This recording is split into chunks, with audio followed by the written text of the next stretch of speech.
SEN Test Cricket, Pakistan versus Australia. It's the Titan! Ball into Smith, who lifts him up superbly. It's twin tons. What a joyous moment for Usman Khawaja. That is Test cricket at its finest. For Henley, build with confidence. Henley.com.au. And Tyre Power, store-wide super sale now on. Save on Kumho. Live from Rawalpindi. Pakistan versus Australia on SEN Test Cricket. Good morning from Pakistan and welcome to the Rawalpindi International Cricket Stadium for a truly historic occasion. Australia's return to this fascinating country after 24 years away. Of course, as we begin, it's a sombre day for Australian cricket too, with the passing of Rod Marsh hitting hard for so many. One of the most influential figures on the field in such a storied era. He went on to shape careers for decades, including many of the team that take the field today under Pat Cummins. We'll play tribute to Rod Marsh throughout our broadcast.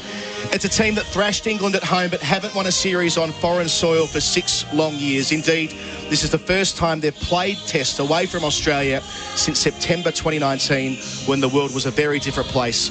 They arrived for this series, the number 1 ranked team in the world, but a notable change in personnel with Andrew McDonald in charge as the new interim coach after Justin Langer left in explosive circumstances. It'll be a compelling subplot of the 3 weeks to come. For Pakistan's part, they've always enjoyed taking on Australia at home, having lost to them just 3 times in this country. But one of those defeats was here at the place they call Pindi, when Mark Taylor's team saluted in 1998 and took the series 1-0. They might be weakened by injury and illness, but they are a team with a couple of superstars, Babar Azam and Shaheen Shah Afridi. They will be no pushover. And they've had an early victory here too, winning the toss and getting the chance to bat first on a surface that looks every bit an old-fashioned road. And with that news on this special day from our magnificent open-air commentary position at the northern end of Pindi Stadium, I welcome former Australian opener Simon Katich. Kat, what a day for it. Good morning, Colo, and good morning to all our listeners. Look, it certainly is a day of mixed emotions. I think, I'm certainly extremely excited to be here in Pakistan for the first time. I think there's probably 2 regrets in my career. One, that I never got a chance to play a test here, given the exile over the last 24 years, and also not getting to play a test at Eden Gardens, having toured India 4 times. But I guess the saddest part of the day was waking up to the news this morning that a legend of Australian cricket, Rod Marsh, had passed away. And I think, from my perspective and a lot of us from our generation, he leaves an enormous legacy, having guided so many of our generation of Australian cricketers with his brutal honesty, his expertise, but most importantly, his mateship. And it was at such an important time of our development that he did that, and it was very sad to hear that news. So the Australians are wearing the black armbands. We've had the minute silent for a legend of our game, Rod Marsh, and it's a pleasure to be here. Yeah, beautifully put, Kat. As I mentioned in the opener, we'll pay tribute to Rod throughout the broadcast and in the lunch break today as well. The Australian team, as expected, they've gone with the conventional form of 3 quicks and a spinner, and they'll have their work cut out for them. This pitch is hard and flat. You've seen it this morning. Yeah, it certainly looks like a very good batting surface. There's not a lot of grass on it. There are some small little runner cracks, but those shouldn't really open up too much, given that the weather here is quite mild at the moment. I think it's only expected to get to the mid-20s. It's quite cool early morning, and there was a little bit of dew out there early on the grass in the outfield. So, look, it's a wonderful day here at Pindi, as they say. Yes. And I think it's a big toss for Pakistan to win, particularly given the balance of their team.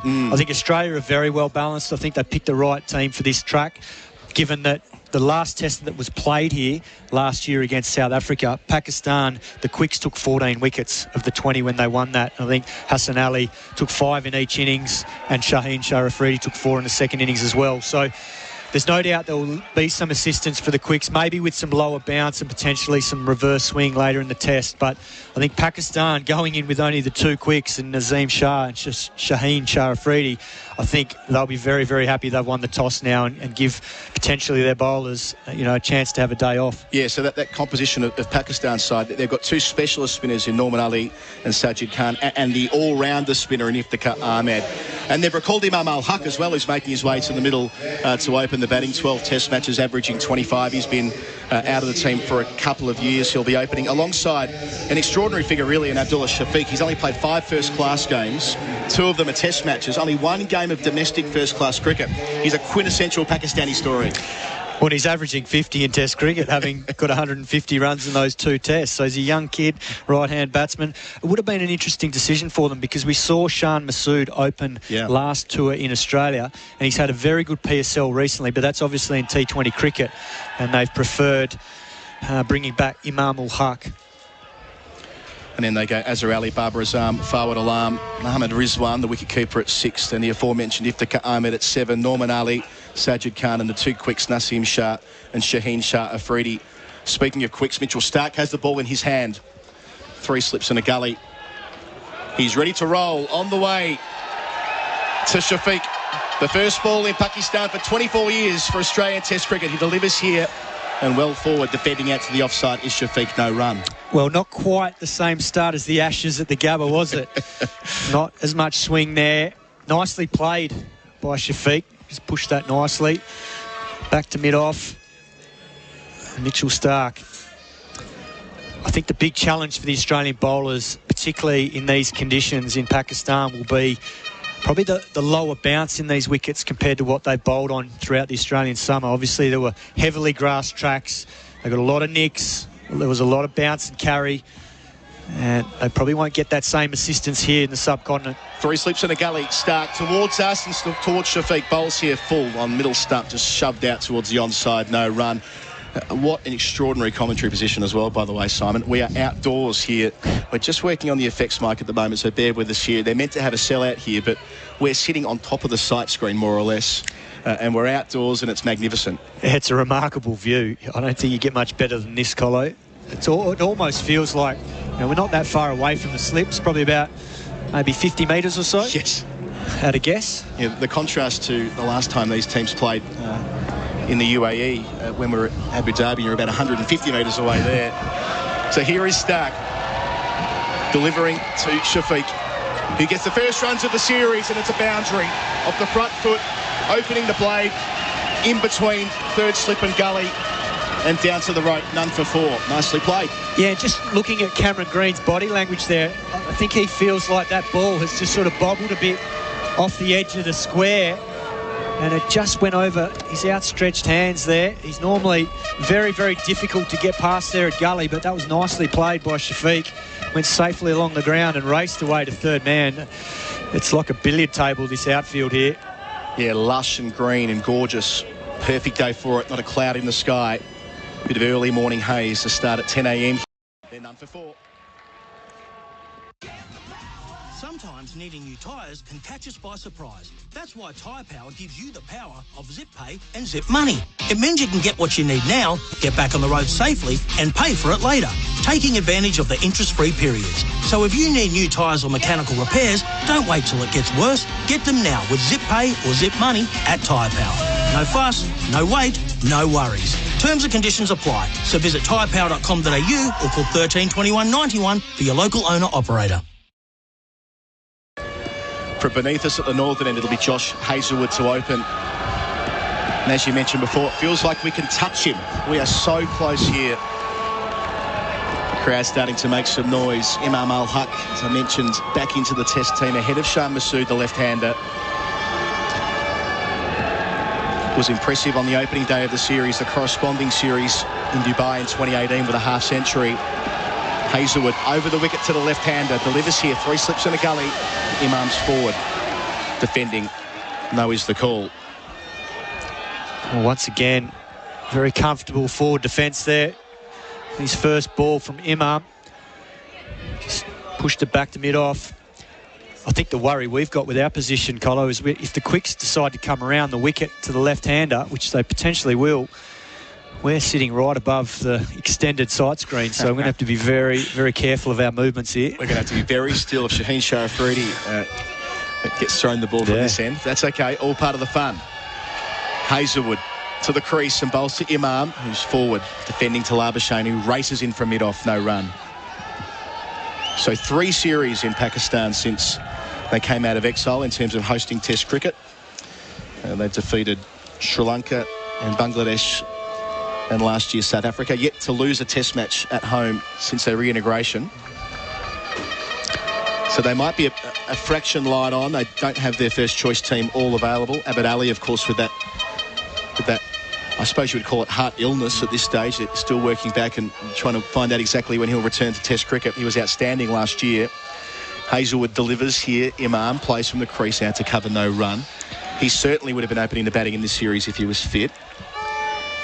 Harris Ralph, the big quick, was set to make his debut here as well, but missing out owing to COVID-19, that diagnosis coming in a couple of days ago. So they're not quite at full strength, but they do have a number of match winners, and they've been very good in the last couple of years. They're currently ranked third in the World Test Championship, for example. Yeah, in 2021, outstanding, 9 tests. They won 7 and only lost 2.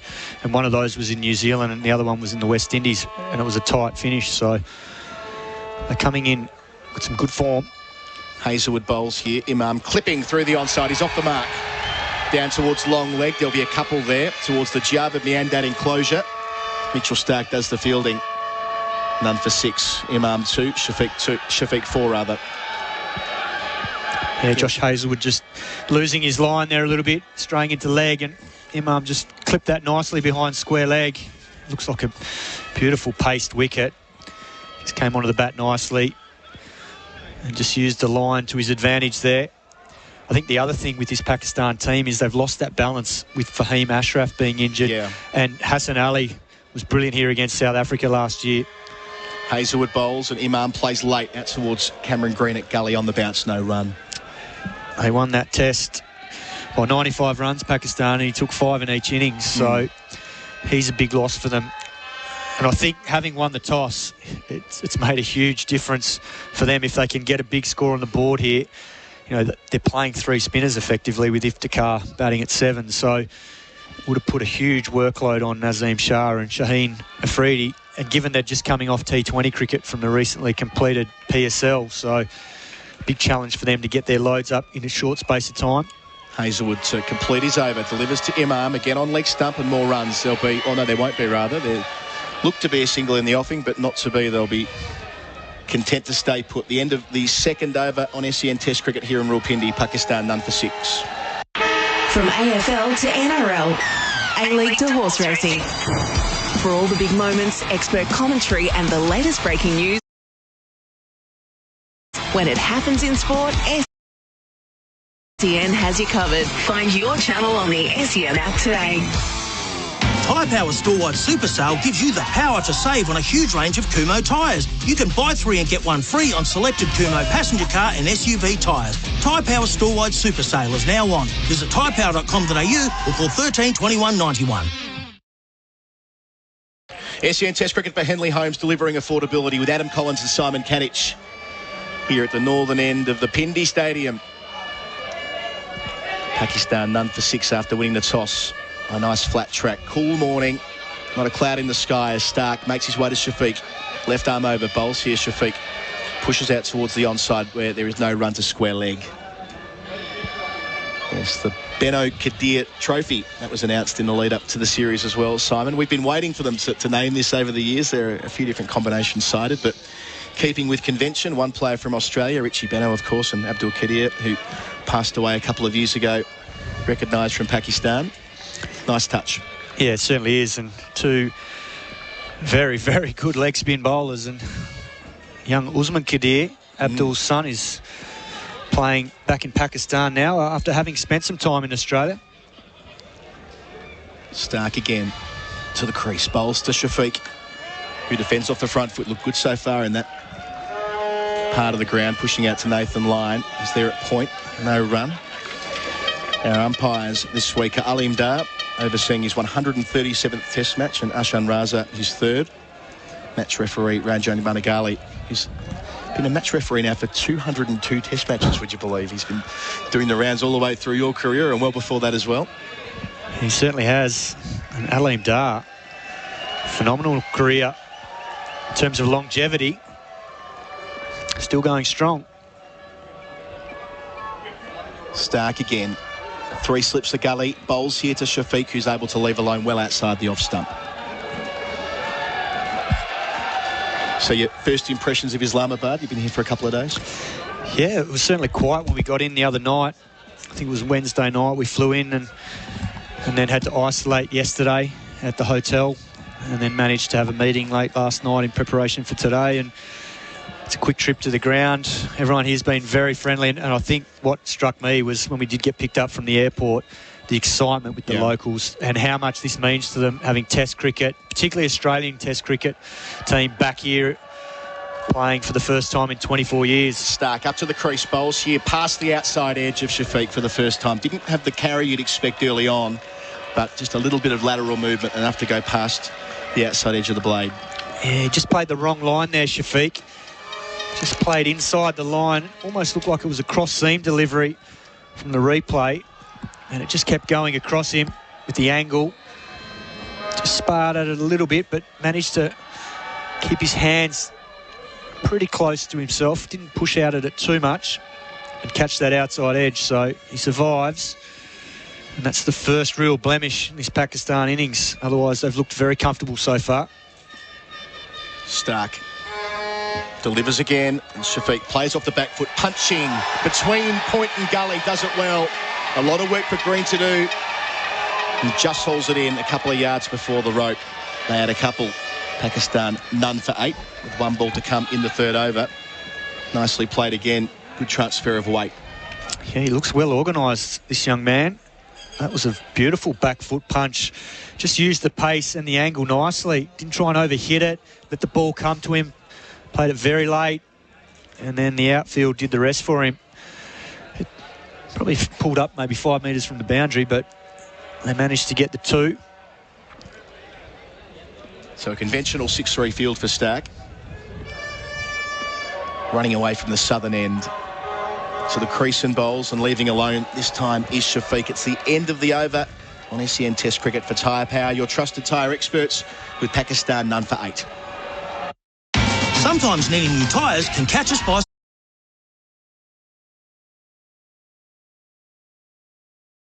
Here, Pat Cummins has realised that there's not quite the same level of carry and bounce in this wicket compared to Australian conditions, and there's not as much movement either through the air or off the seam, so they've decided to use that third slip into almost a catching mid-wicket, and then the square leg, who was in front of the umpire, has now moved behind a couple of metres. So Hazlewood away from us, right arm over, bowls through ul-Haq, who again is on leg stump, another run out towards deep backward square. Hasn't had a great start here, Hazlewood, not quite able to threaten that off stump to Imam and move to none for 9. Imam has 3 of those. Well, that's the big challenge for this group. Yes, they had a great summer at home, but this is a totally different challenge. If you get on the wrong end of the conditions in places like this, you can have to toil hard for your wickets and spend a lot of time out in the field. It changes the whole dynamic of the game. And the other thing is that Australian bowlers haven't had a practice game. They've only been here for 4 or 5 days.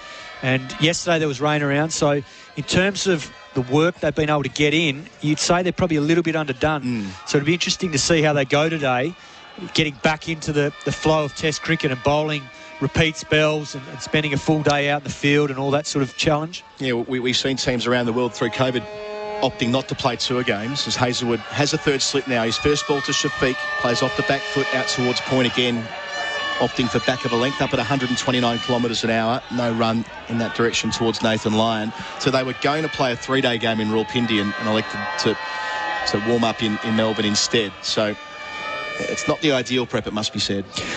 And that's a byproduct nowadays of the tight schedule, no doubt. But you just wonder how this series plays out, whether it could be something that they look back on and feel like they might have missed a trick with. Because, as I said before, if you don't get on the right end of the toss on occasions here, it can be hard work in this part of the world. Hazlewood past umpire Dar, bowls, and off the front foot pushing past point is Shafiq. He likes it in that area. Pakistan moving to double figures. He is 7. Well, and the other challenge for this Australian group, because it is an emerging group, is that they are dominant at home and had a dominant summer, but the next challenge for them is away from home, and particularly for a number of players in the top 6, because when you look at their records, some of them are very, very strong in Australia, and you look at Khawaja, Warner, Head, these guys have got magnificent records in Australia, but when you look at their record away from home, it's substantially different. The only two that have very, very good away records are Marnus Labuschagne and Steve Smith, who both average over 50, and Steve Smith in particular averages over 60 away from home, which is phenomenal. Hazelwood around the wicket now, change of direction, wide of the crease to Imam ul-Haq, who defends out towards point, no run. So for the first time today, we're going to have to sit very, very still, Simon. We're not far from being right over the top of his arm, which reflects, again, the great position we have here at Pindi. And I think already today we've seen the biggest difference between Australian wickets and here already in the space of, it's probably only been, what's it coming up to, the fourth over. Yeah. Just the extra bounce and pace, it's just lacking. And Pat Cummins spoke to that yesterday, saying they're going to have to learn how to play this kind of cricket over here. The horns are honking as Hazelwood completes his over past the outside edge. That's the first one that's really brought Imam ul-Haq forward. So the end of 4 overs on SEN Test cricket for Henley Holmes, delivering affordability. Pakistan a none for 10. After the lunches are packed and the drop-off is done, I grab my Macca's Bacon and Egg McMuffin to go at the drive-through. I call it Dad's quiet time before... Dad, I forgot my homework. Welcome to my world. Macca's drive-through. I'm loving it. From AFL to NRL, A-League to horse racing. For all the big moments, expert commentary and the latest breaking news, when it happens in sport, SEN has you covered. Find your channel on the SEN app today. SEN Test cricket, Adam Collins, Simon Katich with you in our commentary position, watching back the replay screen. That final ball of Hazelwood's over actually hit the seam and took off. A good sign for him. He can get the ball nice and full to Imam ul-Haq. Yeah, that was nicely bowled from Hazelwood. Just getting a fraction off the seam there. It was angled towards the slips. Stark to resume his stoush with Shafiq. 3 slips to gully. Bowls here on leg stump, clipped away. Down towards Hazelwood at long leg. Takes a single. None for 11. Shafiq has 8. So I mentioned before that the last time that Australia played here in 1998, that they won the series here at Rawalpindi. They won that test comfortably by an innings and 99 runs. A big Steve Waugh century, 157. Darren Lehman, 98 in his first series away from home. And it was Stuart McGill taking 9 wickets, getting on the honours board. I enjoyed looking at the honours board out here. That they're not completely accurate, I must say. They've missed Damien Fleming's hat-trick, which probably should be on there, from 1994. They've got one of the results wrong from last year. There's a spelling mistake on there, but Steve Waugh's 157 is absolutely there. So Stark, 3 slips the gully over the wicket to the left-handed Imam ul-Haq, who leaves alone on length over the top of the off stump. Yeah, this will be the challenge for Imam here to Mitchell Stark. He's going to probe outside that off stump with the left arm angle. Just try and get a little bit of away movement, which he hasn't really been able to get at all yet, particularly to the right-handed Shafiq. The ball's really just angled across him so far. But now the left-hander's on strike. Poses a different line of attack for Stark. So a sellout crowd, although far from capacity at this stage. They're about a fifth full, so they'll trickle in through the course of the day. 15,000 capacity here. Much of the seating is temporary as well, I should say. Stark bowls to Imam, who leaves alone on about the 4th stump line through to the gloves of Carey. So it's a beautiful setup with these enclosures. The Javed Miandad enclosure on one side of the ground. The Shah Bakhtar enclosure, which actually has the sign obscured at the moment. He won't be happy about that. I spent some time with Shahab last night. He won't be thrilled to see that the sign of his enclosure has been taken down, but he's up here in the corporate box today. We got the Sohail Tanveer enclosure. I think I saw Abdul Razak's recognised as well. So a number of Pakistani greats around the ground.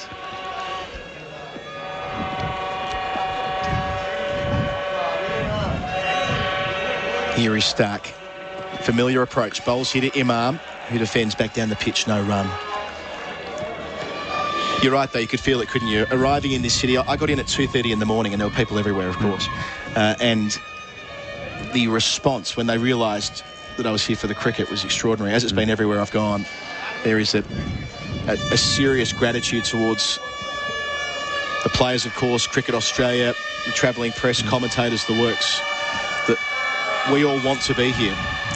Yeah, it's very important for world cricket. It's been too long that Pakistan haven't been able to play as much Test cricket at home. Obviously, in the last few years they have, but it's important Australia are here. Stark delivers to Imam, a bouncer. First short ball we've seen, he sways that the way nicely into the gloves of Carey. Indeed, on our monitor then, there was a sign saying, thank you, Steve Smith, for being in our country. That kind of sums up the sentiment, I reckon. It would have been the easy thing for Australia to have followed in the slipstream of New Zealand and England, who pulled out last year, although in England's case it wasn't for security grounds. They just couldn't be bothered. They were over at the IPL and didn't fancy coming here for a week. But New Zealand, there was a security component, but Cricket Australia went through their processes and checks and so on and deemed the two are good to go, and here we are. Stark completes his over to Imam on leg stump. Shout for leg before. Stark really likes it. It's turned down now. All eyes on Pat Cummins. Will Stark be able to persuade the skipper to go upstairs? It looked a bit leg side from our angle. Alex Carey's been consulted. Cummins is going upstairs. Well, Ashan Raza said not out, but we're going to see the DRS used on the final ball of the fifth over. Your first impression, Simon Katich? Well, I think Alex Carey really liked it, and he ran over to Pat Cummins immediately to try and get in his ear and say, I think the line was good. I think that played a part in Pat Cummins reviewing this decision. We'll try and pick up the third umpire's deliberations here with Asif Yaqub. We'll see if this works. Bear with me.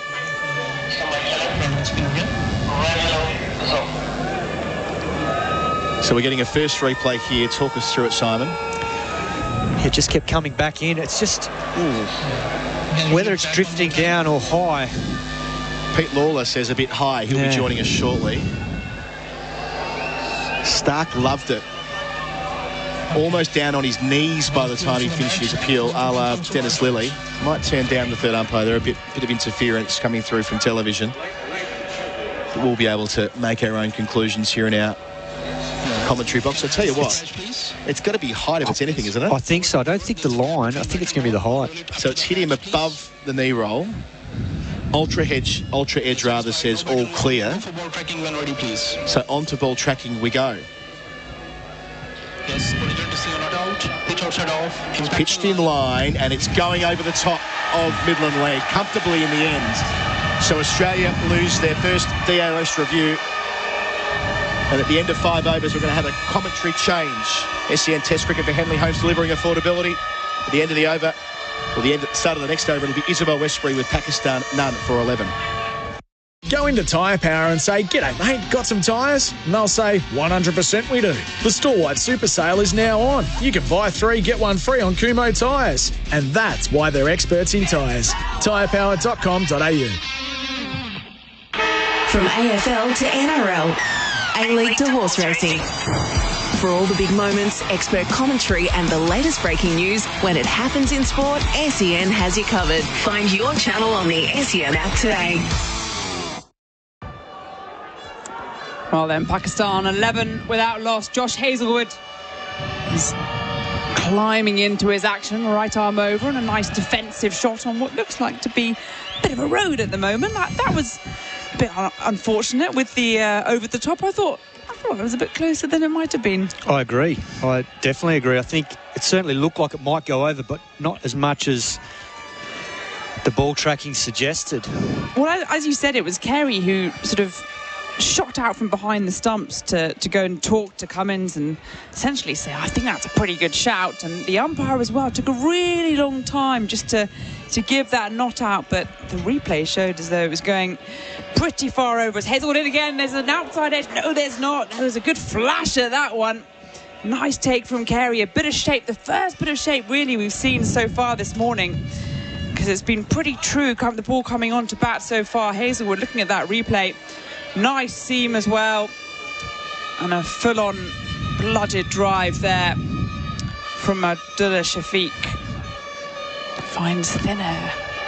Well, he's fortunate he found thin air, because that ball swung from Josh Hazlewood. It's probably the first ball he's really pitched up, and it caught the seam and went away to Alex Carey. 3 slips and a gully in this one. He's safely left alone, a bit wider off stump there. Shafiq on 8, ul-Haq on 3. And there's a sort of sense of nervousness about still, I think. Well, I think once that first ball's been bowled, things have settled, but the crowd is still a little bit thin, and we know that it's been sold out. And I think that those security arrangements are proving rather difficult to get through. Either that or it's a sleepy Friday morning here in Rawalpindi. But you mentioned the wicket before as being road-like. It's going to be interesting to see whether it's a freeway or a highway later on, because runs at the moment are coming just over, well, round 2 and over, but it's been a steady start. Here's Hazlewood, and this one's fuller and just turned into the onside for no run. 11 without loss. We're in halfway through the 6th over, and it's an interesting looking Pakistan side. I was quite surprised that Shah Masood, who had a really good Bangladesh series, is not playing. We've got ul-Haq and Abdullah Shafiq, 26 and 22 years old respectively. Shah Masood would have lent a little bit more experience, and Azhar Ali, of course, to come in further down the line. He's certainly someone who's been around. 91 test matches to his name. Babar Azam, the captain, to come as well. Fawad Alam after that. Here's Hazlewood again, and this one is an uppercut. No, he misses that one through.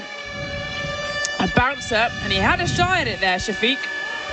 And these two are playing pretty attacking stuff for not many runs. Yeah, he's got a bit about him, Shafiq. He's looked comfortable so far, but that's the first real sign of aggression, where gets the bouncer outside off stump, and he just wanted to help that on its way down to the vacant third man with the uppercut.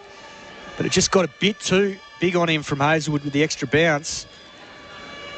You talk about the openers. The other one, Abid Ali, had a fantastic 2021, but unfortunately has had stents put in his heart after a recent issue. Hazlewood, final ball of the over, forward defence, nice and solid, a maiden therefore, and Pakistan after 6 overs are 11 without loss. Before the lunches are packed and the drop-off is done, I order my Macca's hash browns and coffee ahead on the My Macca's app. So I get a little quiet time before... Dad, I forgot my homework. Welcome to my world. The My Macca's app. I'm loving it. From AFL to NRL, A-League to horse racing. For all the big moments, expert commentary and the latest breaking news, when it happens in sport, SEN has you covered. Find your channel on the SEN app today.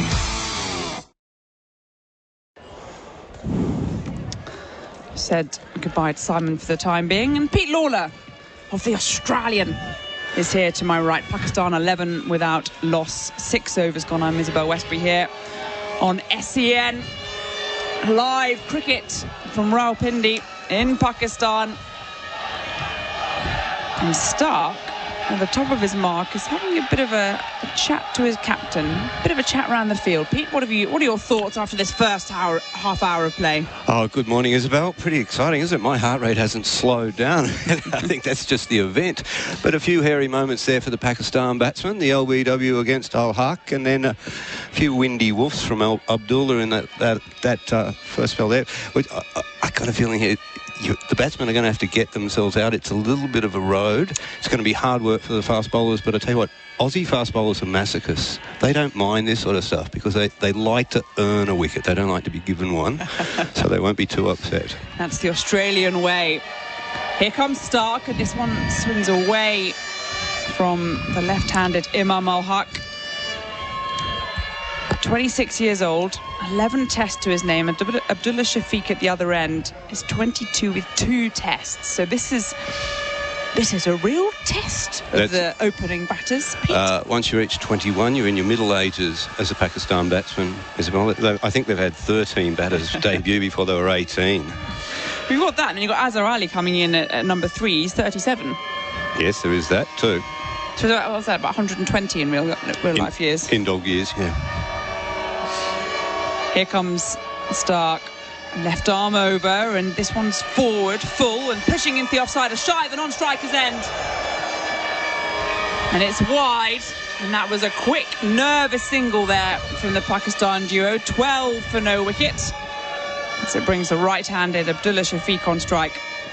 You know, I don't reckon that was a nervous single. I like to see that. I like to see them testing the field. The fielder was back on his heels a little bit there. Just trying to see who it is through the haze. I think Labuschagne, yes. Put the fielders under a bit of pressure. Shake the field up a bit, and especially when you've got this left-hand, right-hand combination. I think there'll be a few jittery nerves out there. We heard earlier from Todd Greenberg, the CEO of the Australian Cricketers Association, that any trepidation, which there was, I think, to be fair, amongst the playing cohort about a month or so ago, has really been settled and almost transformed into excitement. They realise they're part of this history here. Champing at the bit. Here they come. Here's Stark. And this is forward, defended watchfully from Shafiq. No run, 12 without loss. Well, as you're bringing a sort of nationalistic element into it, I think Australians do rehabilitation well, because that's how we were founded. And I reckon, and in all seriousness, they've embraced this. They see this as a really significant thing. It's not just a significant thing for Pakistan cricket or for this team. It's a significant thing for the reputation of Australian cricket. To be out there and playing. We had a reputation as leaners, not lifters, and under Pat Cummins, I think they wanted to get out there. They want to do the right thing. They want to be ambassadors for the game. Two slips, Warner and Smith, the gully as well in green, and forward goes Shafiq, just pushing it into the offside. No run this time. Labuschagne's onto it quickly. Score remains 12-4, no wicket. 2 more balls left of this over. I totally agree. It feels like they understand it, they get it, they want to be part of it. And that was the tone of the discussions. There were a couple of like sitting in the corner in the earlier discussions with their arms folded, talking about terror and, and bubbles and all that sort of stuff. But they all joined in, they all came together. And I'm almost proud of them for doing it. Stark in, and there's a short square leg there in Travis Head with the lid on.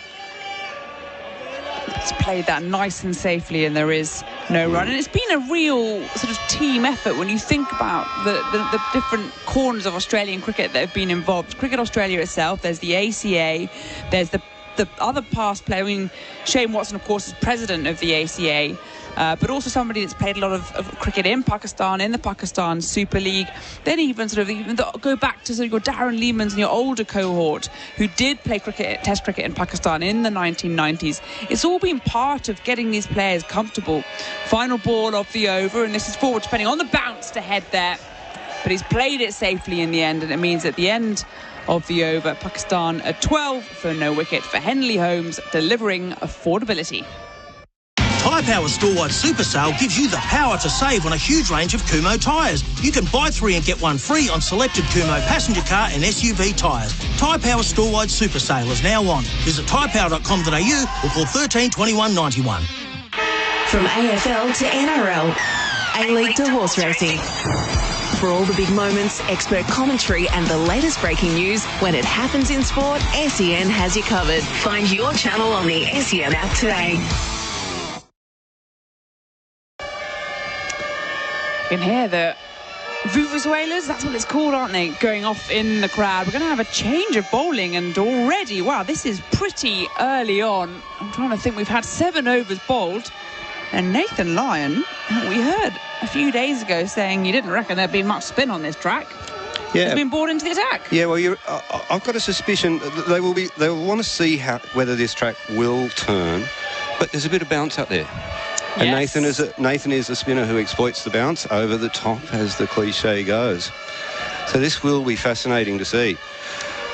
And 2 inexperienced opening batters being thrown to spin early on. This will ruffle a few things. This is the Pat Cummins captaincy we've come to see. Shake it up a little bit. So Nathan Lyon is going to bowl from the shell end. He's going to be right arm over the wicket. He's got a slip in place. There's a short extra cover. Labuschagne there under the lid.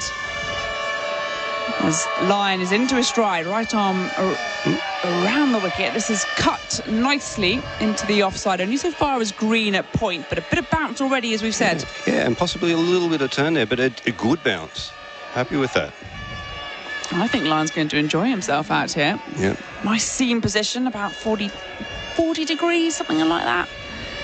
Here he comes, wide of the crease again. A bit of flight and all forward is pushing Imam ul-Haq. And as we said, there's men around the bat, short extra cover, slip in place, wicketkeeper right in his ear as well. That's good attacking captaincy. Watch that backward point might come into play, I think. Lyon around the wicket. He's in again, and this one's straighter, and there's an outside edge, a thick one along the ground to backward point. And this is good cricket, good captaincy, attacking early on, trying to find the vulnerability in this Pakistan batting lineup. And trying to find the balance too between looking for wickets and not letting them get away with too many quick runs while the wicket's good to play on, assuming that it deteriorates as the match continues. Judging by the marks on the deck, I think it possibly will. Most wickets do, don't they? They tend to, especially in the subcontinent. We're up amongst the hills, though, here in Rawalpindi, in the north of the country. A new man's been brought in. So we've got 2 slips and that short extra cover. Here's Lyon in again, bit of flight. Oh, there's an appeal for caught behind. I think that's missed everything. Bit of turn, bit of bounce. And a bit of difficulty for these 2 opening batters. Are you calling that second? That second slip position is almost what would short gully. Yeah.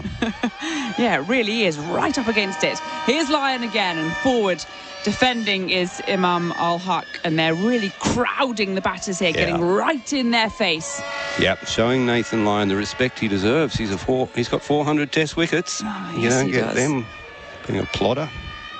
Final ball then of this first Lyon over, and this one's shorter and cut nicely to Cameron Green along the ground. He tumbles to his left, he stops the ball, and there is no run. So a maiden to start this Lyon over. We're 8 overs gone, and Pakistan 12 for no wicket. Tyre Power, your trusted tyre experts. G'day, it's Matt McKeldin. And I'm Steve Johnson. And we're the hosts of The Driver's Seat. Each week we chat to some of the biggest names in supercars. Jamie Wincup. Firstly, thank you for the intro. Bit of work there, so I appreciate that. Charlie Robinson, welcome to The Driver's Seat. Even during high five, I'd run out the back in my dressing room and watch what lap they were up to. Chaz Mossett. Geez, all I knew I had to do was win a race, and you guys would have me back on. I would have done it sooner. Get radio's #1 motorsport show on your smartphone. Download the Driver's Seat app to listen now. Spin then from one end and a change of bowling at the other. Pat Cummins is in, right arm fast from the pavilion end. He's going to take over then from Mitchell Stark. So real change things up. 2 slips, gully, short square leg. Here he comes, and this is forward defending. No run from Shafiq. He's 8 from 25. Pakistan 12 for no wicket. We had an LBW call on the half-hour mark, and it was shown to be going high over the wickets. Stark thought he had his man, and the replays showed otherwise. It's a bouncy true wicket. It looks as though it will play fair to the batter. So Australia are going to really have to dig in, persevere, change things up. They only picked 1 frontline spinner, remember, in that man Lyon. Here comes Cummins again, right arm over and forward, inside edge, thick one there from Shafiq. They'll come through for a single as it skittles down backward of square. 13 for no wicket. Shafiq moves to 9 from 27 balls. On any other subcontinental wicket, I reckon you would have had an LBW there, but this one's got good bounce. Yeah, and I think it's really important to set that scene, isn't it? That we're not in Lahore, we're not in Karachi, which is down towards the southern end of the country, near that Indian border. We're up here amongst the hills. You know, Afghanistan is only about an hour's drive to the west of here. Peshawar as well. China's just over there, and Russia's not much further. This is where the worlds collide, is. Let's just hope from a metaphorical sense, as this one is defended and there is no run. 13 for no wicket. But yes, you know, there's some beautiful hill walks that overlook the city. It's a bit cooler here as well. It's supposed to be getting up to 21 degrees Celsius a bit later in the day, but at the moment I've certainly got a few goosebumps. It started off with the sort of historical moment, and they've kind of persisted because it's a bit chilly early doors. We're early as well in the morning. It's reaching 11:15. We started at 10 a.m. local time. Bit of mist in the air as well. Here's Cummins, and forward defending is Imam. No run. Hurried him up a little bit there. I'll tell you one other thing that's in the air. is that drone that's hovering above slip. I mean, we have those spider cams down in Australia, but that's analogue by comparison to what they've got up here.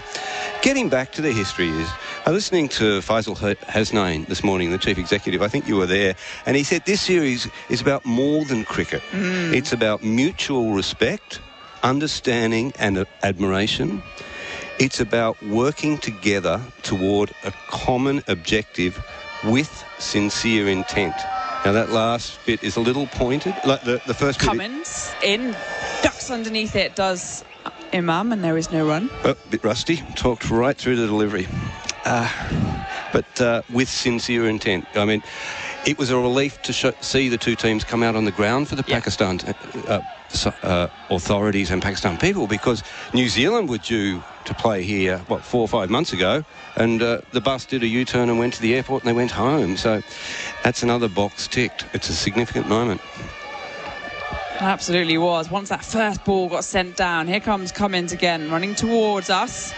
And this one's left alone by Imam, and there is no run. 13 for no wicket. 9 overs gone. And I think we might have a change in commentary after this one. Henley Holmes delivering affordability. Sometimes needing new tyres can catch us by surprise. That's why Tyre Power gives you the power of zip pay and zip money. You can get what you need now, get back on the road safely and pay for it later. Terms and conditions apply. So visit tyrepower.com.au or call 13 21 91. From AFL to NRL, A-League to horse racing. For all the big moments, expert commentary and the latest breaking news, when it happens in sport, SEN has you covered. Find your channel on the SEN app today. SEN Test Cricket for Henley Holmes delivering affordability. Adam Collins back with Peter Lawler. We're into our work, and so is Nathan Lyon, about to send down his second over. Some beautiful signs in the crowd, Pete. There is that real sense of gratitude, welcoming the Australian players. They're so pleased to be here today. Yeah, yep. So Lyon, 3 catching men, 2 on the leg side, delivers here to Shafiq, who's forward and deflecting down towards leg slip, no run. Yeah, the crowd's struggling. We're wondering if it's security holding the crowd away, the prayers, or the fact that Pakistan people just do not wake up early. But this game is sold out.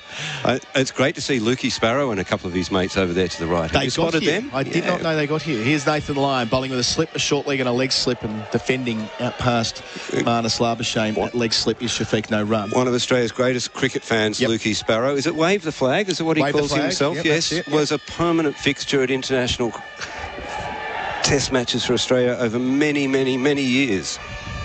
He racked up about, was it 200 in a row or something like that? Lyon delivers and Shafiq is forward in defence. I'm liking what I'm seeing here from Lyon. He's challenging the batsman.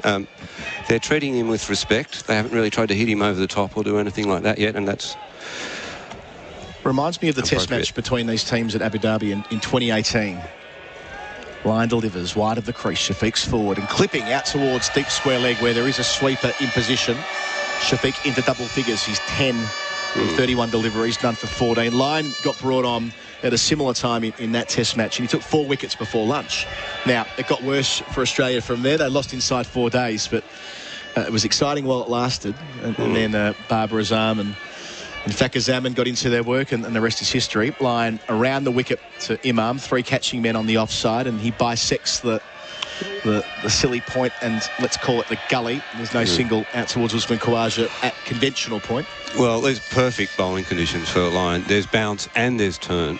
There's already footmarks on either side for the left-hander and the right-hander, thanks to Stark and Cummins at that end. Lyon bouncing away from us, delivers here. Bit of turn there as well from the leg stump, defended nicely, smothered by Imam. And that will be the end of the over on SEN Test Cricket for Henley Holmes, delivering affordability. 10 gone. Pakistan, none for 14. For ultimate tyre safety this season, go and see Tyre Power during their store-wide super sale now on. Your #1 destination on Google Maps for safety, Tyre Power is ready to help your family drive safe on the roads. Next road trip, make Tyre Power your first stop and find out why Tyre Power is Australia's best. During the store-wide super sale on now, buy 3, get 1 free on selected Kumho passenger and SUV tyres. Each Tyre Power is 100% independent and locally owned. Find your Aussie local at tyrepower.com.au. It's the captain, Pat Cummins, from the southern end here at Pindi Stadium. Just the 2 slips, a short leg 2, Marnus Labuschagne. So 3 catching men, Green in the gully.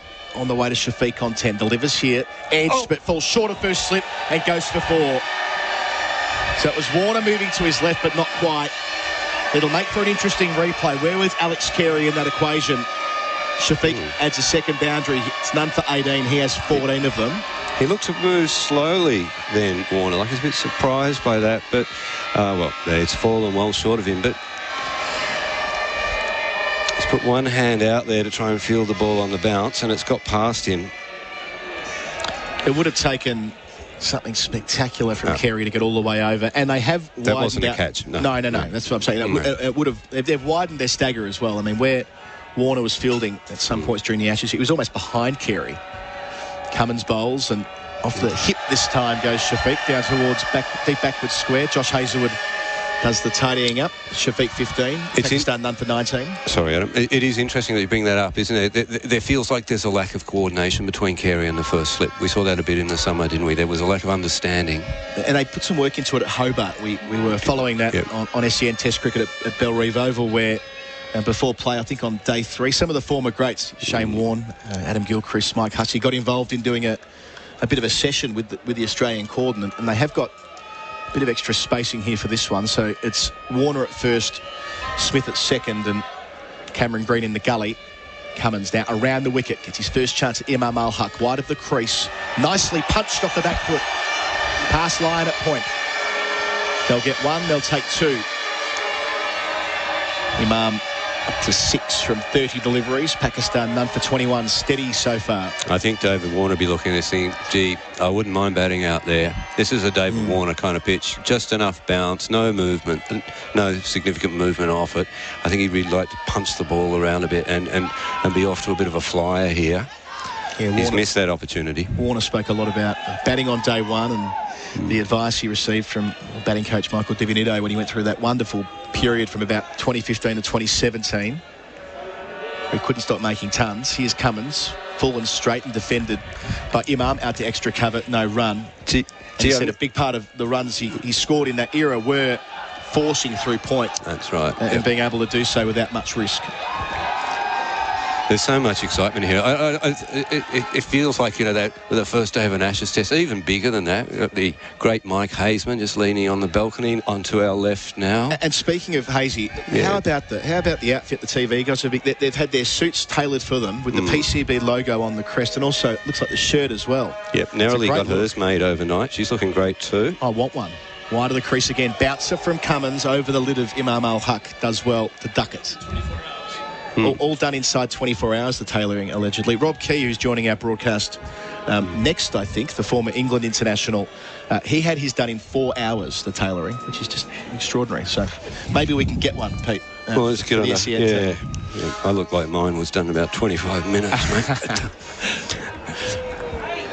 All part of the fun. I can make a designer suit look like it comes from St Vincent de Paul. So last ball of Cummins over. He's second. The captain delivers and Imam leaves alone on the 4th stump line. A busy over for Pakistan. 7 runs coming from it. SEN Test Cricket for tyre power. Your trusted tyre experts. The home side none for 21. After the lunches are packed and the drop-off is done, I grab my Macca's Bacon and Egg McMuffin to go at the drive-thru. I call it Dad's quiet time before... Dad, I forgot my homework. Welcome to my world. Macca's drive-thru. I'm loving it. Go into Tyre Power and say, "G'day, mate, got some tyres?" And they'll say, "100% we do." The store-wide super sale is now on. You can buy 3, get 1 free on Kumo tyres. And that's why they're experts in tyres. tyrepower.com.au. Abdullah Shafiq is 15 and back on strike to Nathan Lyon. Imam ul-Haq is on 6. Those 3 catching men around the batter's line, delivers over the wicket. Well forward, Shafiq again. He's looked good off the front foot, pushing out towards cover, no run. I'm going to attempt to turn the effects mic on again, Pete. This didn't work earlier, but some work's going on behind the scenes to try and improve that. Because we're outside, we're hearing plenty of crowd noise through our headphones out in the open air here at Pindi Stadium. Lyon passes, umpire delivers here, nearly off the glove. It just deflects off maybe thigh pad onto the hip and down into the leg side, no run. Just started that one in a little bit faster. Tried to maybe get it through the gap a bit. Did we get an inside edge? No, it was pad, then it was thigh pad. We've got another visitor here, Michael Kaspervitz, dropping in to say g'day. Hello, Casper. Here's Lion bowling, flighting it up and defending down towards mid-on. No run. We've got a note in here from Mike Hazeman noting the reason why the crowd's a bit off at the moment is because of Friday prayers. So it's an extended first session on Friday in Pakistan, 2.5 hours, and a 60-minute lunch break, a 90-minute second session to account for that. Lion bowls and going hard is Shafiq, over long on, over Pat Cummins and over the rope. Have that. What a stylish way to move into the 20s. Taking on Lion, Pakistan none for 27. And Captain Pat Cummins climbs the advertising hoarding to collect the ball himself. No one allowed near the players. Don't want to have to disinfect that one. Well, they haven't really played any attacking shots to Lion to that point, but I wonder if this signals their intent. I'm absolutely fascinated by Abdullah Shafiq. I mentioned earlier to Kat, he played one game of domestic cricket and was brought into the Pakistan setup. A couple of games for Pakistan A. He clearly likes to go. Lion bowls here, shorter. Oh, and leg slip was in play there. Around the corner, Travis Head. We'll get a second look in our screen in a moment. They come back for 2. Shafiq moves to 23. What's that glove? Nathan Lyon's response suggests that it might be. And I think it carried to Head there as well. Pete Lawler, your impressions? Yep. Oh. Off his foot. Yep, just couldn't quite get his hand to it, came fast. Good call, Colo. That was at 80.5 kilometres, significantly slower. He's been bowling about mid-90s, most deliveries. So we'll call that a half chance. Line again to Shafiq. And again, it goes past leg slip. Just between Carey and Head, they get a couple more. So a really interesting over this from Nathan Lyon. It's signalled as bye, so it's done plenty. You noted that before, Pete, that he's getting some nice turn early on. And that will be the end of an eventful over with Pakistan. None for 31. SEN Test cricket for Henley Holmes delivering affordability. Real adventures with Patrick Dangerfield and Aaron Hapgood. Everything fishing, boating and outdoors. My friend's gone down to help out and they've all been caught in this rip and they've been out there for a while and they jumped on either leg and I started to sort of paddle lateral to the rip because you never paddle against the rip. And then all of a sudden the shopper was flying over to the top. Okay, we don't need to get in, we just need to bide our time before the skidoos arrive. Patrick Dangerfield and Aaron Hapgood. Subscribe and listen today wherever you get your podcasts. Pakistan and none for 31. That was a big over. Abdullah Shafiq clearing the ropes for the first time in the series, taking on Nathan Lyon, who's been brought on early inside this first hour. Pakistan won the toss and elected to bat on a road. Here comes Cummins. 2 slips in the gully, bowling to Imam ul-Haq. It deflects down towards short leg where Travis Head's in position, but no concerns there. Maybe off the thigh pad. Imam ul-Haq batting in the glasses as always. Well, I tell you what, those footmarks are significant already, and we haven't even got to drinks on the first morning. And Australia have picked 1 spinner, and Pakistan have picked 2.5 spinners. Could be a bit of work for Head, Labuschagne, maybe even Usman Khawaja. I saw him get a wicket in the nets the other day. So a couple of big calls at the selection table that needed to be made. So Cummins delivers here wide of the crease. Nicely played, just from the crease by Imam. Finds a gap at cover. Takes an easy single. He's 7, none for 32 the score. So Australia needed to pick effectively between a third seamer, which they went for, and a second spinner. They went that way. Pakistan went not only the second spinner, but the spinning all-rounder. They had Mohammad Wasim at their disposal as well as a more seaming all-round option, but they went with Iftikhar Ahmed. So Iftikhar has played 3 test matches. A couple of those were in Australia in 2019 and it didn't go so well for him, but back in after some good domestic form. Yes, I think if Australia had seen the Pakistan team sheet before they picked theirs, they might have had another hard think about what they were doing. So Cummins back over the wicket. He's got a short leg, delivering to Shafiq, who's been busy. Bouncer, ducks it, does well. Good cricket. And I suppose there'll be some questions asked, understandably, where's Scott Boland? I mean, that's just purely, isn't it, a pecking order issue that Hazelwood wasn't available and Boland got his opportunity, did extraordinarily well through that series against England. I mean, we'll speak of that for years, but he just drops back to the 4th seamer position with Hazelwood picking himself. 18 wickets at 9.55, 3 tests, cult hero in the summer. Thanks very much for coming, mates. But you have to respect the body of work. Here is Cummins, delivers here. Well forward, Shafiq again, playing with hard hands out towards Labuschagne. He's in like a whippet, ensuring there's no single. Yeah, Josh Hazlewood, what is he, 215 wickets at 25, ever reliable. Can you remember Josh Hazlewood letting Australia down? Ever? No, bowls well against Pakistan as well, averages 20. You have to respect the body of work in those situations. You have to respect the seniority. And there's another thing too. I think Scott Boland was a horse for a course. He was brought in for that MCG test. He prospered on grassy wickets. I'm not saying that he wouldn't prosper here. So it's Cummins again. To the crease, bowls, and Shafiq defends out towards mid-on. Yes, we're having this debate in Hobart on SEN Test cricket about where Boland might fit over the next 2 or 3 years. I mean, Duke's ball, England, yes, please. I mean, that seems like an automatic, in much the same way that Peter Siddle played across 4 Ashes series in England on account of the fact that he seems so well suited to keeping the seam nice and high and moving the ball both ways. Well, rinse and repeat for Scott Boland. But how much work will he have to do between now and then? That's not so clear. If all the big quicks are fit, that's a big if. Sign in the crowd supporting Usman Khawaja as Cummins bowls, and nicely played again. Shafiq off the back foot. Between Green in the gully and Lyon at point. Picks up 2 more. He's raced to 25 at the end of the 13th over on SEN Test Cricket for Tyre Power. Your trusted tyre experts, the home side, and none for 34. Tyre Power store-wide super sale gives you the power to save on a huge range of Kumho tyres. You can buy 3 and get 1 free on selected Kumho passenger car and SUV tyres. Tyre Power store-wide super sale is now on. Visit tyrepower.com.au or call 13 21 91. From AFL to NRL, A-League to horse racing. For all the big moments, expert commentary and the latest breaking news, when it happens in sport, SEN has you covered. Find your channel on the SEN app today. The horns are being blown around the ground here at Pindi Stadium. Not yet at capacity because of Friday prayers, but it'll be packed later on. 15,000 capacity.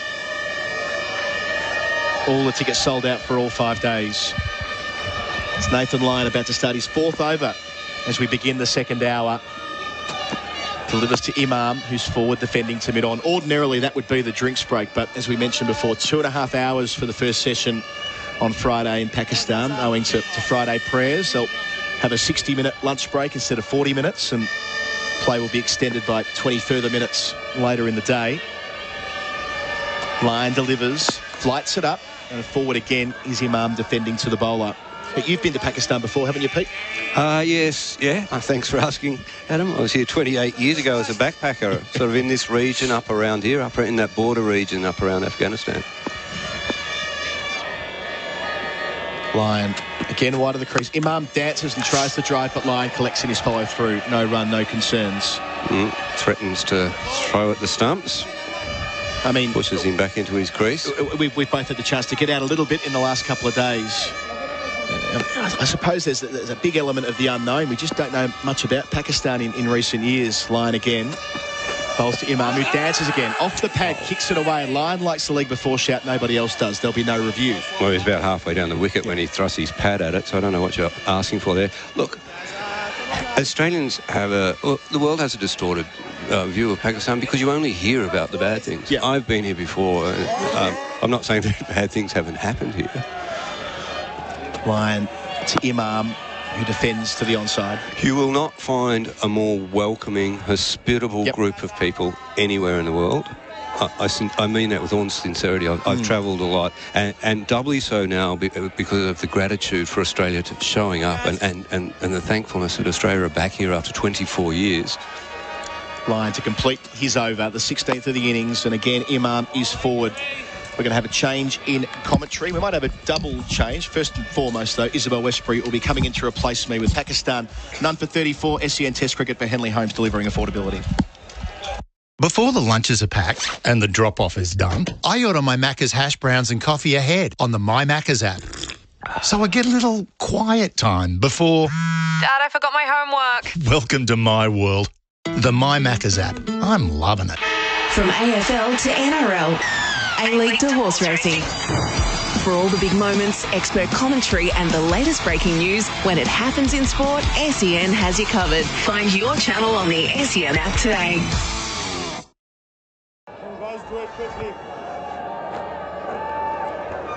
Pakistan then, after the first hour of play, 34 for no wicket.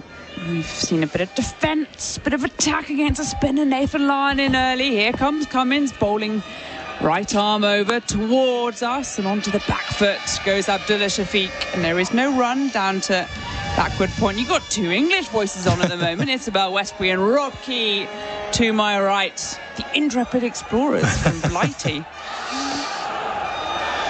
Good morning, Rob. How are you? Morning. Yeah, we are just about still. We started at 10 o'clock, so we've just gone 11.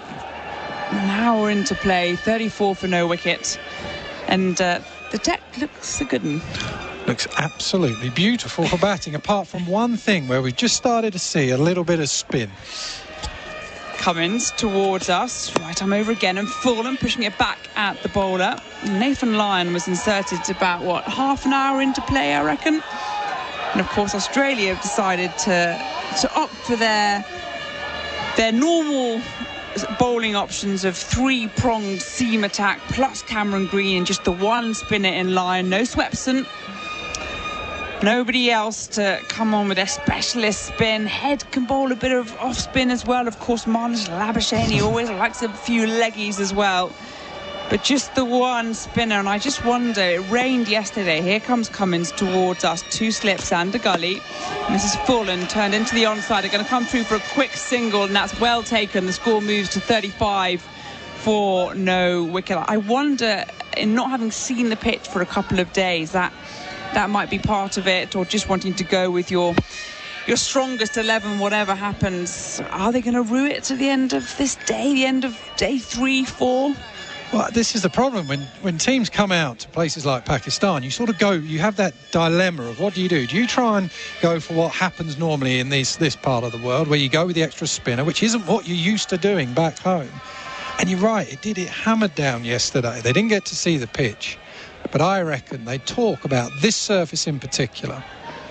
Here comes Cummins around the wicket to the left-hander, and it's flighted in the air, thick outside edge, backward point, can't get to it. It's going to be 4 runs. Shouts of catch, he was nowhere near it. And Abdullah Shafiq, he moves to 26-35 without any wicket then, Pakistan. And we're into the halfway through the 15th over, and sorry that I was ahead of the scoreboard there, so they're 39 without wicket then. But they talk about this surface, and you can see how fast it is, because the way that went across the outfield, there was just absolutely no stopping it. But because they've not been able to go with their absolutely full-strength team, Pakistan, they have produced a surface here that is flat. And if anything, it is going to spin more than they were expecting. Two slips in the gully. Here comes Cummins wide of the crease. Very straight delivery, turned into the onside, and there is no run. Yes, it's almost a sort of safety clip, isn't it? Just make sure we can get through this first test. You think about the fact that Abid Ali, who's had such a stellar 2021, he's still in rehab after being diagnosed with acute coronary syndrome. So problems with the ticker there, the heart. And we had some late pullouts as well. I think Harris Rauf, he had coronavirus. I'm trying to think who else we've had. We've had injuries as well. Hassan Ali, Fahim Ashraf. As this one stays low from Cummins, and there is no run to end the overs. We'll come back to that. 15 overs gone. Pakistan 39 for no wicket. Henley Holmes delivering affordability. For ultimate tyre safety this season, go and see Tyre Power during their store-wide super sale now on. Your #1 destination on Google Maps for safety, Tyre Power is ready to help your family drive safe on the roads. Next road trip, make Tyre Power your first stop and find out why Tyre Power is Australia's best. During the store-wide super sale on now, buy 3, get 1 free on selected Kumho passenger and SUV tyres. Each Tyre Power is 100% independent and locally owned. Find your Aussie local at tyrepower.com.au. Pakistan then 39 for no wicket here in Rawalpindi. You can hear the Venezuelans as Nathan Lyon's into proceedings. Right arm overs are turned away into the onside for no run. Coming away from us, Lyon. He was introduced about half an hour into play, and I think he's going to have quite a hefty workload by the end of today. Line again. Slip.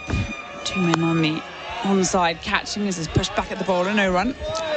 The other thing as well, you see it here, you almost get to the point where Shafiq just says, block, block, block, then I'm going to run down and try and smash you. And there's a fielder right back at long on now, just tempting him. He wasn't bothered earlier, he just went for it. Flightier turned into the onside, and there is no run. 2 tests, that's all he's played, Shafiq. Both against Bangladesh, played well. 150 runs across those 2 tests. A 52 and a 73 in the first test he played, and 25 in the second. Thick inside edge. He's going to run away down to the boundary towards fine leg. It's vacant there. The chase is on from Usman Khawaja. Will he get it in? I think he will. Just about towards it in front of the boundary rope. A sliding stop. So a few more runs to Abdullah Shafiq as the score ticks over to 42 for no wicket in the 16th over. And that fielder at leg slip as a right-handed batsman, that's a nightmare position, especially when you get on a surface that's turning just enough like this, because you get so used to just trying to knock it into the leg side for one. But all of a sudden, with that man there, it becomes a real problem. You have to make sure you get enough bat on it. And now we've got the left-hander in. And ul-Haq. This line turning it away. It's bowling around the wicket, and this one's nicely played onto the back foot and just tucked under his hip into the onside. A sliding Pat Cummins stood mid-off, having to make a bit of ground, and they'll come through for just the one, a single then, 43 for no wicket. And we can see to our right, the television cameras are giving us a nice replay of the pitch, and looks pretty true, not much grass on that one. We've seen it play as well, true to form. Bit of bounce is what induced Nathan Lyon. They brought him into the attack after there was an LBW appeal. And they went up Australia after it was given not out for the review. And it showed as though it was bouncing over the wicket. Now, we are sitting very close behind the bowler's arm, and not particularly high up as well. And there's a bit of commotion somewhere near us, so I'm going to try and speak, but also stay as still as possible, because I sure as hell don't want to be that one person that's disrupting play. Keezy, over to you. Well, we're sort of very, very straight long on, aren't we? Almost right behind the bowler's arm. Now he's gone round the wicket. Yeah. This is not ideal for us in this position. We're just sort of, we're in the hot seat. Where's the ventriloquist when you need one? Here's Lyon. Final ball then of the over, and shouts of catches. It's played defensively into the onside on the bounce to short square leg, and there is no run to end the over. So we're 16 overs gone, 43 for no wicket. It is a lovely atmosphere, but the crowd has taken a little bit of time to get in. We've got a few weird timings across play today. Weird timings, I say that from a perspective of if you watch cricket in Australia or in England, in South Africa perhaps, because it's Friday prayers. And that, as we've been told, is one of the reasons why it's taken a bit of time for the crowd to come in. There's also huge security presence, as we've been talking about earlier. So I think a lot of checks as well. So the combination of Friday prayers, of the security, means that the ground at the moment is, I'm going to say, about 40% full. It will be rocking, I reckon, in a few hours. But it's taking some time. The atmosphere, those vuvuzelas, we don't get many of those in England. I mean, they're a joy to listen to, aren't they? I mean, there's nothing better than a vuvuzela just blaring out for an entire day. And as the crowd builds and the vuvuzelas get louder, I mean, it's just going to be something to listen to. I mean, fantastic. Yeah, once we get into that afternoon session, I reckon, especially if Pakistan have a few runs on the board. Now, this is interesting. Nathan Lyon having put in a spell from the shell end. We're going to now see Travis Head into proceedings. Right arm round the wicket, glasses on, bowling from the pavilion end. This is defended nicely back, but already we've only been playing for an hour and 10 minutes. And we've got a bit of part-time spin. Here comes Head again. Right arm over and around even. This is cut nicely onto the back foot. 4 runs. Beats backward points. Down to the boundary. And these two at the crease, they're seeing it pretty well. And Australia already are wondering how on earth they've got a part-time bowler on at this stage of the morning. That ball is still glistening. It's still glinting in the sunlight. It's new. And there's spinners at both ends. Oh, dearie me. Head, top of his mark once more. round the wicket. Start light delivery onto the back foot. 47 for no wicket into the 17th over. I don't think Travis Head has a test wicket to his name. He doesn't. Adam Collins to my left just confirming. And this one is cut nicely. Big thrashing shot, but only so far as Usman Khawaja at backward a point. And is this panic stations, Rob? Or just... I don't think it's panic state. What it's saying is that they probably got the makeup of their side wrong is the problem. Floated full, pushed into the onside for no run. 47 for no wicket. I mean, you look at this, there's no way, when you saw the way that Lyon was spinning it, no one was expecting the surface to spin as much as it has done. Head again, very floating again onto the onside, and again, no run as it hits mid-wicket. So 17 overs gone. Travis Head has had his first over, and Pakistan 47 for no wicket. Henley Holmes delivering affordability. As we enjoy the summer of sport, hear all the big moments on the SEN app. Cricket. And the first century of the series belongs to Travis Head. NBL. The pass Golding, the take, the shoot, the three! Tennis. Serves up the middle and finishes with an ace. And season 6 of the AFLW. Quick snap off the right. She's got it through. Download the SEN app from your chosen app store. Also available on Apple CarPlay. All sports, anywhere, anytime. The SEN app. It's your home of sport. Well, spin from both ends as Nathan Lyon's going to continue from the shell end. And I tell you, if you're Mitchell Swepson or even Ashton Agar, you might be sitting on the sidelines thinking, I'd like a bit of that. A bit of that turn and bounce on the pitch. All over to you then, Lyon. Slip, leg slip, short square leg, right arm round the wicket, turn into the onside for an easy single as Hazelwood is pushed out onto the boundary edge at long on. And at the moment, things are looking pretty calm for these two at the crease. Abdullah Shafiq on 30, Imam ul-Haq on 16 from 51 deliveries. It's the perfect cricket weather, isn't it? And that's the one thing as well that Australia have, even though they've gone in with this seam attack. If this was rocket hot, if this was really, really hot, they're in trouble. But actually, you can rest and rotate the seamers and they can keep going and going in these conditions. Lyon into the left-hander, and they're going to come through for a quick single as Green there just sitting on his heels at point and almost gifts the single there. 48, 49 for no wicket. Crowd really starting to filter in. Nice ice lolly. I don't think there's be beers in hand there. I think it's probably a bit of apple juice, maybe a bit of lemonade as well. Lyon into his stride from the shell end and floated and turned on the bounce down to backward square leg, no run. There's a lot of sponsorship, a lot of adverts going on in the TV coverage. So we saw someone eating an ice lolly, and the advert underneath was about Sensodyne and sensitive teeth. Timely. Line down the leg side, shouts of catch it. I wonder if there's a bit of an edge there, an inside edge, or whether it was just the turn and bounce. It may have been that alone. Shouts of catch it, but it's gone down to the fine leg boundary, and it is byes called by the umpire, so nothing on it there. And 50 up, 50 then, an unbroken partnership from these openers there, and that just shows you how much bounce it is, because it missed the keeper, missed the leg slip as well. The angle we saw on the TV, it looked like it might have just hit a glove or something. Yeah. Nothing at all, just the pitch in front of us. Here's Lyon again. This one's slightly shorter and turn into the onside for no run. 51 for no wicket. Abdullah Shafiq on 30, Imam ul-Haq on 17. And there are a lot of supportive banners for Usman Khawaja. My Urdu's not particularly hot, so I couldn't tell you what it means, but it looked pretty good. Lyon floated, and that'll be the last ball of this 18th over.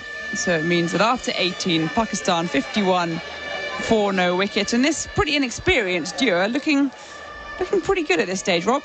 Yeah, and I tell you what, there's a good battle going on for Shafiq and Lyon, because he looks like it's block, block, block, then he's going to come at him, and the field is set, in, out, so there's a man out on the sweep and there's a long on. And he's hanging in there. And they've got the men catching around the bat. And they're just waiting for that moment where he's just going to come out of his bunker and look to play some shots. And that's when they're going to try and pounce. But I love watching cricket like this. When there's a bit of spin, it's not ridiculous. To give it some context, it's not like in India where the ball was just ripping square and it was exploding out of a length. This is just a very good contest between a good player of spin and an excellent bowler. An excellent bowler indeed. And after the 18 overs I think we've had, 18 overs, Pakistan 51 for no wicket, and drinks have been called. So about an hour and 15 into play. And we'll join you in a moment after the break. Tyre Power, your trusted tyre experts.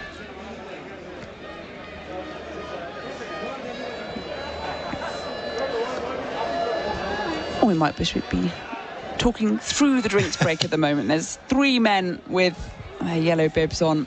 It's not particularly thirsty work out there at the moment. And as you're saying, Rob, it's probably the perfect cricket weather. And I think this might even be the best of the 5 days play. Get the power of safer tyres before you go on holidays. A road safety message from Tyre Power. Correct tyre inflation is the single most important part of tyre care. It helps keep them in good condition to provide optimum performance and maximum life. The best thing you can do before a long journey is check your tyre pressure and top them up with air if needed. And don't forget to check the spare tyre too. Get the power of expert advice. Get the power of Australia's biggest independent. Visit tyrepower.com.au for your local owner operator.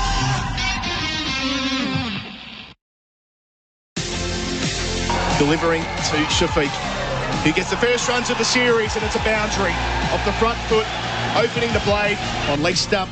Shout for leg before. Stark really likes it. It's turned down now. Cummins is going upstairs. Well, pitched in line, and it's going over the top of Midland leg comfortably in the end. So Australia lose their first DRS review. Line bowls, and going hard is Shafiq. Over long on, over Pat Cummins, and over the rope.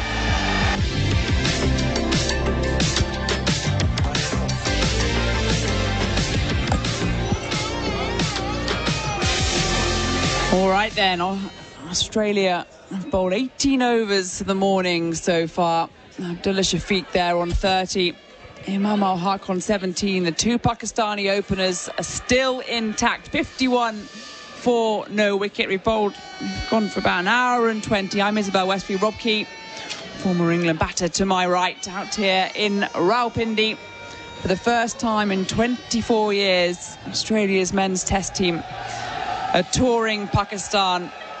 And it was quite the historical moment earlier on today when that first ball came down, because there have been quite a few aborted attempts at cricket coming back to Pakistan.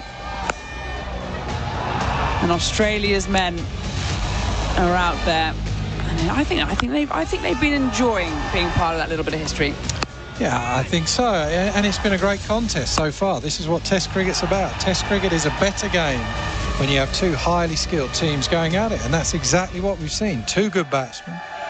And we've got some excellent bowling. I mean, Australia's bowling, they haven't played any red ball cricket, it seems. The preparation has been non-existent pretty much because of the rain, stuff like that. But they have been outstanding. Cummins, Stark, Hazelwood, they just don't miss their line and length. Travis Head then around the wicket, bowling his off-spinners in his sunglasses. This is kept out by Imam ul-Haq. Left-handed batter pushing it down to mid-on. Glasses wearing as well. This is forward defending. I love that. I love wearing that. The glasses combination underneath the helmet. Who's the best batsman or best batter to ever play in glasses? Clive Lloyd? Yeah, he rocked them pretty well, didn't he? Did all right. It's a full toss, just punted into the onside. They'll come through for a single, just wide of Cummins there at mid-on. 52 for no wicket. David Steele was an old English batsman. The banker who went to war. Yes, he looked very much not like a cricketer when he went out to bat, but boy, could he defend a bit as well. Oh, nice bowling. This one's forward. Big lunge across from Abdullah Shafiq. One of the few cricketers to win this BBC Sport Personality of the Year amongst your Andrew Flintoffs and your Ian Bothams.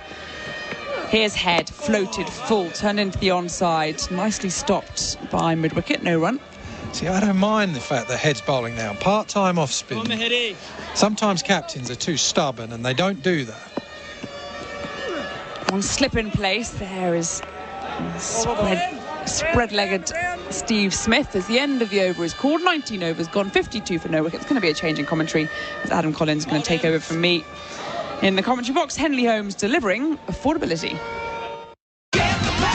Sometimes needing new tyres can catch us by surprise. That's why Tyre Power gives you the power of Zip Pay and Zip Money. It means you can get what you need now, get back on the road safely and pay for it later, taking advantage of the interest-free periods. So if you need new tyres or mechanical repairs, don't wait till it gets worse. Get them now with Zip Pay or Zip Money at Tyre Power. No fuss, no wait, no worries. Terms and conditions apply. So visit tyrepower.com.au or call 13 21 91 for your local owner-operator.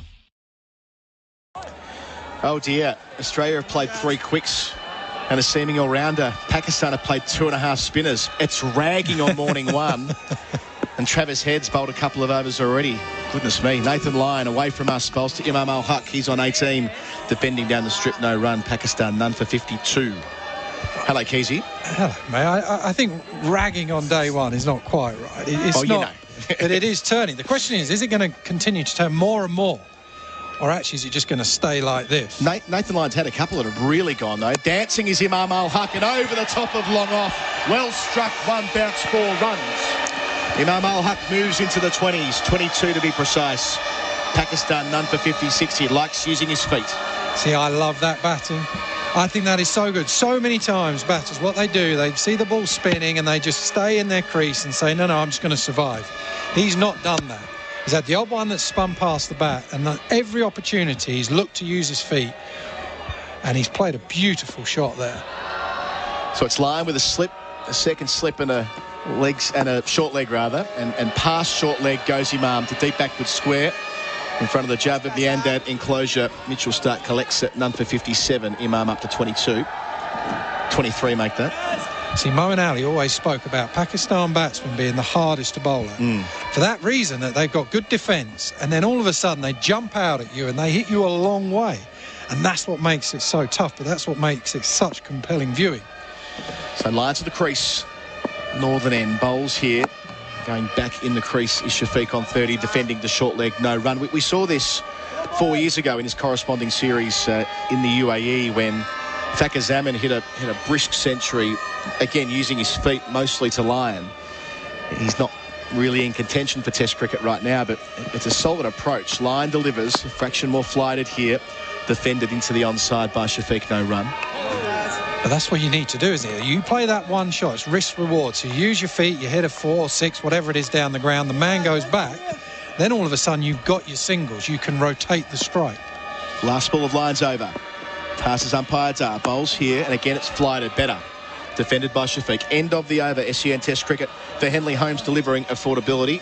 Pakistan and none for 57. Adam Collins and Rob Key with you on the call. Keezy, you got in a couple of days ago, is it now? Yeah, a couple of nights ago, actually. Late, 2 nights ago? Got in at 2 o'clock in the morning. And your career started before Pakistan stopped playing Test cricket, but you never visited here, did you? No, I got dropped from England about 2004. I think 2006 was the sort of infamous tour when Flintoff and all those guys came out here after they'd won in 2005, and they were sort of still on that, they were still on the high from that, to use probably a more PC term. But actually, they've been excellent. I mean, these have been fantastic places to come and play. And that's the universal view so far. Travis Head bowling here, using his feet again. Imam down the ground, 4 runs. Out through mid-on. Got a nice piece of it. Imam ul-Haq moving through the gears. He's up to 27. Pakistan none for 61. This is getting ominous for Australia already. But this is why all that hard work, Colo, all that time when they're standing there against the seamers and they're hanging in there. Now you've got to be thinking, I'm set, 30 and 27, both batters. You're in a good spot. Part-time spinner on, good surface. Wide of the crease, Head bowls, and Imam defends back to the South Australian, who collects moving to his right. Bit of a tumble dive there as well. Gosh, what must Mitchell Schwepson be thinking? What must he be thinking? Head delivers, flighted and dug out by Imam. Considering that Schwepson first was in a test squad 5 years ago, yet to get a test debut. He's always been there sort of just in case they wanted a second option. Delivering here his head, clipping through the onside and finding the gap is Imam ul-Haq. Out through mid-wicket, out towards the Imran Khan enclosure, gets himself another boundary and he overtakes Shafiq. He was slow to start, but he's got 31. Shafiq has 30. And Pakistan, none for 65. The runs are coming thick and fast. How fast is this outfield as well? I can't describe. I mean, this is almost as fast an outfield as I've seen. It is racing across the turf. And it's the smallest of the three grounds we'll see over the next month as well. You need bulk runs batting first here. And Pat Cummins has to answer some questions as captain. We haven't said that many times so far in his brief leadership career. Still a silly point and a slip. That's better. Again, Head bringing Imam forward, defending out towards Labuschagne at silly point. No run. Yeah, you'll find out more about Pat Cummins as a captain in this than you did in the Ashes, that's for sure. And to be fair, he said that himself. Quite mindful of his situation against England. Last ball of the head over. It's defended into the offside. 2 boundaries coming from that 21st over of the innings. Pakistan none for 65 with Imam on 31 and Shafiq on 30.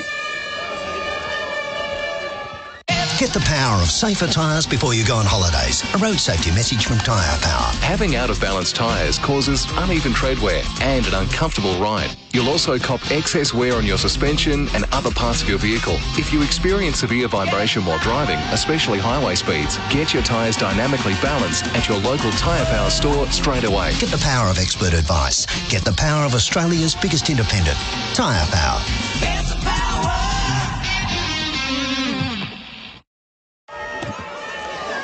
Nathan Lyon prepares to bowl his 8th over of the first session. Travis Head's bowled 3, so 10 of the 21 have been spin. Pakistan don't mind that at all. Lyon to Shafiq on 30. He's forward defending. Lyon collects in his follow-through. We said goodbye to Rob Key, who's gone back to television land, and Peter Lawler joins me at the northern end of this glorious cricket ground at Rawalpindi. Hello, Pete. Good morning. Pakistan have stretched their limbs. I think they're moving into their work here, aren't they? They're enjoying it. Lyon bowls a fraction shorter. Shafiq deflects in towards the onside. Short leg collects no run. When you're bringing Travis Head on for the 17th over of a match on the first morning, is that an admission? Is that creative captaincy, or is that an admission that you're a spinner short? It's the latter. I mean, you can't build an argument for the former, I don't think. Look, we'll work through this. Lyon delivers. Fuller. Shafiq pushing. Quick single. Easy single in the end to Pat Cummins at extra cover. He moves along to 31, joining Imam on that score, none for 66.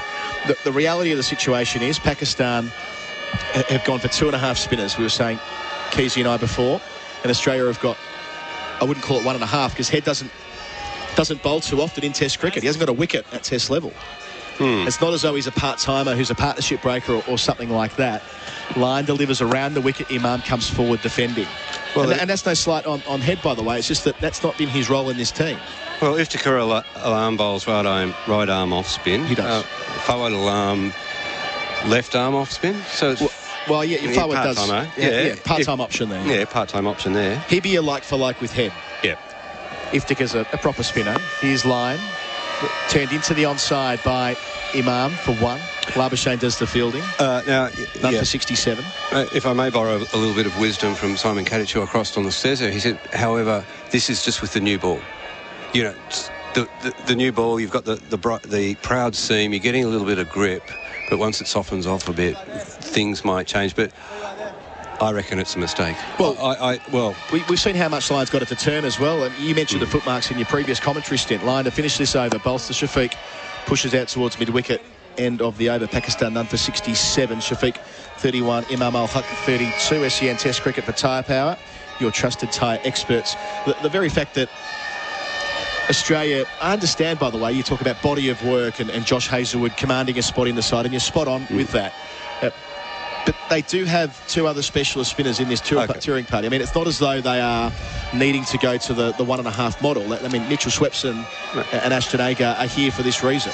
Don't take me out of context, mate. That was when I was comparing Boland Hazelwood. But you're right. I'm agreeing with you, by the way, about Hazelwood. I'm not disagreeing about the idea that a bowler of his quality should come back into the test team. Yeah, I know, but anyway.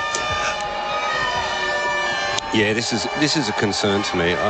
If it's spinning like this now, it's just going to spin more and more and more. And of greater concern, and we see now that there's a change, and they've taken Travis Head off, and hey, we will be eating our words in 30 minutes when they rip through them. But the Pakistan batsmen are handling that spin easily too. They showed a bit of respect early, but they're actually starting to move into their work, knock it over the top, push it through the field. That worries me. Yeah, well, the fact that Imam was very happy to come down the track to Travis Head a couple of times in the previous over, lofting him over long off. Yeah. That was presumably the catalyst for them making this change. So Josh Hazelwood sent down 3 overs early and none for 4. Away from the pavilion end. Got a couple of slips, deep point as well, leaving alone outside the off stump is Imam through to the gloves of Carey. Yeah. 3 overs, none for 4. Doesn't give much away, does he, Hazelwood? He's just impeccable. I mean, Scott Boland's impeccable too, top and off. But I don't know if we should keep comparing the two. And I think, well, will Scott Boland get a chance? I mean, you would look to be rotating your quicks, but maybe you will only need to if we're already thinking that three seamers is too much in this match. It's certainly too much when we move stadiums. Yeah, when we move. And Cameron Green's a factor in that conversation too. Hazelwood around the wicket, defended into the onside, knows the call from Imam. Yeah, Hazelwood, superb record against Pakistan, who he averages 20 against. Takes his wickets at 27 away from home.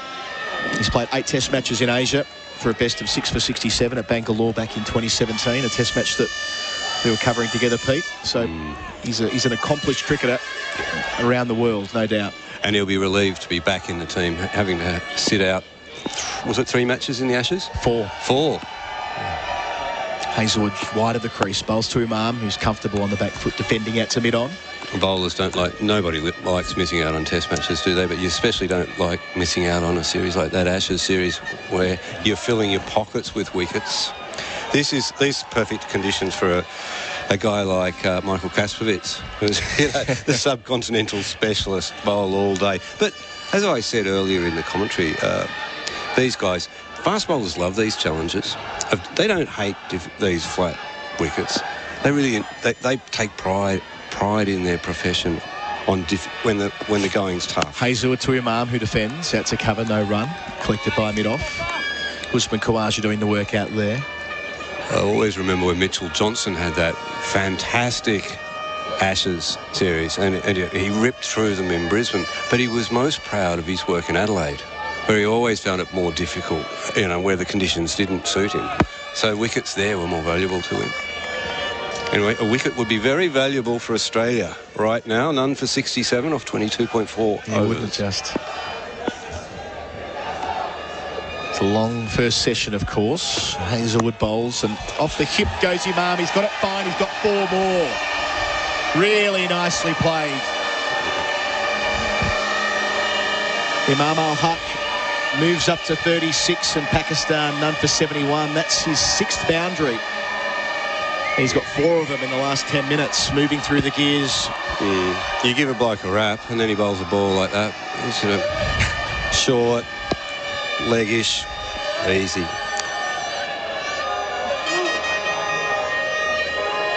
Eight fours and 1 6.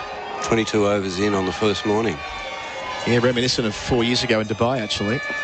Imam was a big part of that day. Hazelwood outside the off stump, left through to the gloves of Carey. That's the end of the 23rd over. None for 71. SEN Test cricket for Henley Holmes, delivering affordability. Imam 36, Shafiq 31. So we've got another 54 minutes until lunch on day 1, due to Friday prayers here in Rawalpindi, the twin cities of Rawalpindi and Islamabad. But yeah, the 4 years ago, the first test they had, I think they went through 2 sessions without losing a wicket on the first day. That was Mohammad Hafiz, who made a big century upon his return to the team, and Imam ul-Haq, who made 74. And then Australia got their way into the test in that 3rd session. But yes, this is going to require an intervention before lunch, you'd think. Well, we're 90 minutes into the play, and Nathan's already bowled 8 overs, none for 22. He's coming on to bowl his 9th over. Considering he didn't bowl at all in his most recent Test match. Had a thanks for coming, didn't he? Yeah. Give us your match fees, bring your afternoon tea, but you won't get a bowl. That was the story of my cricket career, Adam. Didn't get a bowl, didn't get a bat. 3 catching men, 2 on the leg side. Here to Shafiq, who's forward defending, just past Marnus Labuschagne at short leg, but there's no single out to Khawaja. Does the work backwards square. Slowly swelling this crowd, Adam. Are they Vazulas or something? Is that what you call those horn things? The Vuvuzela, aren't they? I don't know. Yeah. Reminds me of the 2010 Football World Cup, a long time ago now. Line, bowls and forward is Shafiq. Good on the front foot into the offside. We've seen so far that he really likes to smother the spin. Now that's because no traffic or cars can get anywhere within the vicinity of the ground. That's to make up for the absence of horns. Because locals get nervous if they can't hear car horns bleating all the time. Yeah, we've seen a few things on our trips back and forth on the ground so far. Here's Line, wider of the crease, and off the inside portion of the bat, defending is Shafiq out towards Labuschagne at short leg, no run. I mean, the security situation here is extraordinary. I mean, we've got decoy buses that haven't got the Australian team in it. They've got snipers on roofs. They've got the works, really. Line again, flatter, and pushed into the offside by Shafiq. There's one out there towards backward point. None for 72 the score. 1 ball left in this, the 24th over. It's a simple but functional stadium. I don't think you'd really enjoy the fact that there's no covering out there in the stands. It's not really a stadium in the Australian sense, but it does sort of... It makes the ground feel like part of the town, doesn't it? You can look around and see the rooftops. There's a great view here. It's a little bit like being at Monaco. It's probably the closest that we get. Yeah, and I suppose with the wings uncovered, it's like the old Waqar as well. Lion bowls using his feet again. He's ul-Haq straight over his head towards us. Gets himself 6 runs. Bouncing into the sight screen. We've seen a 6 from Shafiq and now 1 from Imam, both off the spin. They are going beautifully. None for 78, ul-Haq. He's gone from the teens to the 40s in about quarter of an hour. And you love to see a batsman use their feet to the spinner, knock them off their length like that, and he's hit that very cleanly. Thought we were going to get a catch there, Adam, out here on the balcony. We're in play here. We're at a very straight long off when Lions bowling. We're right above the sight screen. Got to stay still at this end of the ground.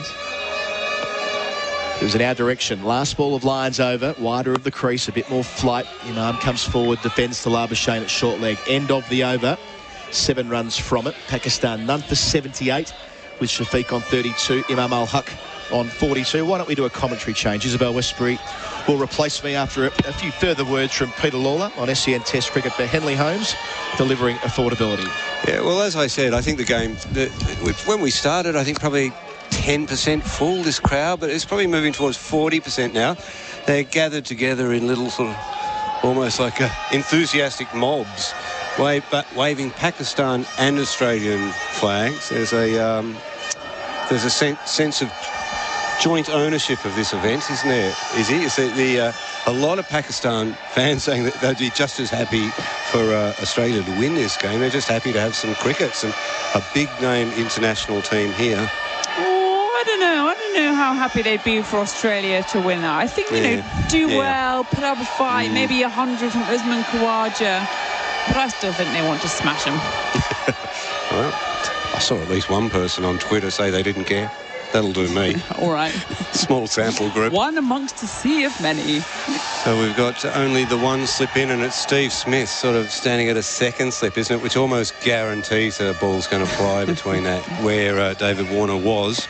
Yes, second slip, and then the giant Cameron Green at gully. Here comes Hazelwood into the proceedings, and this is defended by Shafiq. He's 32 from 70. ul-Haq at the other end, 42 from 74. And Pakistan currently, we've played an hour and 40 minutes of this game so far, and they are 78 without loss. And the closest we've come to a whiff of a wicket was a turn down appeal for LBW in the first half hour of play, I think, that was seen to be, or shown to be, eventually sailing over the wicket. Too much bounce, too much height. Here's Hazelwood again, and forward defending is Shafiq, and there is no run. We've seen Nathan Lyon brought into the attack after just half an hour. We've seen Travis Head, a bit of off spin as well. We've seen a couple of nice sixes dancing down the ground too. Yeah, there was Nathan Lyon did get that inside edge off the right-hander that Travis Head couldn't quite, but he didn't get his hand to it. It wasn't a chance. It's not a chance if you don't get your hand to it. Absolutely not. You got a foot to it. Hands on hips amongst a number of these Australian players at the moment. I think they realise as well it's going to be 5 days of hard toil out there. Hazelwood again towards us, and forward defending is Shafiq, and there is no run. Well, Pat Cummins was asked about what he'd been saying to the batters yesterday, and he said, well, you know, they just have to be prepared to bat and bat and bat and possibly go at only 2 runs and over. But the inverse of that is that the bowlers will have to be prepared to bowl and bowl and bowl and bowl. I was going to say, it's lucky he's talking to Australian batters, because I can't even imagine England batters at the moment, the way their men's test team has been playing, trying to bat out overs. Deary me. Here comes Hazelwood again, and forward defending, turning into the onside, in fact, is Shafiq, and there is no run. Well, there's no surprise overnight, was it, to see the bowlers too are a big problem with England. I mean, they've left their 2 veterans at home. They've picked Ollie Robinson, and hey, Kel's surprise, he's off injured in the warm-up match. This is the bloke who went off for scans on the first day in Brisbane and came back. There was nothing wrong with him. He just was feeling a little sore or something. I mean, I have to be cynical about this guy. He's not fit. I don't know why they picked him. I reckon he should have been sent to Coventry and said, harden up, mate. This is not the way you play Test cricket. Here comes Hazelwood, and forward defending, and there is no run. Sent to Coventry. I always used to think that was a euphemism for getting pregnant, but there you go. Oh, is it? Have I got that wrong, have I? Yeah, it's been a long time since I've read Jane Austen. And I've never got pregnant. Is that what it meant? Is that what it meant? Yeah, when you get sent to Coventry, it means that you've got pregnant probably before you're married. All right. Well, can I rephrase that and say sent to the naughty corner? No, I like it. I like the idea that Ollie Robinson's been sent to Coventry. Oh, that's what was wrong with him. You haven't got a hamstring strain. There's a... Well, who knows? Who knows? 78 without loss then here in Rawalpindi. The 2 Pakistan openers, they are staying where they are. They're not going anywhere, Coventry or elsewhere. After 25 overs, Pakistan 78 for no wicket. Abdullah Shafiq on 32, Imam ul-Haq on 42. Henley Holmes delivering affordability. Get the power of safer tyres before you go on holidays. A road safety message from Tyre Power. Correct tyre inflation is the single most important part of tyre care. It helps keep them in good condition to provide optimum performance and maximum life. The best thing you can do before a long journey is check your tyre pressure and top them up with air if needed. And don't forget to check the spare tyre too. Get the power of expert advice. Get the power of Australia's biggest independent. Visit tyrepower.com.au for your local owner operator.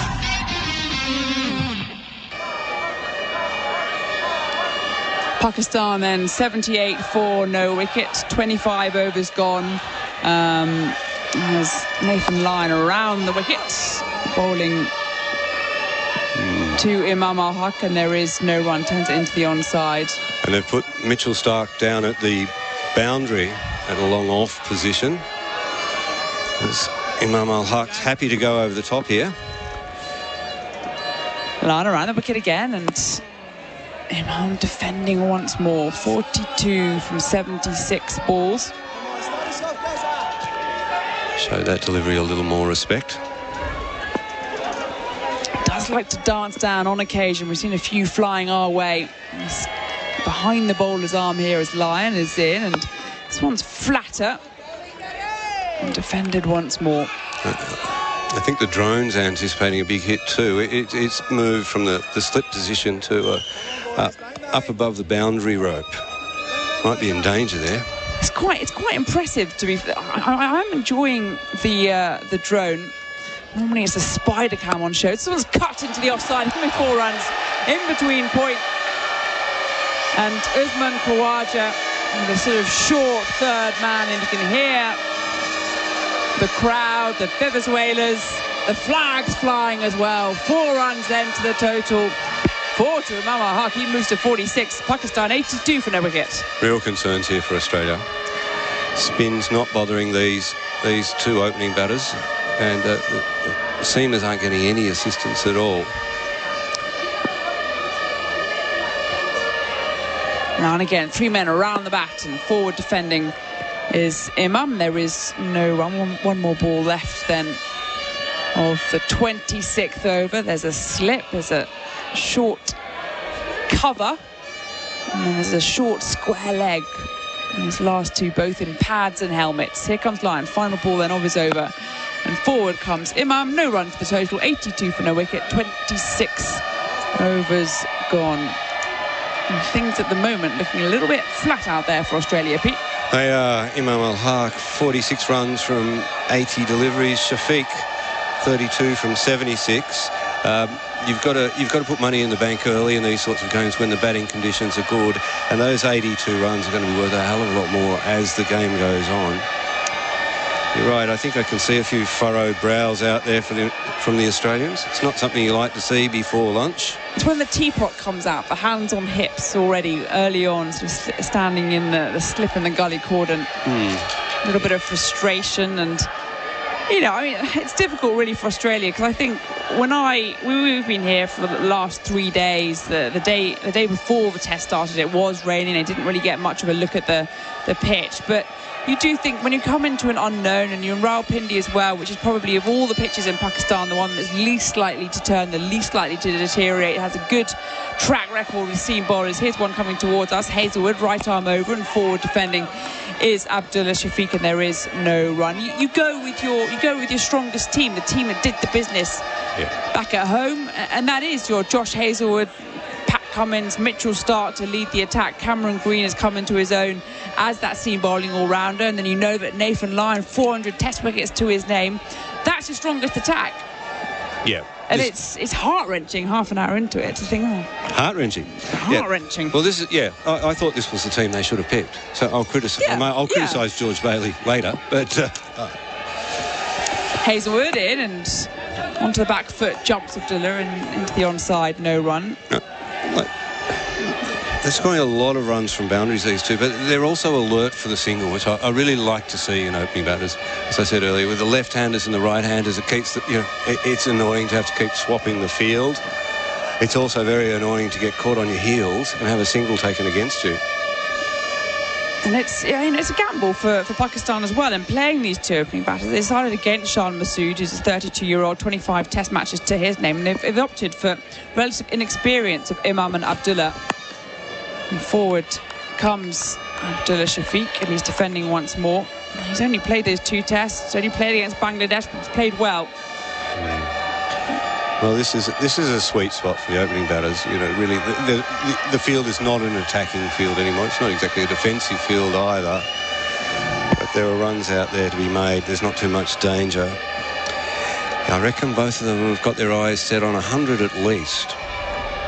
100 at least between the 2 of them, or 100 at least? 100 each. Oh, 100 right, each. there you go. They're not sharing. You heard it here first. Second slip, gully as well, and ducks about to the Shafiq. That's good awareness. And good from Hazelwood as well. A bit of venom, bit of aggression. Like to see that at this stage. Shafiq just down on one knee. Push the head back like a boxer getting out of the way of the punch. I like to see that. I don't like them crouching under it. I thought it was Kept really his elegant. eye on the ball. Yeah. Really elegant way of avoiding that. It's the classic method of keeping your eye on the ball, which batters don't tend to do much anymore. Get some great photos. Some of the classic cricket photos are the ones on one knee as you kind of do the limbo. Yeah. Some 48-year-old Englishman with smelling Jeff Thompson. Or Lily towards the head. So this one is Fuller, and defended once more by Abdullah Shafiq. He's 32, having faced 81 deliveries. Imam ul-Haq at the other end is nearing his half-century. The bespectacled Imam ul-Haq. He's just having a chat now. He's walked down the wicket to have a chat to Abdullah. So good little teamwork from the duo here, urging each other on. That classic photo you're talking about always looks better because the batter wasn't wearing a helmet, were they? There was just the little cloth cap on their head. Proper chin music back then. Here's the final ball of the Josh Hazlewood over. 27 overs gone. It's a dot ball. 82 for no wicket. Shafiq on 32. Imam ul-Haq on 46. Tyre Power, your trusted tyre experts.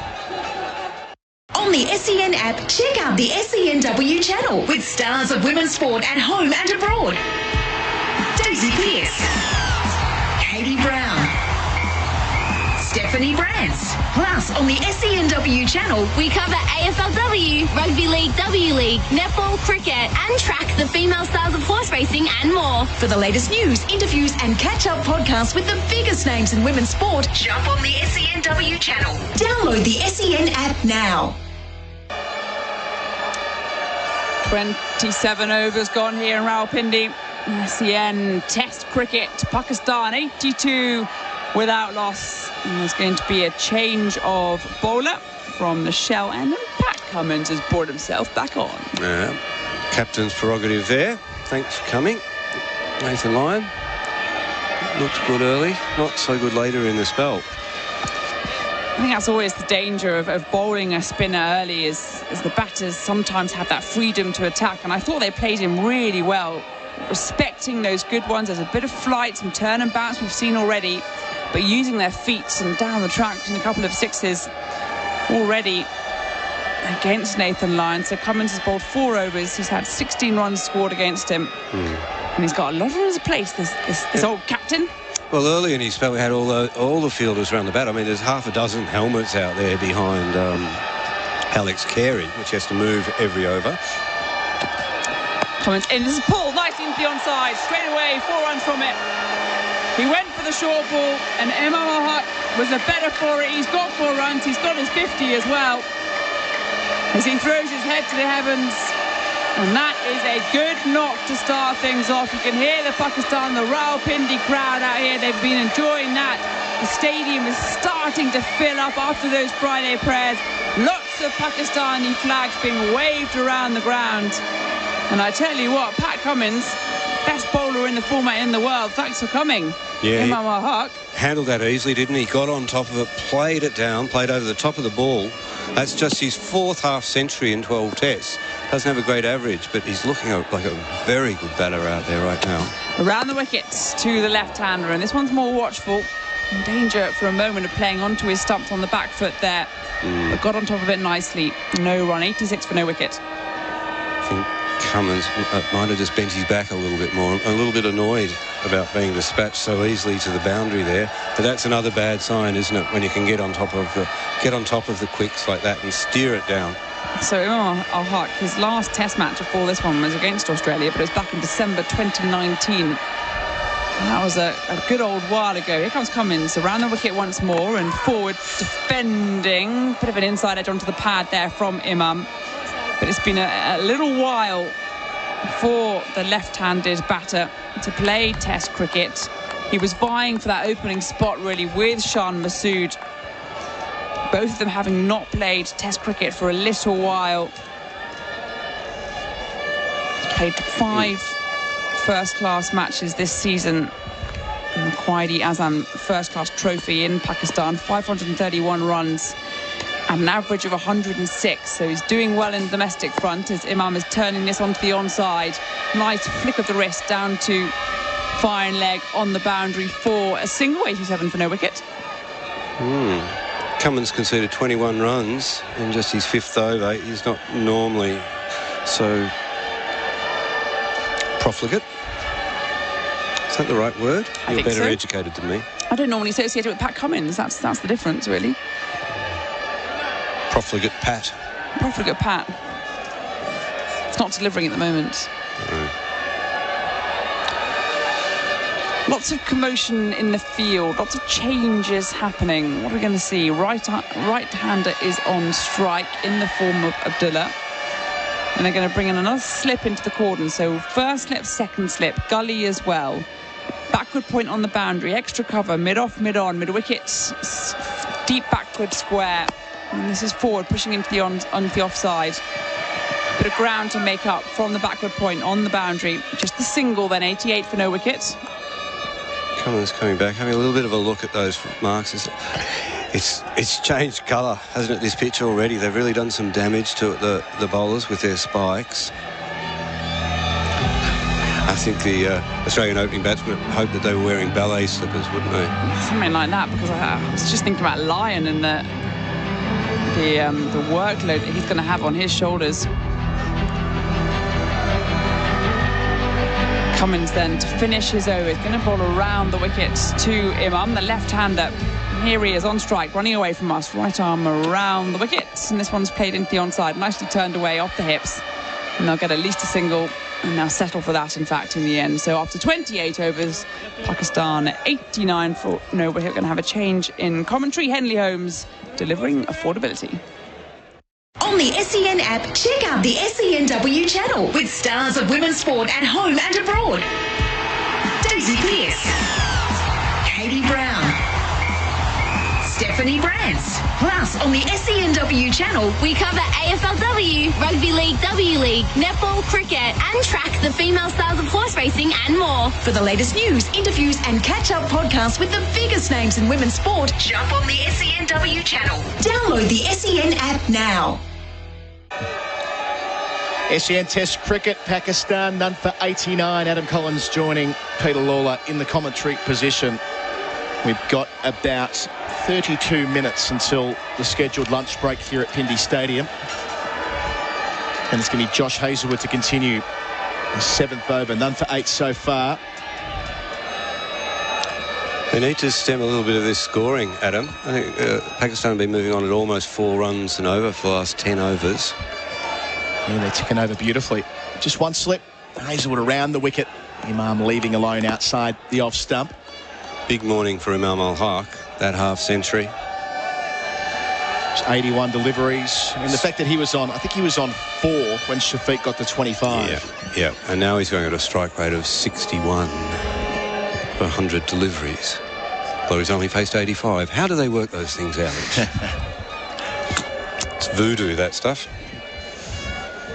So deep backward point. Out there sweeping, and 2 sweepers on the leg side as well. A fine leg beneath us and a deep backward square. Just 2 catching men. Hazlewood bowls to Imam, who goes back in the crease and defends out to the offside. No run. Handling him quite easily there, isn't he, just from the crease? Still some good bounce. I was musing that maybe the selectors should have read the fine print on the trophy, Adam. The Benaud-Qadir trophy. It's not named after seamers, is it? What were you expecting? No, it's not. And an interesting observation on Twitter that the players, when they were asked about the surface before the test, the Australian players all said, well, the practice pitches aren't spinning. They aren't gripping. Maybe they were hoodwinked. Around the wicket, again, Hazlewood leaving alone is Imam ul-Haq outside the off stump. Maybe it was the practice pitches, which were always a bit greener than the main strip that we saw 3 days ago. They could have played on this pitch 3 days ago. Yeah, well, look at them. They had a bit of grass on them, those practice well, they still do. Yeah. So maybe it was always the case that Pakistan knew that the covers that were on the pitch over the last 2 days, the very fact that 2 days out from a test they had the covers on, so they were worried about the sun baking it. That's right. And 3 days out, I had a chat through the fence to George Bailey, who said it looks like it's ready now. It's ready. Let's bring the test forward. So Hazlewood again delivers to ul-Haq. Pushes into the onside. Quickie shingle takes on Labuschagne. Direct hit comfortably home. Shafiq to the danger end. Good batting. Nice bit of fielding that, wasn't it? Threw down the stump side on. Only had 1 to aim at. Works very hard at his cricket, doesn't he, Marnus? Yeah, good and that's serve. excellent. I mean, I love to see a fielder hit the stumps. Had 1 stump, he hit it. I mean, the batter was safely home. Of course, Marnus Labuschagne executed a direct hit run out in his most recent test match at Hobart. Rory Burns, when he was out in the first over of England's first innings. I love that great era of Australian cricket when they hunted their prey in front of the wicket. The Ricky Pontings and the Simons, Clark early in his career. Hazlewood back over the wicket to Shafiq. Delivers here, swaying at the way of a short ball. Haven't seen many of those this morning. And it was an additional aggressive tactic. You know, you're in the batsman's face, and every time they moved, you whack that ball in. And those guys could hit the stumps. David Warner is a very enthusiastic fielder, works hard at it. doesn't hit the stumps that often. I'd be interested to know how many run-outs David's got in his career. He'd have a few, that's for sure. Not as many as he could, though, Adam. He'd hit the stumps. So Smith at second slip, Cameron Green in the gully, the only catching men.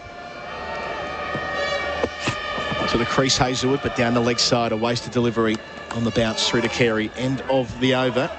Pakistan none for 90. SEN Test Cricket for Tyre Power, your trusted tyre experts. Adam Collins with you, Peter Lawler with me, and we have stations joining us from around the country. If you're for the first time, if you've not been listening on the app, the news to report is that Pakistan won the toss and had no hesitation. The captain Barbara Azam saying, I will have a bat. And they batted so nicely so far. Imam ul-Haq is 53 from 89 deliveries. He completed his half century in 81 balls, 8 fours and a 6. Abdullah Shafiq down the other end got off to a flyer, hit a big 6 early on off Nathan Lyon. He's 33 off 85, winding it back a gear or two.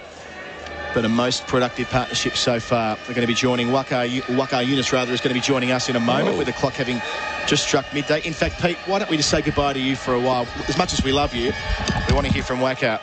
New over, Pat Cummins around the wicket, bowls to Imam off the inside portion of the bat. It spits out towards deep backward square leg. They take a single, none for 91. Imam up to 54. A glorious day here in Rawalpindi, the twin cities of Islamabad and Rawalpindi. The nation's capital here in Pakistan. The first test match here between Pakistan and Australia since 1998.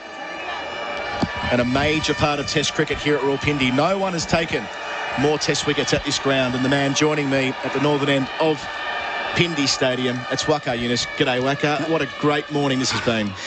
Yeah, it's been a very good morning for Pakistan. First of all, winning the toss on a slow track, and the first couple of few overs, I would say, first hour, I would say, was a little bit hard, a little bit difficult. The ball was spinning and also seaming around a little bit, and they managed both of these guys really well. Good partnership for Pakistan. Cummins has 3 in the cordon, a couple of gullies making that up on the front foot, pushing Shafiq. And out past Labuschagne. Might have been a bit of a bobble there. They get back for a second. Out to the sweeping man. Hazelwood doing the work out there, none for 93. Both these batsmen, Nasser Shafiq and Imam ul-Haq, they're very comfortable out there. They struggled to begin with, and the run rate wasn't really moving. It was first 10 overs was real hard work. And the paces came hard at them, and then once they settle in, now the run rate has just gone up, 3.17. So things are in control of Pakistan at the moment. Cummins delivers. Shafiq beaten outside the off stump. We haven't said that many times this morning. Hit the seam and just deviated away into the gloves of Carey, and it actually carried through. That's been a big feature of the first 2 hours. And if you have just joined us with the networks, the reason why we're continuing through with an extended first session is the Friday prayer. So we're over 2 hours into this test match, and not many have gone through with that kind of carry, Waqar. Yeah, how good was that delivery? I think Australians missed the trick there. They just kept their paces off attack for a long time. They brought Nathan Lyon early. Cummins wider of the crease, bowls to Shafiq. Nice straight drive, but collected by the captain in his follow-through, no run. And the ball was, yes, there was a little bit of spin because the ball was hard, and once the seam lands on that little damp pitch, the ball was spinning. But I thought that the paces were just held back for for a long time. Now these two bowlers are coming in and hitting the right length. They found the right length, but the slowness of the pitch doesn't really allow the edges to come into play at the moment. So it's Cummins away from us, bowls to Shafiq, nice and straight in defence. We were speculating before, Waqar, that the practice pitches they've been using in the last couple of days are remembering they didn't get a look at the pitch yesterday, and nor did they the day before. The covers have been on for different reasons on the last 2 days, and Australia said that well, the practice pitches weren't turning an awful lot. They were using that as a guide. Well, Pakistan have got 2.5 spinners in this test. Australia have got 1, and they've already had to use Travis Head for 3 overs in the first session of the test match. It does feel like a very different approach between the teams at the selection table, and it's already showing. Cummins bowls, ends the over, full and straight and defended out to the offside. We'll take a break with Pakistan at number 93.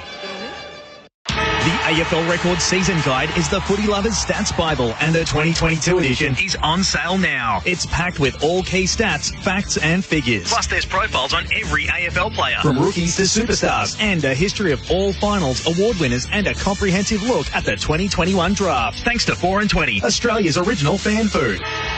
Grab the AFL Record Season Guide, a must for every footy fan. Just $39.95. Available now at Coles, Woolworths, news agents and bookstores.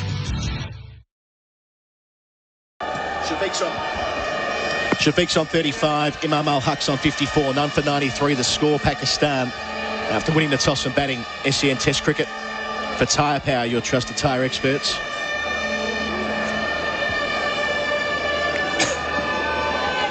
The crowd starting to build. Difficult to get in today with all the security provisions and all the rest of it, and of course Friday prayers, but all the tickets are sold here at Rawalpindi. Marvellous atmosphere. Plenty of horns blowing. Mitchell Starc back into the attack from the pavilion end. Imam ul-Haq squeezing this out towards mid-on, but not far away from slipping past the inside edge, and had he done so, leg before wicket would have been in play. Good start to the spell. Normally here in Pindi, people just wake up a little late. And that's one reason. Yes, of course, the prayer is another reason that you will see people come in after the prayer, which will probably finish around about 1 o'clock or after lunch, I would say.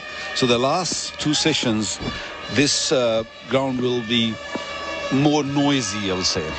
Starc up towards Imam, delivers here over the wicket. Imam goes back and forces out for a cover. There'll be one there. He moves to 55. None for 94 is the score. So if people are waking up late, does that suggest that they're staying up quite late as well, and there's a bit of a thriving nightlife in Islamabad? 100%. I mean, the normal routine here in Pakistan is people sleep a little late and then, of course, wake up a little late. The work starts a little late and then they work till 7 o'clock, 8 o'clock. But yeah, I mean, people have been starved for cricket, and I'm sure this, as we all know, that this ground has been sold out for the first, I think, 3 days.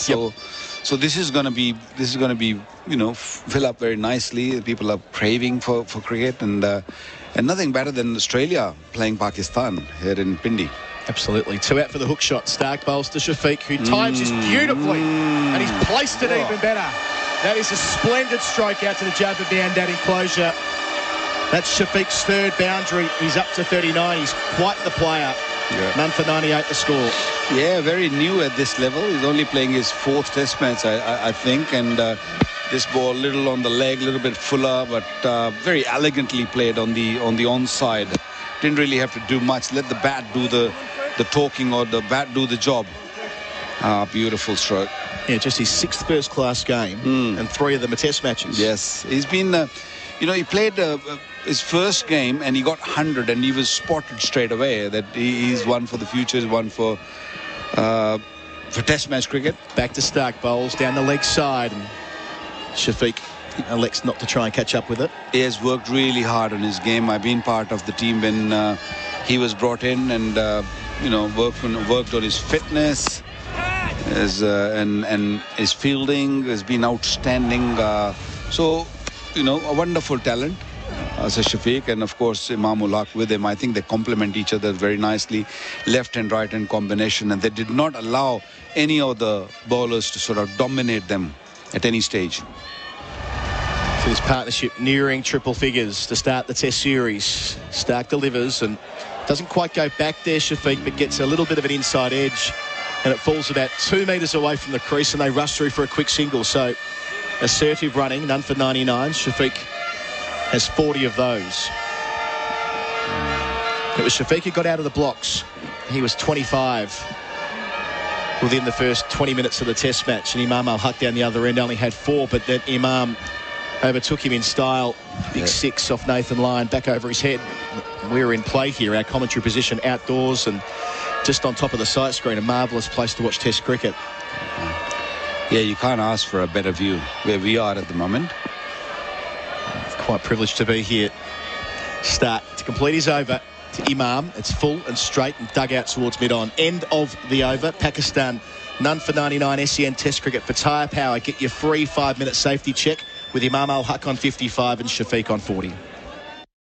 Get the power of safer tyres before you go on holidays. A road safety message from Tyre Power. Having out-of-balance tyres causes uneven tread wear and an uncomfortable ride. You'll also cop excess wear on your suspension and other parts of your vehicle. If you experience severe vibration while driving, especially highway speeds, get your tyres dynamically balanced at your local Tyre Power store straight away. Get the power of expert advice. Get the power of Australia's biggest independent.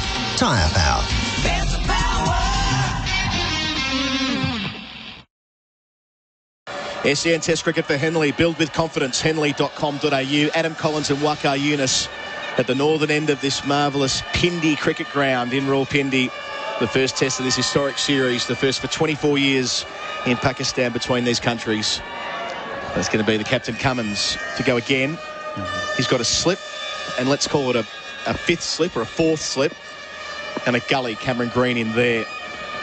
Passes umpire Aleem Dar and bowls to Shafiq, defends into the onside. Cummins does the work in his follow-through. I'm really surprised to see the ground is in great shape, great nick. It's a beautiful day. The sun is out, and the temperature is what, 22, 23 degrees? You can't ask for a better temperature to play cricket. The pitch on a slower side, I would say. It's going to be hard work for everyone, even the batters. At the moment, I think it's good to bat on, but once we get into third day, fourth day, it's not going to be easy to bat on also. Pat Cummins, the captain, bowls, and defending is Shafiq out to the offside. I mean, the major question Australia had before the test match was second spinner or third seamer. And we touched on those practice wickets and not getting a particularly good look at the pitch, but the pitch looked ready to go 3 days ago.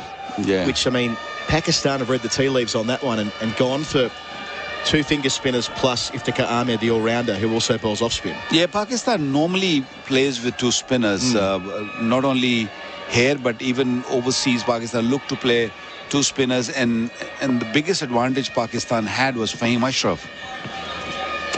Cummins delivers, and pulling is Shafiq out towards deep backward square, where there is a sweeper, Travis Head. They get a single. He's 41, and that brings up the 100 partnership. What a fine start to the series for ul-Haq back into the team. He's got 55, and Abdullah Shafiq, new to the international scene, just his third test match, but boy, he's making an impression. He's looking good on 41. They are laying a sturdy foundation here at Pindi. Well, Pakistani camp, Pakistan dugout, I think they'll be at ease now. They'll feel very comfortable. Before Australia coming to Pakistan, I mean, the big pressure was that they're coming after a long time. Cummins going over the wicket to Imam here now. He goes back and defends into the onside. No run to Labuschagne at mid-wicket.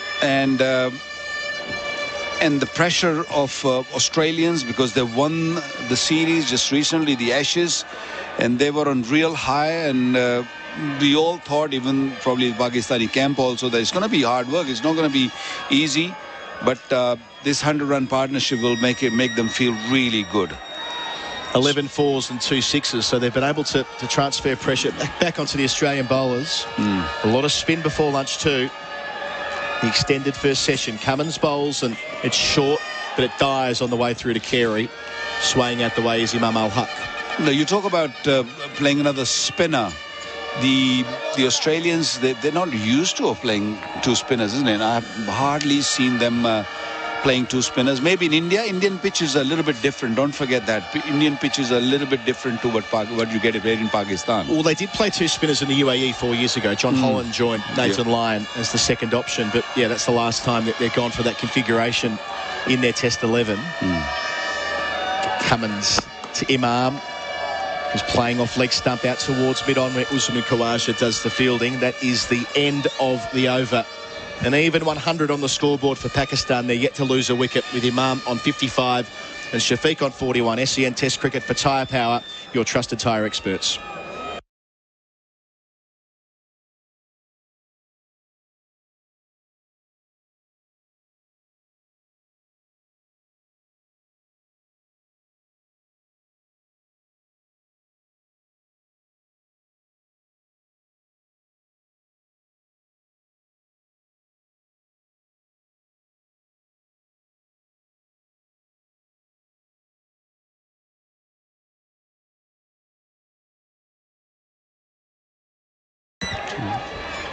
None for 100. They're a nice set of numbers for Pakistan. Babar Azam won the toss and batted, and everything has gone to plan so far. Waqar Younis with me, 373 test wickets, 23 of them here at Rawalpindi, no more than that figure. We'll work through the course of the over why you enjoyed this venue so much across your story test career. It's Mitchell Starc running away from the pavilion end towards Shafiq. Delivers here, beats him outside the off stump. We haven't said that many times today. Yeah, that's a wonderful delivery. A little bit fuller. And because Shafiq is really feeling comfortable now, so he's going to look for runs. So it wouldn't have been a bad delivery to ball outside the off stump if he can just take the ball away from me, like what he did in this last delivery. Ball just pitched and just left him. Although there's only one slip, 2 gullies. Wonderful delivery. Did I detect? And you might need another replay. Just a smidgen of reverse there as well. I'm not sure if that was what he was able to generate there. Starc, one of the best in the world at that. Delivers here. Shafiq goes back and plays with control at the deep backward point where there is a sweeper. Travis Head, another easy single. He's 42. None for 101 the score. I think that's also another reason why Cummins held his fast bowlers back a bit. They only bowled short spells of 4 overs to begin with, and then there was Nathan Lyon and Travis Head, and they just filled in for good 10-12 overs, and I'm sure the ball's getting into that position or in that situation that there will be a little bit of reverse now, and I'm sure Mitchell Starc is the best one around. He's bowling here to Imam, slip in a gully. This is full on leg stump push to mid-on. Was that a weapon for you here at Rawalpindi, Waqar, the reverse swing? Things have changed a lot over the years here in Rawalpindi. We play on a grassy pitch also here, depending on what opponents we're playing against. I mean, against Bangladesh and Sri Lanka, we played on a really green top wickets, and the ball sort of seamed around for good 2 or 3 days. Then again, when we played South Africa last time around, which Pakistan won, I thought that the Pacers did the bulk of the work, and the pitch was a little bit harder and more grass on it. So here's Starc, bowls again off the hip of Imam. Bit of extra bounce there, a fraction uncomfortable, but he gets a single anyway. He's 56, none for 102. But this pitch, I feel that this is the pitch where you won't have seen any grass on it. This is very bare. I mean, it'll come onto the bat nicely, but once we get into 3rd day, evening or 4th day, if the sun stays like that, that will play some tricks. It will start keeping low and it'll start spinning a bit. And that's what Pakistan were banking on. That's why they played 2 spinners and 2 pacers. I still feel that it's not the right way to go because, Naseem Shah, who hasn't played much of a test match cricket, Shaheen is just coming out of PSL. They haven't played much cricket. And, that might really bite them back. Yes, 2 spinners is good, but you do need pace. I suppose the fact that Hassan Ali isn't available was a factor there. Now, we mentioned with the previous delivery, Imam ul-Haq was uncomfortable playing off his hip. The physio has come out to take a look at his left hand. All looks broadly okay. They're giving him some of that magic spray, Waqar, and plenty of batsmen needed the magic spray when you were at the bowling crease over your journey. It does wonders, of course. Good old days. Good old days. Yeah. Has a drink of water, maybe. Yeah, the spray's out again. No tablets or anything like that quite yet. It's quite a cool morning, actually. Not a cloud in the sky, but it was quite a chilly PSL by all reports. It felt like winter at different points, and we're not quite into the heart of the warm part of 2022 here. So perfect conditions to bat and to field. Well, you will not find a very hot day here in Pindi because this is up north, northern side. So the temperature is going to be really good. This is the best time of the year when you play cricket in Rawalpindi. It will start off with 22, maximum will go 25, 26, and then of course in the last session will start coming down again. So the best conditions are really good, and as I said, Pakistan winning the toss, that is really icing on the cake after 24 years. Absolutely. Such an important day in the history of Pakistan cricket, isn't it? Stark arrives at the crease and bowls to Imam, to Shafiq rather. It's full and pushed out towards cover where Labuschagne does the fielding. No run. From a Pakistani perspective, just how special is it that Australia has said, no, we are absolutely visiting. We're not going to pull out. We're not going to take the lead of New Zealand and England next year. We are going to be there. Look, I think it's great. I mean, we're very thankful to the Australians, and they came with the full squad, the best team available they've come with. So that is great thing for Pakistan, and of course playing cricket after a long time. Stark to complete his over outside the off stump, left alone again by Shafiq. I'll let you pick up that conversation with Isabel Westbury after the break. This is SEN Test Cricket at Rawalpindi with Pakistan none for 102. Shafiq's 42. Imam ul-Haq is 56. The AFL Record Season Guide is the Footy Lovers Stats Bible, and the 2022 edition is on sale now. It's packed with all key stats, facts and figures. Plus there's profiles on every AFL player, from rookies to superstars, and a history of all finals, award winners, and a comprehensive look at the 2021 draft. Thanks to 4 and 20, Australia's original fan food. Grab the AFL Records Season Guide, a must for every footy fan. Just $39.95. Available now at Coles, Woolworths, newsagents and bookstores.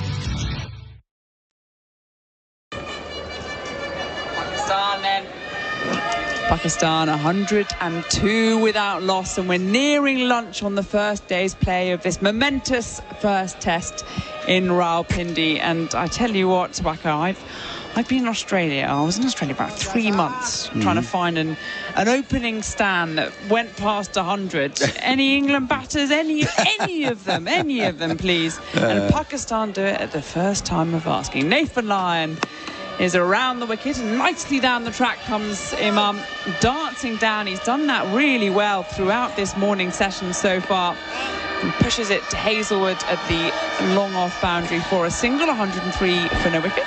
I was talking to Adam about how pleasing and how freshening to see Australians playing in Pakistan after so long. The memories of Rawalpindi, the last time they played, Australian won the test match here, and it's great to see Australia back with full squad, and they're an amazing side, just coming out of Ashes, winning the Ashes and dominating the Ashes. Actually, don't need to remind me. all right. Here's Lyon over the wicket and down the track, and it's a thick outside edge, and it was flighted for a minute. There was nobody there. In between, Cameron Green placed catching a mid-wicket, and then a further mid-wicket around, and it went right between the two of them. Shouts of catch it. It certainly was at catching height, but nobody there to catch it. And I tell you, just before lunch as well, that's the moment when Australia will be looking for that wicket. Yeah, it wasn't too far away from those three fielders, actually. There are three fielders on the onside, and they're all on catching, and that was a risky stroke from Shafiq.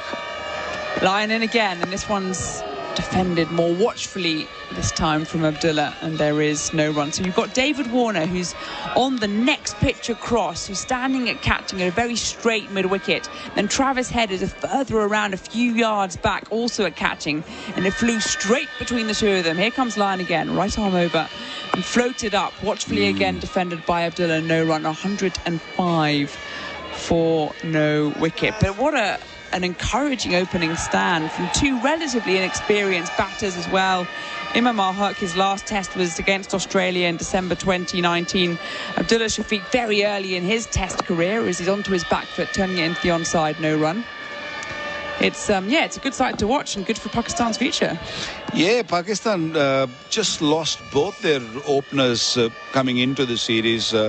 Abid Ali, who served Pakistan for a good year and a half, and he had issues with his chest. And here's Lyon, and this one's a big attacking shot from Hazelwood's underneath it. There's a man there at mid-on, another catch is taken. Nathan Lyon gets the first one. And in fact, it was Pat Cummins who ran around. Josh Hazelwood was planted on the long-on boundary.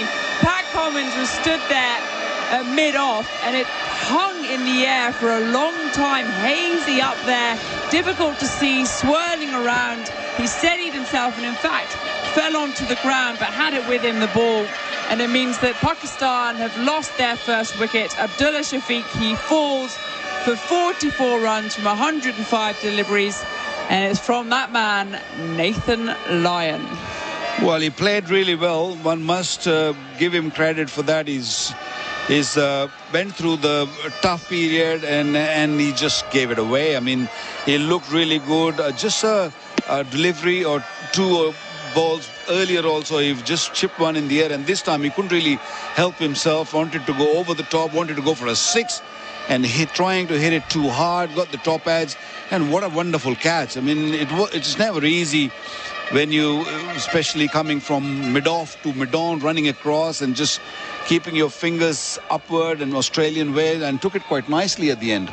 It was one of those where I thought, and I think Josh Hazelwood as well, stood on that long-on boundary, thought it had more on it. He thought that it was coming towards him, but it just went much higher up in the air than it did the distance. And in fact, Pat Cummins, he had to really scurry around because there was, of course, because Hazelwood was on the long-on boundary, it was completely vacant there at long-off, at mid-on. So Cummins had to scuttle around, make his ground, and then try and find out where on earth that ball was swirling up in the air. And a disappointment for Pakistan, because it's about 3 minutes before lunch, and we saw that unbroken opening partnership go past the century stand and then to fall now, and Shafiq as well, just as he was nearing his half century. But no worry, because there's a bit of experience coming to the crease. It is Azhar Ali, who's played 91 Test matches, 6,721 runs at an average of 43. A bit of experience into proceedings. He has 1,000 Test runs against Australia, in fact, as well, across his 11 Test matches. And he is into the crease. He's going to have to stay there for a few minutes before lunch. At the moment, yeah, he's on strike as well as Cummins, or even he's into a new over. Sorry, it's Mitchell Stark has taken up things from the pavilion end, the left arm seam up. He's going to take, I think, what will be the last over before lunch. 105 for 1 then, Pakistan. Because it was an inexperience of Asad Shafiq against Nathan Lyon, who's got heaps of experience. He knew exactly what he wanted to do, came down the pitch, and he just pulled his length back a bit, and rest was done by the skipper himself. Beautifully taken. Horrid time to come out as well, just as you're about to go to lunch. Here comes Stark, and this is off the legs, intending the onside. Doesn't beat the fielder Lyon at square legs, so he's still going to be on naught for the time being, Azhar Ali. There's quite an interspersed slip cordon. You've got Steve Smith standing at about a second slip position. David Warner is about 4th slip, and then Cameron Green in at gully, and there's a lot of space in between them. Yes, there is actually. They're trying to cover the whole area, but it's once it goes through them, then they're going to curse themselves. You know, why are we standing so wide? And you know, on a slow pitch, I can understand that. Stark in, and this one stayed low and dug out nicely by Azhar Ali. No run. Normally we talk about when we talk about slip cordon, we say if it's a slow pitch, just keep those slip fielders close to each other, because the ball's going to die. It's going to go shoot downward. But over here, because Australians fast bowlers are tall, they get that extra bounce, and that's the reason I feel that all these slip cordon is a little scattered, and also have a big gap between all three of them. Yes, I wonder whether they're spreading that jam a little too thinly. It's going to take one hell of an effort if it goes between them. Here comes Stark in towards us, left arm over, and this one's about shorter delivery. Actually didn't get up all that high, but well got out the way there from Azhar Ali. We see this quite often from Stark. He likes to have a little dig at the new batters that come to the crease. And I think that's the right way to go. Just give him a message, or send him a message that I'm coming at you.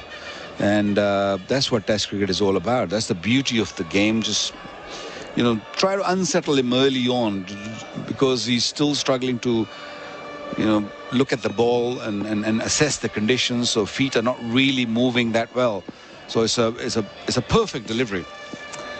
Clock's ticked past 12:30, so it'll be lunch after this. Here comes Stark, and this one's fuller. That's the Yorker that we see quite often from Stark, at least in the white ball format, and that's well dug out there from Azhar Ali. So a really good probing over to the new batter. This is tough out there. Yeah, Azhar Ali, you know, a great server of the game, has been around the game for a long period. A wonderful talent, and still carrying on. A few injuries with his knee, and still want to carry on playing. And playing at number 3 for Pakistan for a long period now. Final ball then before lunch. Stark in, and this is forward defending, and there is no run. It's on the bounce to Cameron Green at gully, and it means that Pakistan will go to lunch with a score 105 for 1. Azhar Ali is yet to get off the mark. Imam ul-Haq is 57 from 99 deliveries, and Waqar Younis. It's been quite a good morning there for Pakistan. Yeah, very good morning actually. Winning the toss and electing to bat first on a pitch where there's no grass on it, and especially tackling or handling the first hour, which was tough. I thought the Australian bowlers bowled beautifully. They were bowling in the right areas, used the bouncers quite nicely. But Pakistani openers, I thought they fought really hard and came out with the win in the first session. 35 overs bowled in that. 105 for 1 wicket. I think Pakistan will take that. I think they will indeed. So it was a 100-run opening stand, and Australia leave the field, I think, already pretty weary. You think that Nathan Lyon, their one frontline spinner, was introduced into proceedings just half an hour in. It's been a long old first session as well, 2.5 hours. And Pakistan, well, it's their first time in 24 years that they've welcomed back the Australian men's test team to Pakistan, and they've had a pretty good stab at it so far. A pretty good opening session. 105 runs on the board. Imam ul-Haq not out on 57. Abdullah Shafiq, the 1 wicket to fall on 44. And Azhar Ali having to face out just the 1 Mitchell Stark over. He is yet to get off the mark. Coming up at lunch, we'll hear tributes to the late Rod Marsh coming from Adam Gilchrist, Darren Berry, Brett Lee and Robert Craddock. We're going to be back in 60 minutes, 6-0, so an hour's time in Rawalpindi, because it's going to be an extended lunch break for Friday prayers. I'm Isabel Westbury. Beside me is Waqar Younis. And after the break, you will hear from the SEN Test cricket team, bringing you live Test match cricket from Rawalpindi. Henley Holmes delivering affordable. Stark completes his over to Imam on leg stump. Shout for leg before. Stark really likes it. Cummins is going upstairs. Well, pitched in line, and it's going over the top of Midland leg comfortably in the end. Line bowls and going hard is Shafiq. Over long on, over Pat Cummins and over the rope. Line bowls using his feet again. Is Imam ul-Haq straight over his head towards us. Gets himself 6 runs. Collins in, this is pulled right into the onside. Straight away, 4 runs from it. He went for the short ball, and Imam ul-Haq was the better for it. He's got 4 runs. He's got his 50 as well, as he throws his head to the heavens. And that is a good knock to start things off. Welcome back to SEN's coverage of the first test between Pakistan and Australia, live from Rawalpindi. During the lunch break today, we will bring you some of the tributes to Rob Marsh as heard across the SEN network today after Marsh's passing at age 74. First, let's hear from Australian captain Pat Cummins. Rod was a colossal figure of Australian cricket. He gave up almost 50 years of incredible service to Australian cricket. He debuted in 1970-71 Ashes series and reinvented the role as a wicketkeeper. He was the first Australian wicketkeeper to score 100, incredible behind the stumps, and brave swashbuckling style is what left long-lasting memories and all the stories that we heard of as players growing up. But it was his personal interactions he had with us which are going to leave the longest lasting effect. As head selector, we all had really good relationships with him, especially during the 2015 World Cup here in Australia.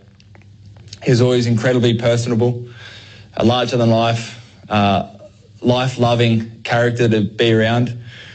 And as an ex-player, he really knew the game and what made us tick as players and how best to deliver news, whether it's good or bad. For Roz and all of Rod's family, we really feel for you during this terrible time. We want you to know what a huge figure he's been for Australian cricket, how thankful we are for his service and to have known him. and the long-lasting, profound effect he's had on all of us as people and during our cricket careers. That's Pat Cummins, the Australian captain there. Next, the skipper of the SEN commentary box, Gerard Whateley, who spoke to Dwayne Russell this afternoon about Marsh's legacy. SEN's voice of cricket's been good enough to pick up the phone in COVID isolation on his day off as well.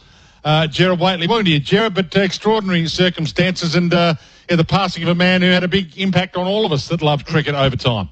Yeah, Dwayne, it is such a sad passing, and his son Paul, I think, warned us on the weekend that the prognosis was grim, and I suspect we resisted that. We didn't really want to believe it because, and I've been listening since the news came, he occupies such a place in the national imagination, as you well captured. He is the quintessential 70s, 80s cricketer. Shirt unbuttoned, chewing gum, anti-authoritarian streak, savage in the way that he batted, acrobatic rather than neat as a wicketkeeper, world record holder. He was the most popular figure at a time where they're giants, the Chappells, Lilly, Walters, the great characters of Australian cricket, and by acclaim, Rod Marsh was regarded as the most popular of all. And then his influence post his career. He was the effective director of the National Cricket Academy, which set up the next golden generation. He identified Ricky Ponting as a teenager, as a generational talent, and he nurtured Brett Lee, as you heard there, and Glenn McGrath. He was lost to Australia for a period of time when he took up as one of the selectors for England, and that married up when England beat Australia in the 2005 Ashes, and that caused a lot of gnashing of teeth that how could we let such a man serve the enemy as it was, and then he ended up as the chairman of selectors back home. So it's an incredible legacy, and knowing the figures that he inspired, as Adam Gilchrist tearfully gave voice to there, it's a lot to take in. It is, and it was an era where it's hard to explain the 70s and 80s in a way. It's hard to explain that Super Test era. It was an era where there was no social media, so you craved everything you got. But I'm kind of glad I don't know any more about any of these guys than I know. I'm glad there wasn't, video footage of someone having a drink in a bar. Their own time was their own time, but when they did give time, it was just fantastic to soak it in. He also mentioned to Kerry Packer that he didn't think one-day cricket was going to kick on, didn't he? Well, I think that's why he ended up getting sacked from the Channel 9 commentary team. He did graduate from cricket into the commentary team, but he was one who believed that there was too much pyjama cricket played. And that saw him get his marching orders, which was fortuitous for Australian cricket because he went to serve in a much more meaningful way. It's interesting, the images that come to mind. So I'm a fraction younger than you, Dwayne, and so his Test career is not quite as vivid as his days in the canary yellow and green.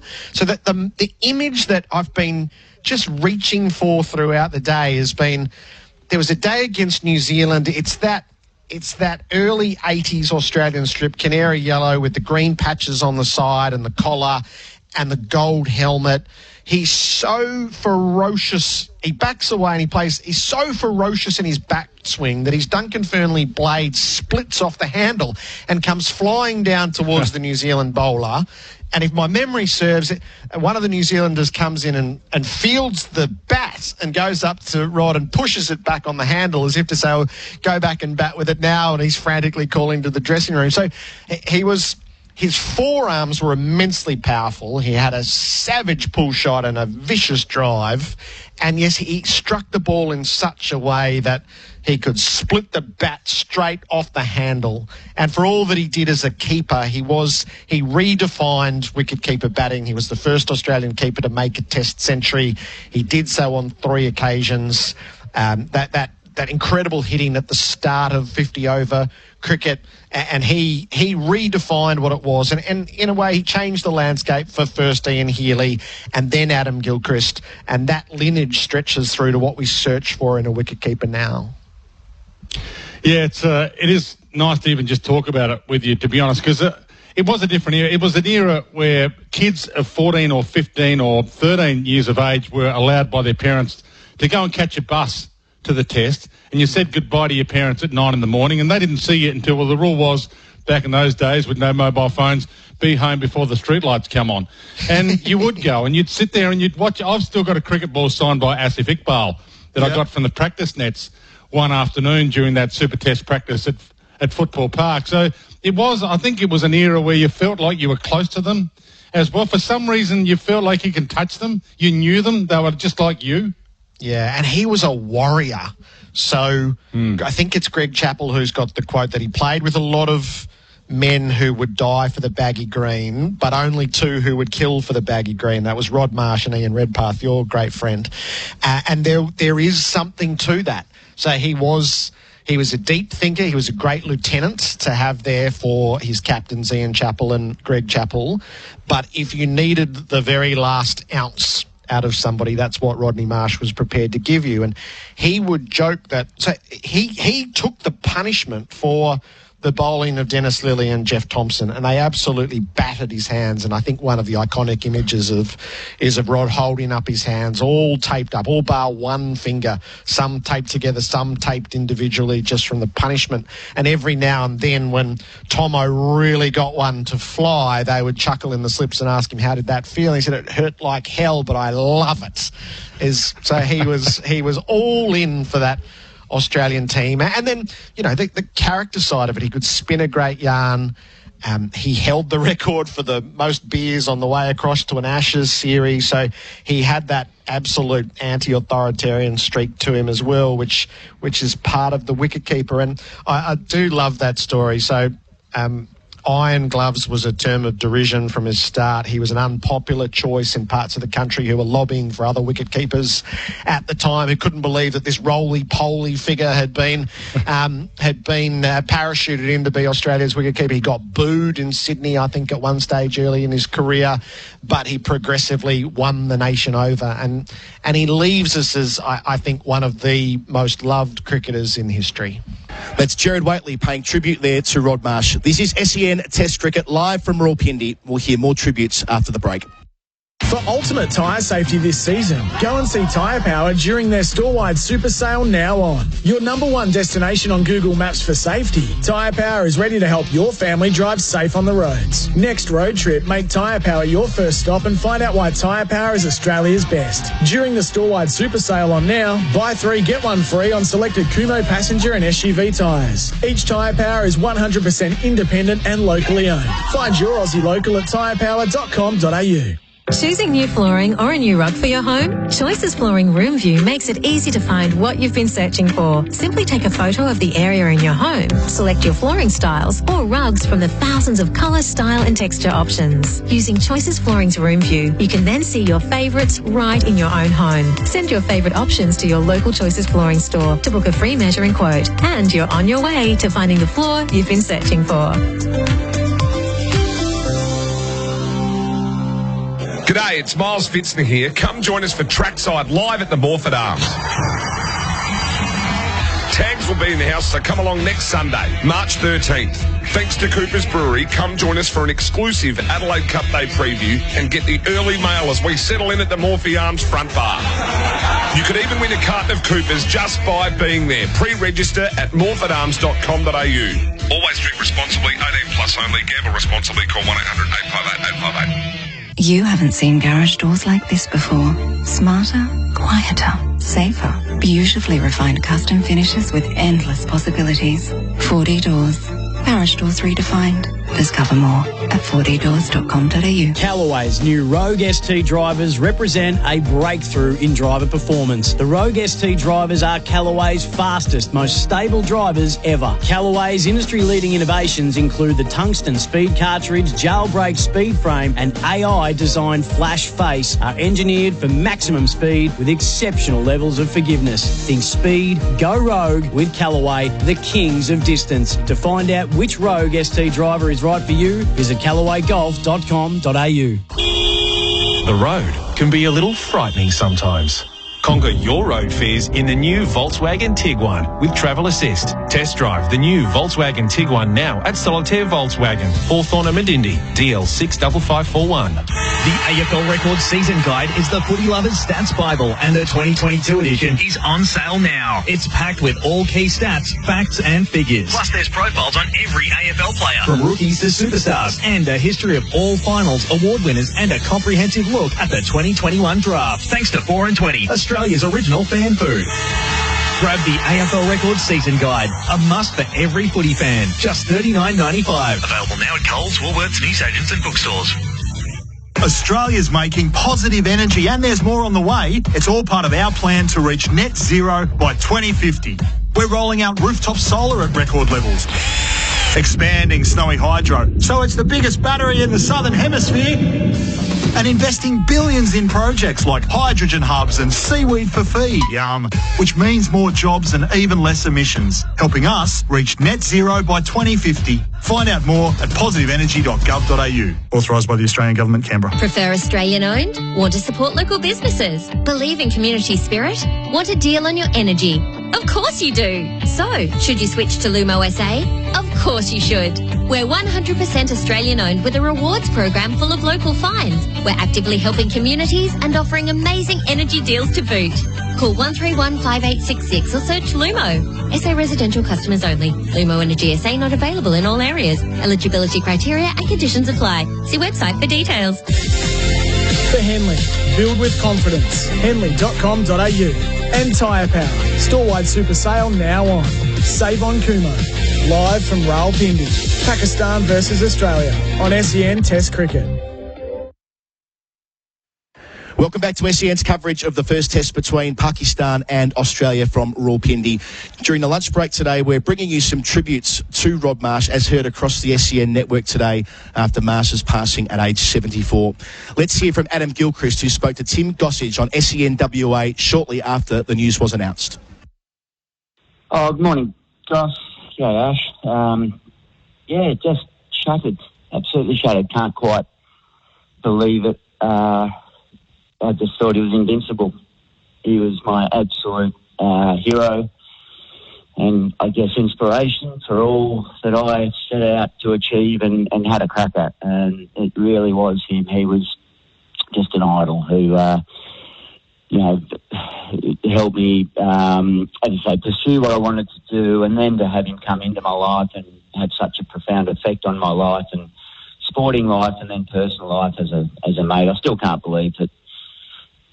He was in my group of friends. He was in my friendship circle. I can't believe it. He seemed unreal. He seemed like he was one of those guys that was on TV. They just didn't seem like they were real people, but like superheroes. So, it's going to be an emotional time and, a roller coaster as we reflect on what he meant and, as we think about the family and Roz and, that Jamie and Paul and Dan and their extended families, Graham, everyone in the extended family, they lose such a wonderful father and husband and grandfather and all those sort of titles, but they lose an icon and the nation will mourn with them. So it's going to be a roller coaster, and then we'll reflect on all the good fun stuff, which he was just such a rogue. Yeah, we grew up. So much. Yeah, we grew up the Court Marsh-Bold Lily, didn't we? And I know you as a young man growing up. I mean, he was why you got the gloves. It's why you went to the cricket shop and you got the wicket-keeping gloves. Yeah, you're spot on, Goss. I sort of thought about being a fast bowler, a la Dennis Lilly, and then the only problem is I couldn't bowl. So I then went shopping one day in regional New South Wales or down in northern Victoria across the border to get Christmas presents one year, and I saw this pair of keeping gloves and I thought, that's it, I want those and I want to be like Rod Marsh. And there's a photo of Rod that probably just spurred me on. I saw it when I was about 12. It was a picture. I was already having a crack at keeping before that, but there was of him sitting, I don't know whether it was at a tea break or a lunch break, that test match, and he's sitting in a lounge chair in his whites with keeping pads on, and he had a cup of tea in one hand, and back in the day he had a good cigarette in the other hand, but it was the tape around his fingers that caught my attention, and the relaxed, confident sort of attitude of a bloke that had a swagger but had a humbleness too. And it was a picture that I'd never forgotten. It just made my heart beat so strongly that I wanted to be him. I wanted to do what he did, and I'd never forgotten that photo. I've managed to sort of track it down, and as it turned out, he used it on the cover of his book, Gloves, Sweat and Tears. Beautiful name, Rod. But it just, to the point where on the Under-19 Australian tour back in 1991, I thought the photo was taken in England. So when I went on that tour, I made sure that I sat down in a lounge chair outside a cricket change room, and I had someone take a photo of me with a cup of tea. And I was never a smoker, but I probably stuck one in my hand just to recreate and reenact it. And I just put the tape. I wore tape on my fingers through my whole career, just the way Rod Marsh did. And obviously he later explained to me why he taped his fingers that way, and it made sense. And yeah, just so many things that are going to be reflected on, which is going to be a great celebration of an amazing life. Gilly, just on that, do you remember the first moment that you actually met Rod Marsh? And perhaps if you don't sort of remember that moment, what's one of the things that you'll take with you and your favourite story about him? Yeah, Ash, I remember I was billeted in Sydney. I made a state primary school team, under-12s in New South Wales, and I was billeted at a guy by the name of a teammate in that team, by a young fellow by the name of Mark Tabor. Now, Mark's dad was Brian Tabor, who also wicket kept for Australia, sort of in the period before Rod Marsh, and only played a handful of tests. But I was at their house and I could hear Brian, who was heavily involved in Australian and New South Wales cricket at the time. I could overhear him on the phone. This is back in the early 80s. And I could hear him, and he kept saying, "Oh, yeah, back us.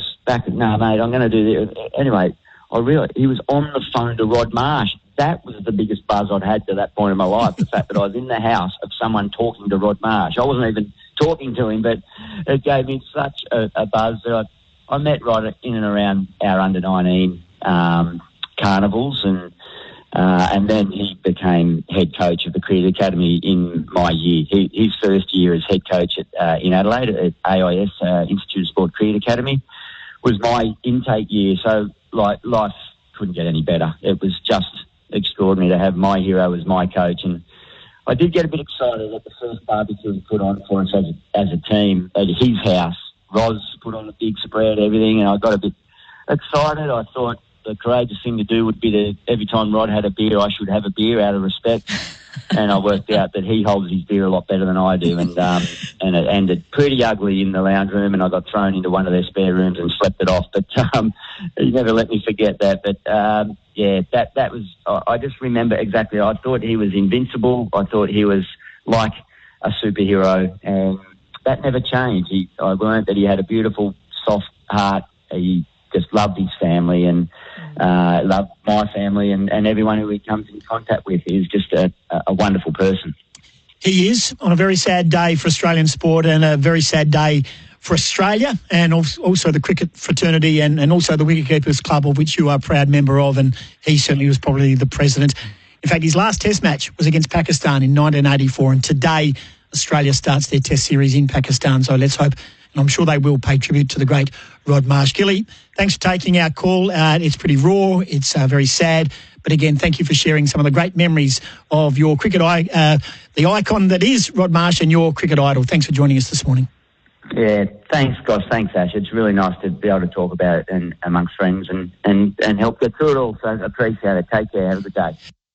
That's Adam Gilchrist, their Australian cricket legend. Rod Marsh was Darren Berry's hero whilst growing up as well, a superstar Victorian wicketkeeper. And he spoke to Andy Marr and Andrew Gaze. I think Rod Marsh's legacy is worldwide.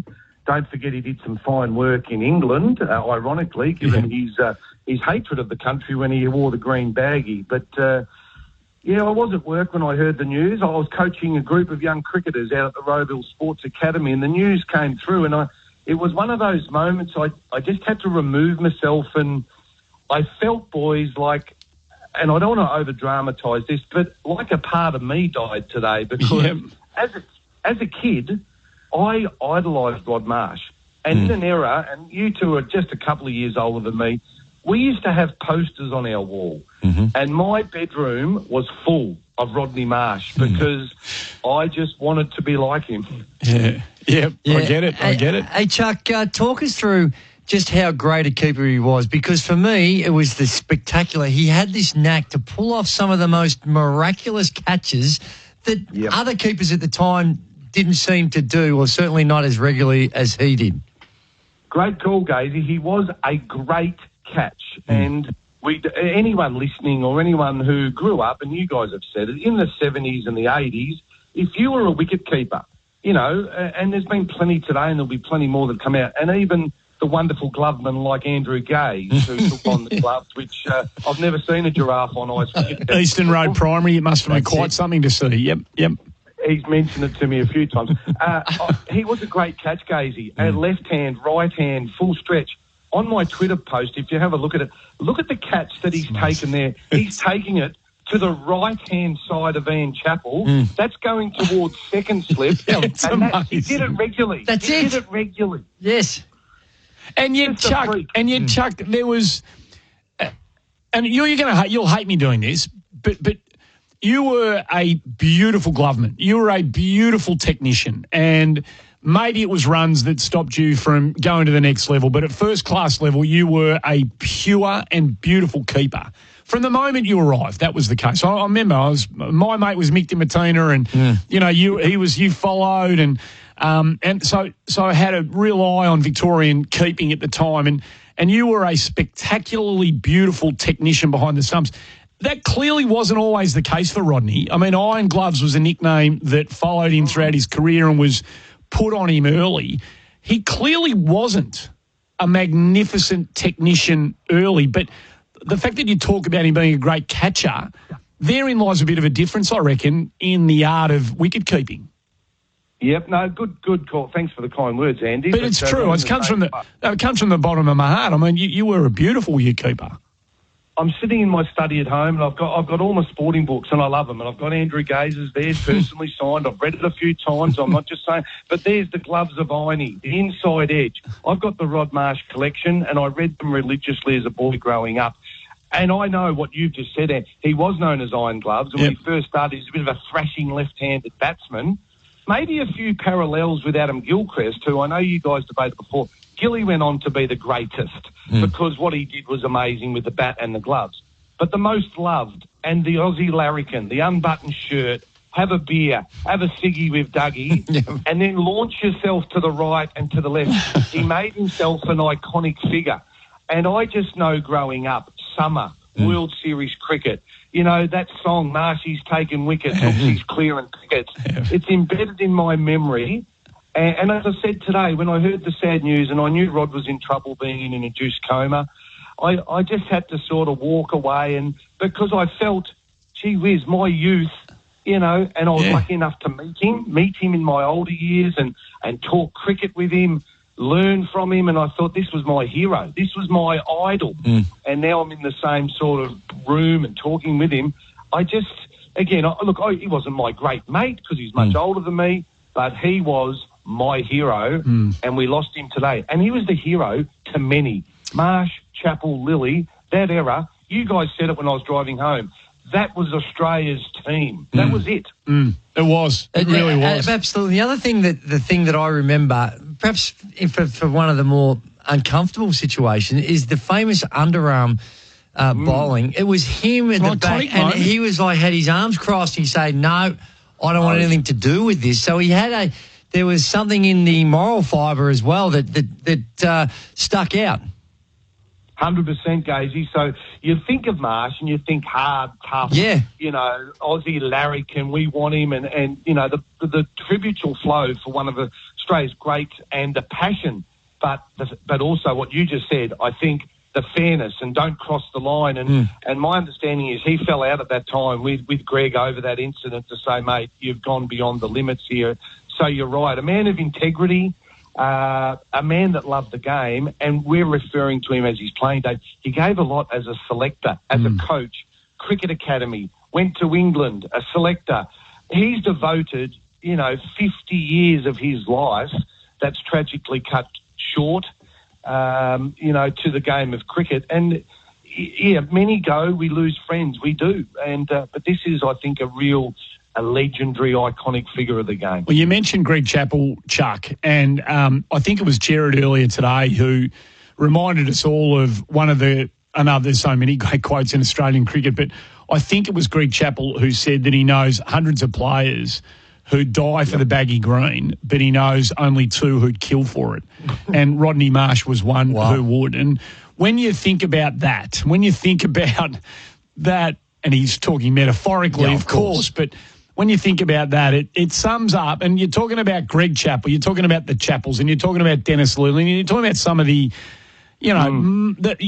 cricket in that era was as competitive, arguably, as it ever was and has ever been. You're talking about, when you hear that, plenty would die for it, but few would kill for it.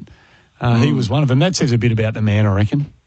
100%. And, again, the tributes will flow, and people far closer than me will pay their respects. But a very, very sad day. My thoughts, along with all of the cricketing world, go to Roz and his 3 boys. It's funny because later in life, I played a lot of cricket against Daniel Marsh. Yeah, of course. Right? Yeah. Who was a more than handy cricketer for, played for Tasmania, captain Tasmania, coach Tasmania. And it was funny. I used to look at him and think, my hero's your dad. I'd be playing against him and I'd think, your dad was my hero. That type of arrangement. And, just another sort of memory I thought about today. And I've still got, guys, my first ever pair of wicket-keeping gloves were a lovely little red pair of Rod Marsh. And I went to a shopping centre. My memory tells me Mum and Dad took me, I must have been 8. And I still remember it. The Aussie cricketers up there, and signed by Rod Marsh in pen. That red keeping glove, my first, I've still got them, Gazy. That's magnificent.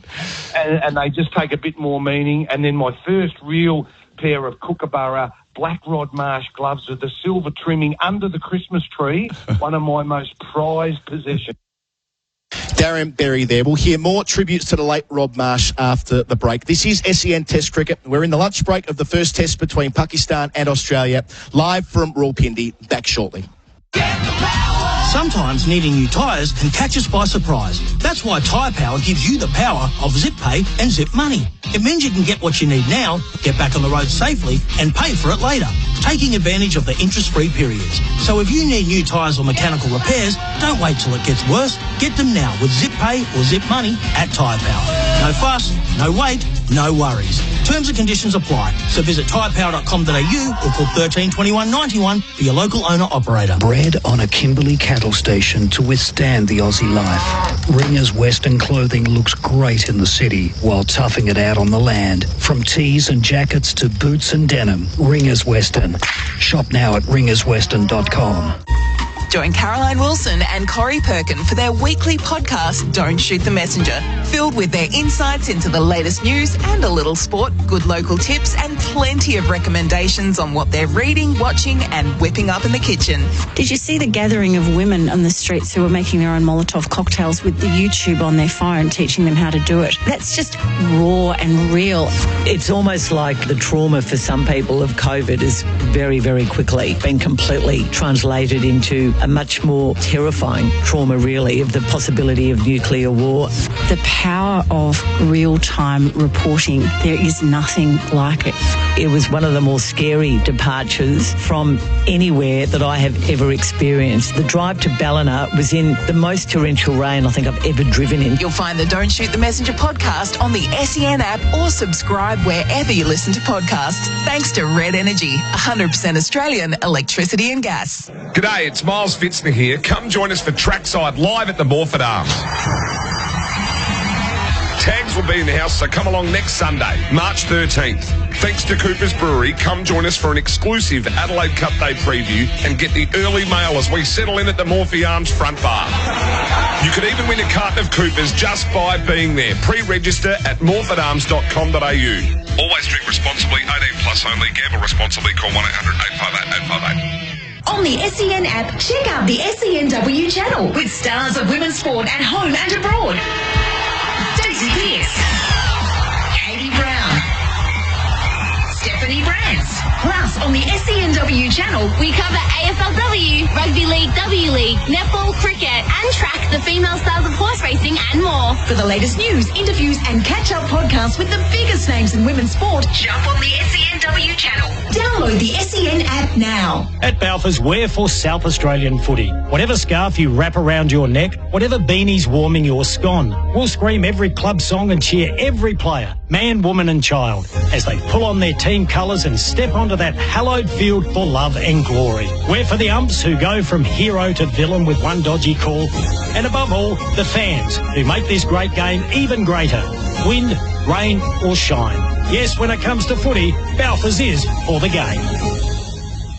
SEN Track is your new home of chasing, pacing and racing. And Saturday Trackside with Cam Luke, Dave Taggart and Paddy Garshagan will be broadcasting live from the Rosstown Hotel Saturday, March 12th. Come see the boys for banter, expert analysis and plenty of laughs as they preview the Australia Cup at Flemington and the opening day of the Sydney Autumn Racing Carnival, all thanks to Carlton Draft.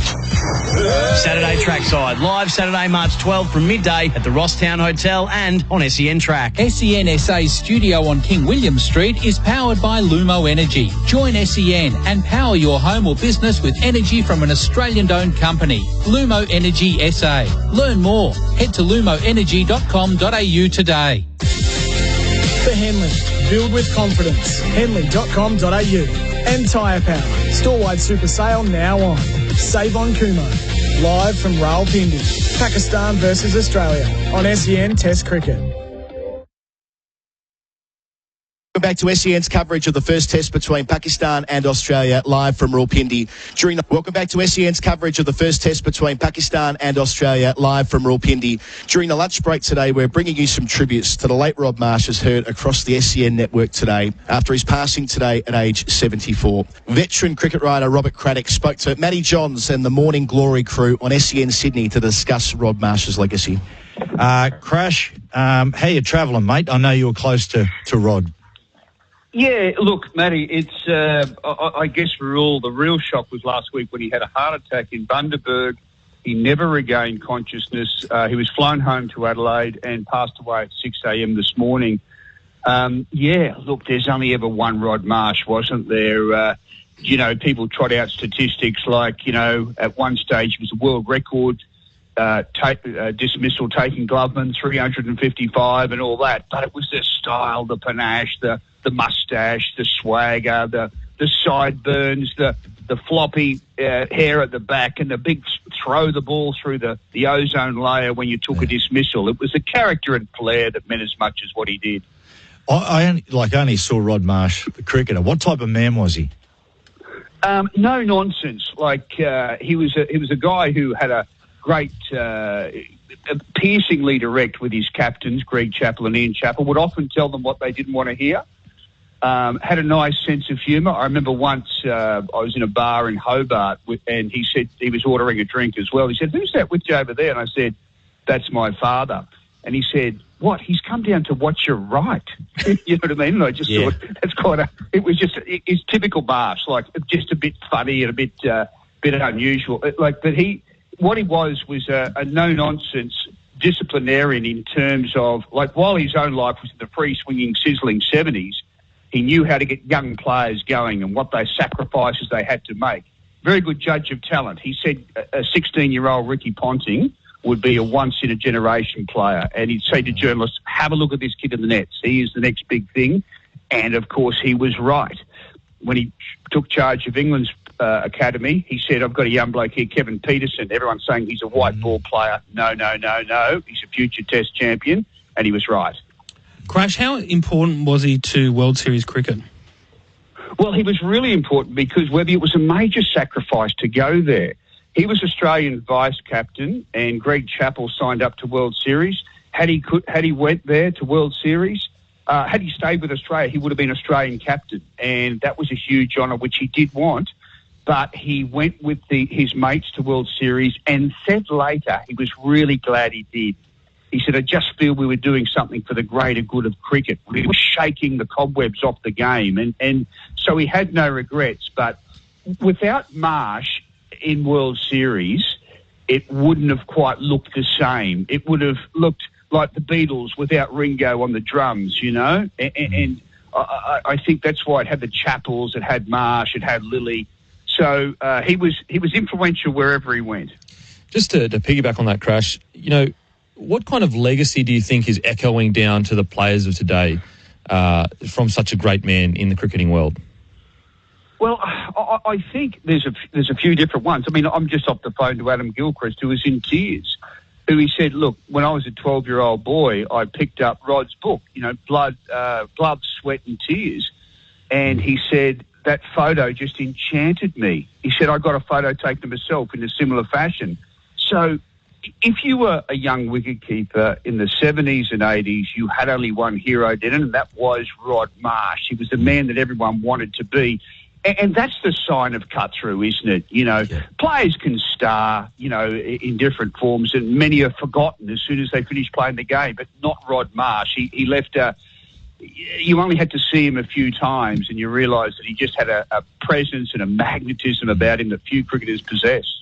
Yeah, amazing, Crash. As a child of the 70s and 80s, you know, Lilly, Marsh, Chappell, like they were gods, but not just of sport. They were such a big part of popular culture in Australia. Like, you know, the old World Series cricket T-shirts that had like their faces on it, and the McDonald's campaigns. It just went on and on.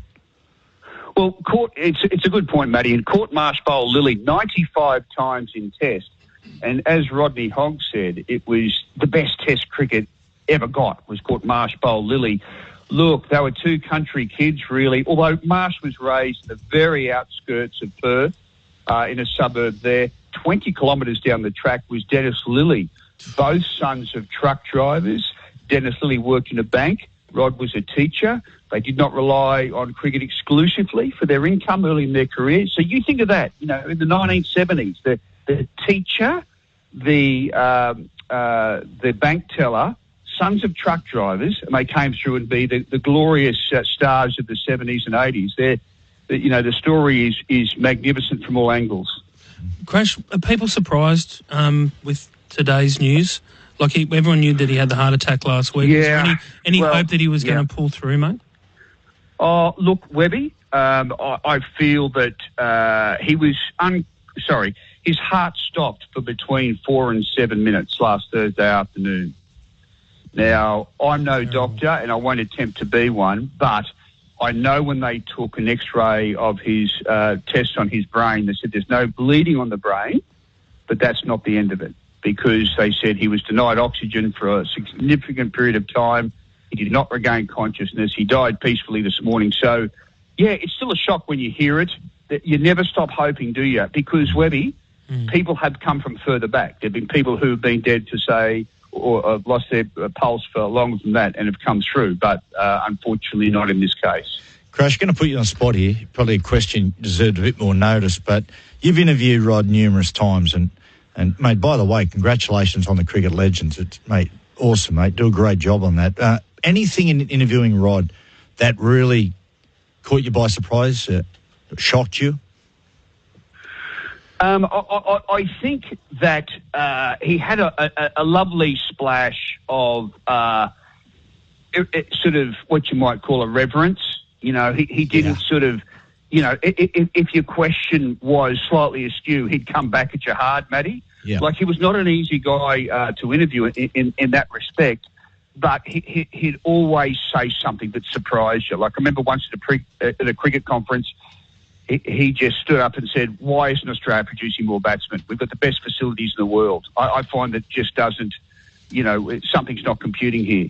When he got up in front of his cricket academy students many years ago, he just said to them, they were all waiting for the half-hour address, and all he did was stand up and say, I'll just tell you this, your sporting life will flash before your eyes. Enjoy it, because before you know it, it'll be gone, and you'll remember it as the best time of your life. He sat down. And brevity, impact, you know, that was him. Go into Tyre Power and say, g'day mate, got some tyres? And they'll say, 100% we do. The store-wide super sale is now on. You can buy 3, get 1 free on Kumo tyres. And that's why they're experts in tyres. tyrepower.com.au. If you have a family member that is currently troubled by or addicted to gambling, there is help for you. Call the Gambling Helpline on 1-800-858-858. Life-changing strategies to support your loved one are available. Find out more at thegambling.helpline.org.au. Hey, McGain, I want to celebrate tonight and take the fam somewhere nice, but a bit down to earth. Delicious food. The Mediterranean Cafe. The Mediterranean Cafe? It's my fave. Great local business on Broadway in Glenelg. Oh, lock it in. Oh, and McGain, I need a haircut. Can you call Zach Grooming for Men? Another great local business. Yep, they're already preparing your hot towel. Ah, McGain. You've done it. Once more. A proud SA-owned business and massive supporters of local. No wonder everywhere you look, there's a sign popping up saying, sold by McGain. Again. Level up game night with Crust Pizza. Whether you're kicking back or things are kicking off, game night is always better with pizza. With a massive range of the freshest, tastiest pizzas, topped with only the best quality ingredients. And no matter the game you're passionate about. Tremendous try. Take a magnificent mark. What a goal. Got him. Connect over Crust famous pizzas, desserts and sides. Level up game night with Crust. Order online at crustpizza.com.au. So this summer, what sporting events are you excited for? AFLW? Basketball? Big Bash cricket? Racing? Soccer? To witness the biggest sporting events in Australia, Ballpark Entertainment can get you there. Ticketing, corporate suites and money can't buy experiences. Get the best access to the best sporting events with Ballpark Entertainment. Making memories. ballparkentertainment.com.au. Hear that? That's opportunity ringing. So make your own call and switch to Kogan Mobile. Because right now you can get started with a new 12-month plan from Kogan for just $2 for the first month. That's just $2 for the first month for unlimited calls, texts and a huge 10 gig of data. Make the call. Switch to Kogan Mobile. Visit koganmobile.com.au/radio. Terms and conditions apply. Monthly cost after 1 month is $15 per month. The minimum cost for the year is $167. Montaigne, Montaigne, everybody's talking about Montaigne, Montaigne. Montaigne Kia for the all-new range of electric vehicles. Kia Niro and the all-new Kia EV6. Come and test drive today the state-of-the-art electric technology at Montaigne, Cheltenham and Mount Barker. Everybody's talking about Montaigne, Montaigne. MVD 182170. Hi, Shane Heal here. Catch every game of the NBL live on ESPN with KO. This will be the biggest season yet with the return of NBA superstar Matthew Dellavedova. Even LeBron loves Delly. I love Delly. What he brings to our team is just brings toughness and grit. There's also NBA stars in the making with Osman Dieng and Kai Soto. 7-foot Chinese giant Joe Chi and the LeBron of the NBL, Bryce Cotton. Bryce Cotton worth every single cent. The NBL is here. Watch every game live on ESPN with KO. We've all dreamed of snaffling the big one. The mark on the goal line, a goal after the siren, or a Snaffle wallet. Subscribe to Snaffle and get the stuff you want today and pay tomorrow. Snaffle a winning deal with all the best brands like Apple, Samsung, Smeg and more. Don't wait, Snaffle it now. Snaffle, one subscription, one wallet, hundreds of products. Subscribe today at snaffle.com.au. Terms, conditions, fees, charges and lending criteria apply. Credit provided by Walker Stores Proprietary Limited. Australian Credit Licence 393023. For Henley, build with confidence. Henley.com.au. And Tyre Power. Store-wide super sale now on. Save on Kumo. Live from Rawalpindi. Pakistan versus Australia on SEN Test Cricket. SEN Test Cricket at Rawalpindi. It is lunch on day one. Adam Collins with you. Isabel Westbury with me. We don't get a chance to sit together because we're doing ball by ball at the same time. We get a brief spell here now, of course, for Henley Homes, delivering affordability. If you're after the AFL Nations coverage of the Amy Community Series between the Western Bulldogs against the Brisbane Lions, please head to the SEN app where you'll find it on SEN Fanatic. It's 1 for 105 at the long interval, and it is a long interval, 60 minutes today at Pindi because of Friday prayer, so a 2.5-hour session to start. And now 90 minutes for the middle stanza, and they'll make that adjustment at the end of play. Izzy, it's more than just a test match today, though, isn't it? I mean, you were at the press conference this morning with the chief executives, the breakfast press conference upstairs, and I mean, it's quite a poignant day here, isn't it? And it really was chief executives plural. We had Cricket Australia's Nick Hockley, Australian Cricketers Association Todd Greenberg, the Pakistan Cricket Board's Faisal Hasnain, and then the CEO of the ICC, Jeff Adadis. They were all sat across a very nice table and talking, and this is about an hour before the first ball was bowled, and talking about, this was more than just a cricket match. It's historical significance, of course, the first time that Australian men's team coming back in 24 years. But also, if you look at a sort of slightly shorter timeline, and in the last decade, since that incident with the Sri Lanka team bus in 2009, we've seen 3 test teams come back to Pakistan since then, in Zimbabwe, Sri Lanka, and then last year South Africa. But I think it was getting one of the big 3 nations, as they like to be known, the Australias, the Englands, or the Indias, back to Pakistan. England almost came across last year, and then because there was a New Zealand security threat before their series, England pulled out on account of I couldn't tell you what, and for Australia to finally, and Australia I think are a nation, unfairly or otherwise, who have perhaps got a bit of a flaky reputation for going to places that are not perhaps as easy as in England. I think 2019 was their last time they went abroad. That was to the Ashes, and in 4 years I think they've only been pretty much to England.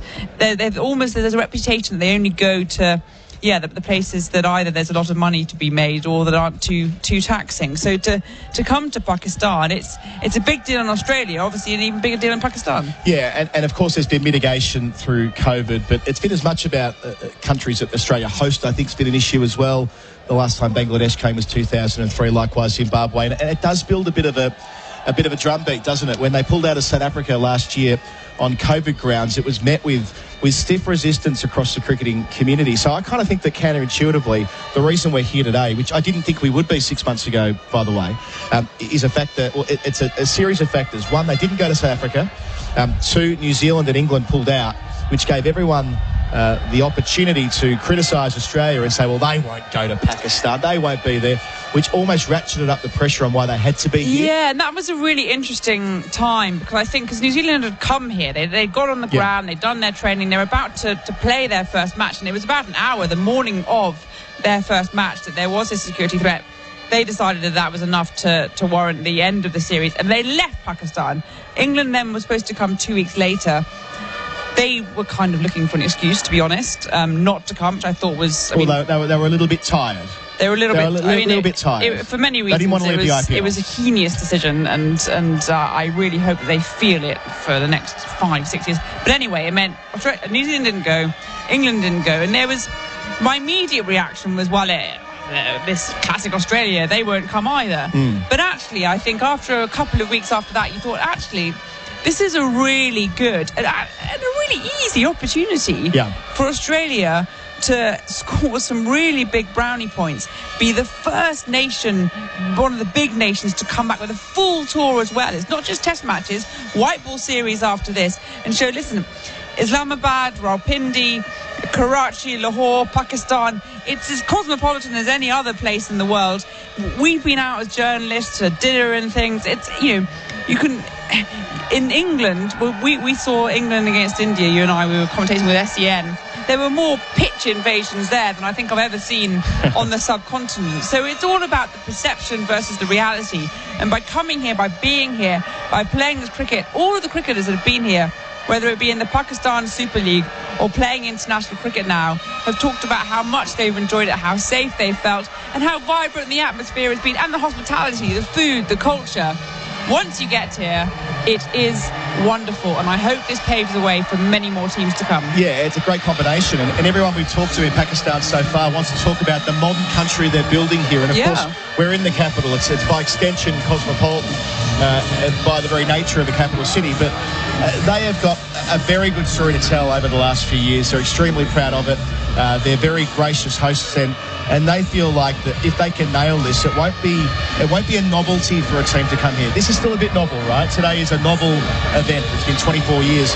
It won't be novel in 4 years' time when Australia hopefully return. And that's what they want to get to, where it's no longer novelty to come to Pakistan. They don't need to pay teams to come here anymore the way they paid Zimbabwe, the way they paid the West Indies a few years ago, that World 11 that came here in 2017 as well.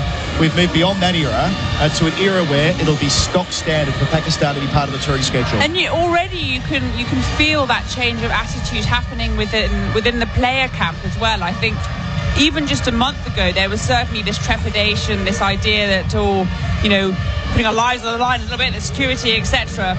But that has very quickly changed with the likes of Usman Khawaja, of course, was born in Pakistan, Shane Watson, who's played a lot of PSL out here, a number of other Aussies as well. But basically said, look, it's absolutely brilliant. Once you get there, you'll have the time of your lives. And that trepidation, it actually has turned into excitement. We saw the way in which Marnus Labuschagne has got his little spin mat out in his home with his little divots everywhere. This is a test, a challenge.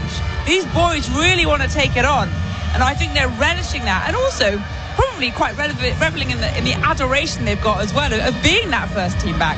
And they're experiencing that now. You can hear the vuvuzelas as they go around Pindi Stadium here. Thank you, Isabel Westbury, and we'll hear from you again soon. We'll bring Simon Katich back into the summariser chair to start this middle session. Repeating again that score, 1 for 105 at lunch. Imam ul-Haq, 57. Azhar Ali yet to get off the mark. The one wicket to fall in the first session of this series was Abdullah Shafiq, who was caught by Pat Cummins after he miscued from the bowling of Nathan Lyon for 44. The score was 1 for 105. They did not add to that before the long break, and now we are ready to go. Nathan Lyon will be bowling the first over from our commentary end, the broadcast end, the northern end of the ground here. Simon Katich, it was a fascinating and long first session. It certainly was. It certainly was, Adam. I think in terms of the way it played out, I think Pakistan summed up the conditions beautifully. They took their time early on, got used to the fact that there wasn't much on offer on that wicket.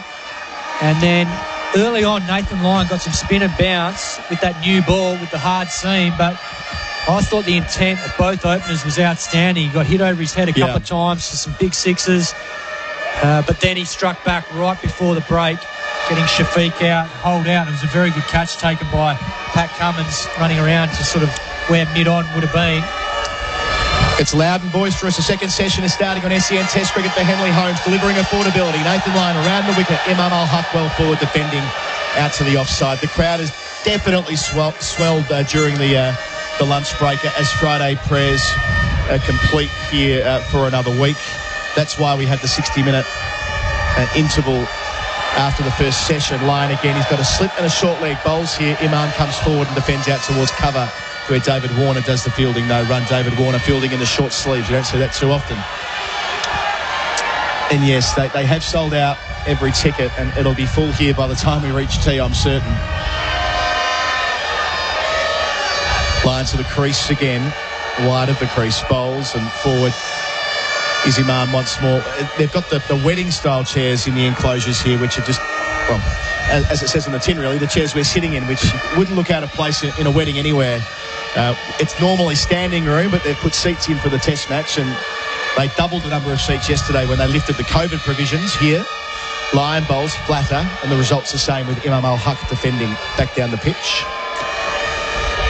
We're just seeing now this ball is into its 36th over, and Waqar predicted this. He said there will be some spin with the new ball when it's hard, but not as much with a softer one. Lyon delivers and Imam pushes out to Warner again at cover.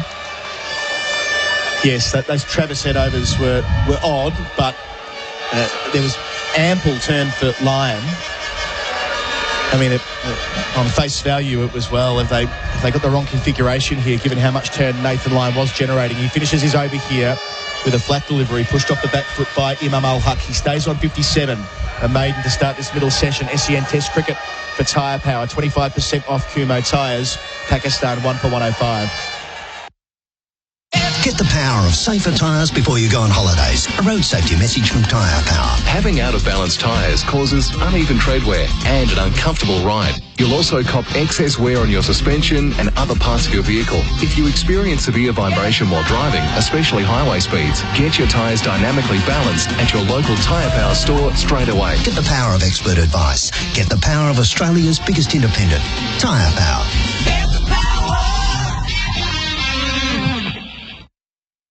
It's going to be Pat Cummins to start from the pavilion end after lunch. He bowled 7 overs in the first session, none for 27. and took a catch to get rid of Shafiq there at mid-off.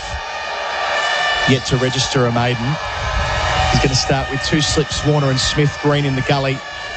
A relatively conventional 6-3 field with the exception of the man at deep backward point, sweeping out there in front of the big scoreboard. Cummins on the way to Razor Ali, yet to get off the mark. He does so here. Out towards deep backward point. That man's Nathan Lyon. He's now got 1,001 runs against Australia, Azhar Ali. Couple of centuries, a few centuries. Indeed, he made twin tons at Abu Dhabi back in 2014. He's a good cricketer, Azhar Ali. Remember playing against him many moons ago when he first started for Pakistan, now 37 years of age. He actually made his test debut in what we often talk about, Stephen Smith and Tim Payne getting their baggy greens on the same day at Lord's. Yeah. Well, that was the neutral venue for Australia-Pakistan in 2010, and that's where Azhar Ali started his test journey. He captained Pakistan in 9 test matches and finished up after the Australia series in 2019 when they lost 2-0. Cummins over the wicket and pushing out towards deep backward point. Another single on offer. Imam ul-Haq, his first run of the session, 1 for 107 the score. Well, the other one that I'm looking forward to seeing, who's 36 now, another left-hander, Fawad Alam, who had an 11-year test exile. When he got back in against New Zealand in 2020, he got 100. And then last year got hundreds in Karachi, Harare and Jamaica. So amazing comeback from him. And he's had a great time in 2021, 571 runs at 57.1. In the ICC Team of the Year last year too. Cummins bowls to Azhar Ali, who defends off the front foot to cover. No run to Labuschagne there. Yeah, well, I'm sure we'll spend some time talking about Fawad Alam's story when he bats, but it felt like he was a victim of looking kind of ugly, facing up with a lot of movements at the crease and all the rest of it. But, geez, so effective. Amazing to think that he was dropped back in 2010, 2 tests after making a test 150. It's amazing, isn't it? But extraordinary career. Also, as we talk about the fact that, Pakistan are now back the last couple of years playing tests at home, that makes a massive difference. You know your home conditions so well. Cummins to Azhar Ali, who pushes out towards mid-on, no single there. And I suppose to an extent the reverse was true for Azhar, who played 27 test matches in the UAE, the middle part of his career, the main part of his career, and he averaged 54 there. So he had to adapt. He didn't get a chance to play at home for the first 9 years of his international career. Makes it all the more impressive what he's been able to achieve. No, it is, because I think it's an underrated thing in the fact that, batsmen in particular, when they know their home conditions and know how to make runs at certain venues, have a big advantage. We see that in the Australian batting lineup. Cummins over the wicket, close to the stumps, and Azhar again comes forward and pushes out towards mid-on. No single there. I mentioned it earlier today in the fact that, Khawaja, Warner and Head have got imperious records in Australia. Yeah.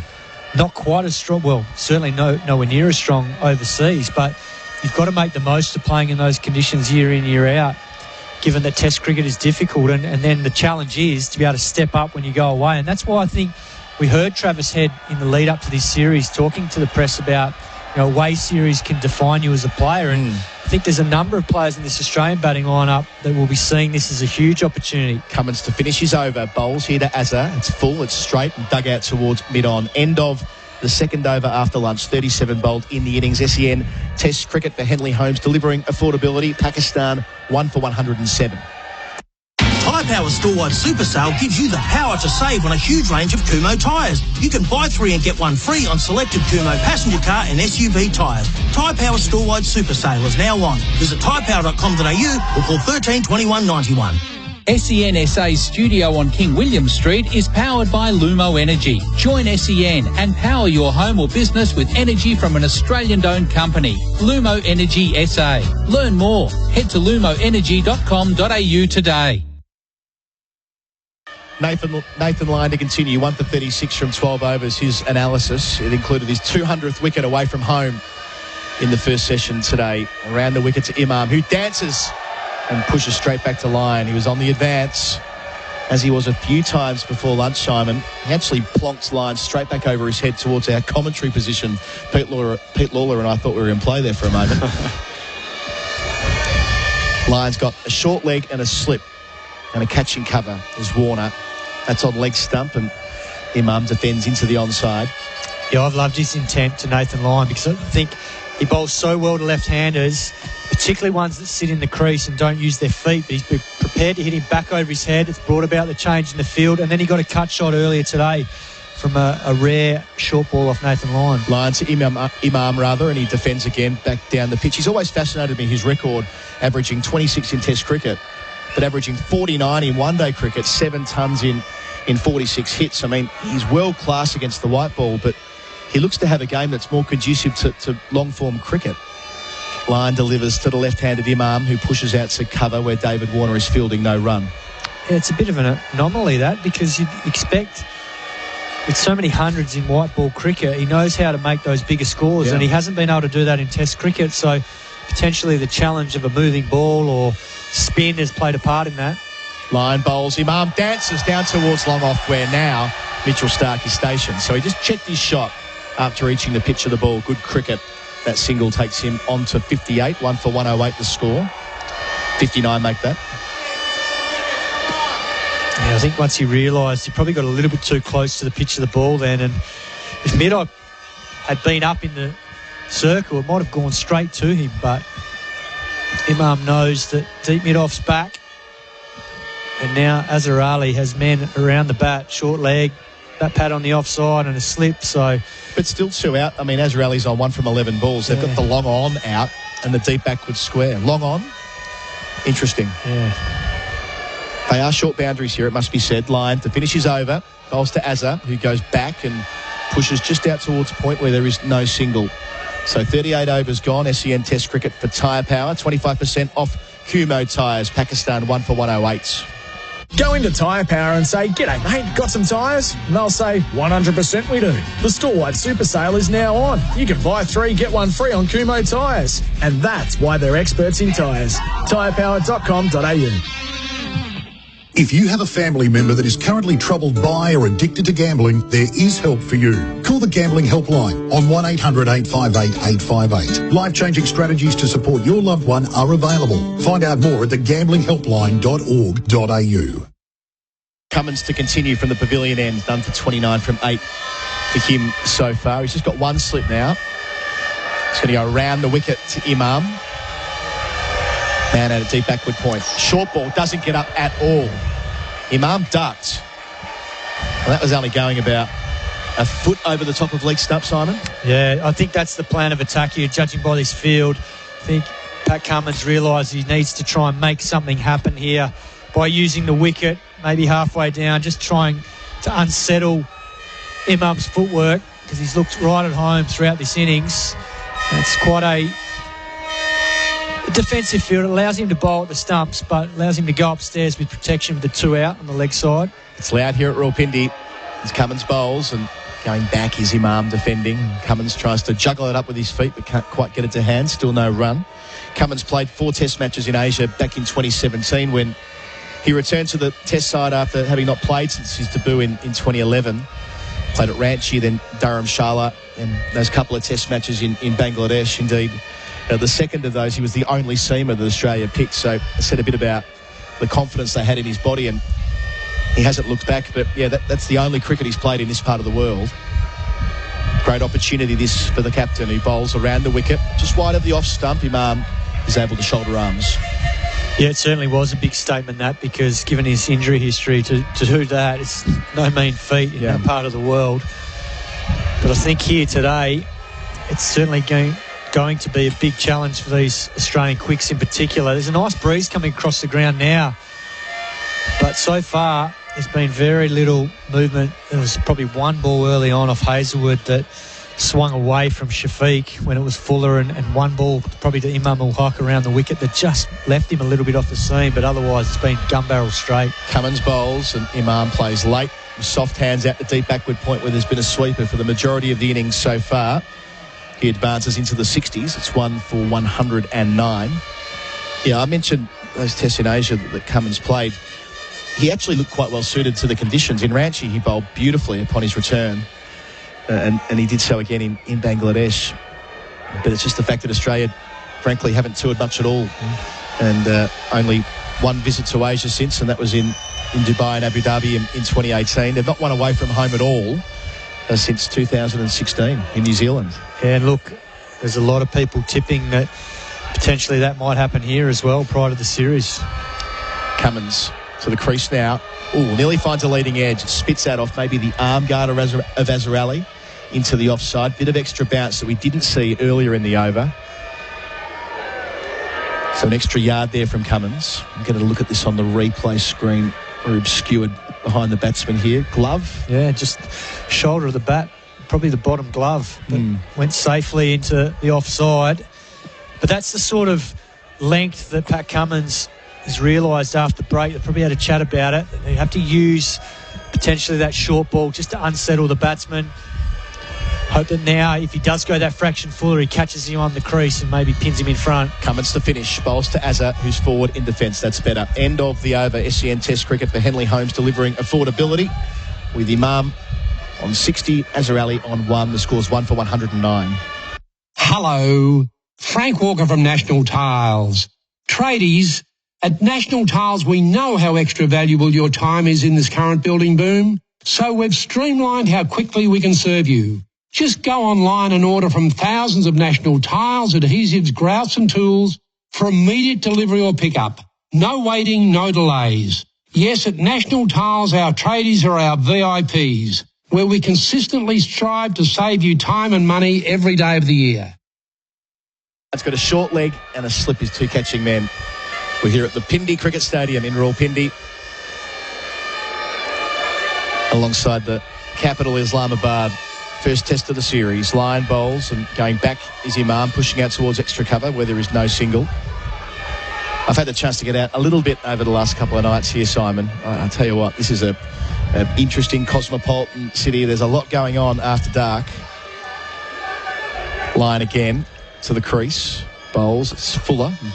More flighted. Imam indulges himself. Takes a single out towards mid-wicket. He's 61. It's 1 for 110. Yes, I haven't ventured out yet. Not because of not wanting to. It's purely around the fact that with the jet lag and only having been here for a night or so, the 4 a.m. wake-up hasn't lended itself to getting past probably 8 o'clock at night. I had quite the experience last night. Here's Line delivering and going back and turning around the corner. Here's Azzarelli. Gets 1. Happy with that. He's 2. It's 1 for 111. One thing led to another, and I was out to dinner with Shah Bakhtar at a Japanese fusion restaurant, which again gives a sense of the cosmopolitan nature of this town. Fair to say that everywhere that man walks in Islamabad or Rawalpindi, someone wants a selfie, and he absolutely loves it. I bet he does. He's a ripper. Line bowls forward goes Imam, takes him round the corner, just in front of square actually. Gets a single, moves to 62. It's 1 for 112. Couple of balls to go in this line over. And that's something they've done nicely today, the Pakistani batsmen. They've rotated strike well, been looking to be taking the positive option against Nathan Lyon, putting him under some pressure. Extra catcher now, a silly point. Line bowls to Azzarelli.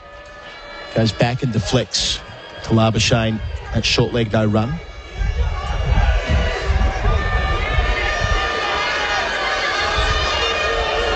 Yeah, Shah was talking about his love for Australia. He loves nowhere more in the world than Australia. He loved the rivalry and all of you blokes he played against. Here's Line to finish. It's full, and Azzarelli takes the single. It's on offer at long on for reasons that are best explained by Patrick Cummins. He retains the strike. He's 3. The end of 40 overs on SEN Test cricket for Henley Holmes, delivering affordability. It's 1 for 113. Tyre Power Store-wide Super Sale gives you the power to save on a huge range of Kumho tyres. You can buy 3 and get 1 free on selected Kumho passenger car and SUV tyres. Tyre Power Store-wide Super Sale is now on. Visit tyrepower.com.au or call 13 21 91. When gambling becomes overbearing in your life, one phone call can change all that. Gamblers Helpline, 1-800-858-858. When gambling becomes an issue, there's always 24/7 support on the Gamblers Helpline. Phone 1-800-858-858. I mentioned Shah Bakhtar. In the Shah Bakhtar enclosure, the crowd are fired up. The TV cameras are over there. They're on the big screen between overs. Lots of signs, lots of flags, lots of horns. They're having a good day. It's a gorgeous day for it. 1 for 113. It's going to be Cummins again, running away from the pavilion towards Azzarelli. He's got a short leg. Bowls here. Wants a little nibble at that. He's swayed back with a view to getting underneath it. and had enough time to consider a flick over the cordon. Lucky for him, he didn't feather it through to Carey. Yeah, that was well bowled from Pat Cummins. Got the line right there. Just coming back in and over the middle stump and making it hard for Azhar Ali. So this use of the short ball is continuing straight after the break. And he missed it by a long way too. Had a bit of a smile back at Cummins, Azhar Ali, a man of vast experience, facing up again. Cummins bowls, and again he's swaying out the way of a short one. That's handled the fraction better. And you can see that Cummins is passing the ball from left hand to right just before his load up and his delivery stride, which is usually the hint that they're trying to get a bit of reverse as well. Yeah, you'd expect they're trying to get a little bit here. I mean, the square is very well grassed, so just wonder whether they'll have to bide their time a little bit, given that it's day one. Normally the surface isn't as abrasive on day one, but come day two it'll start to get a lot more, a few more foot marks, a few more spots on the wicket that will scratch that ball up. Steve Smith at second slip up nice and close. Cummins bowls and Azhar Ali defends out to the offside. Should note as well, if you're looking for SEN's coverage of the Amy Community Series between the Bulldogs and the Lions, it's live now on SEN Fanatic on digital radio, where you can stream it on the SEN app.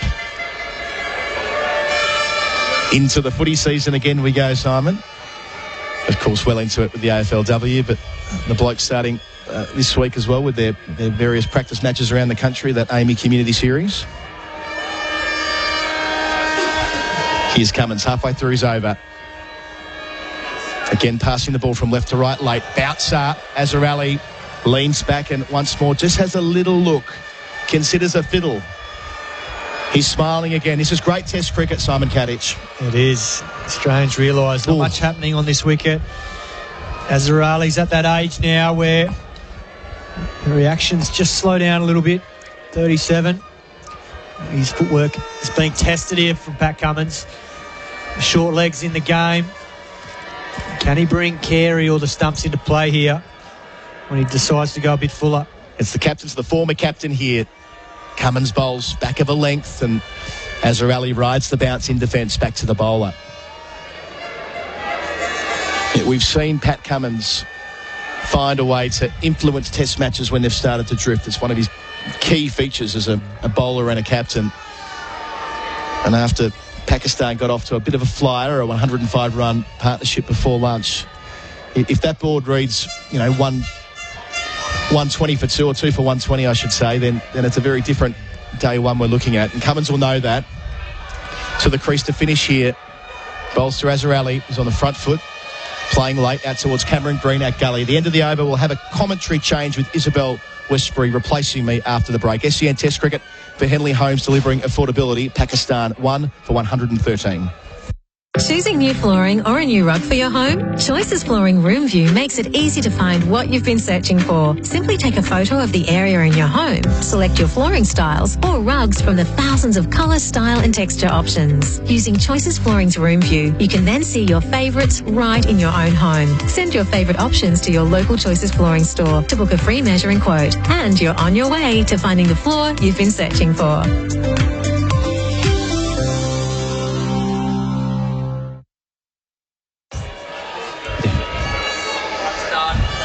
Pakistan 113 for 1. Nathan Lyon back into the attack and an appeal for LBW. Looks they'll be a little bit high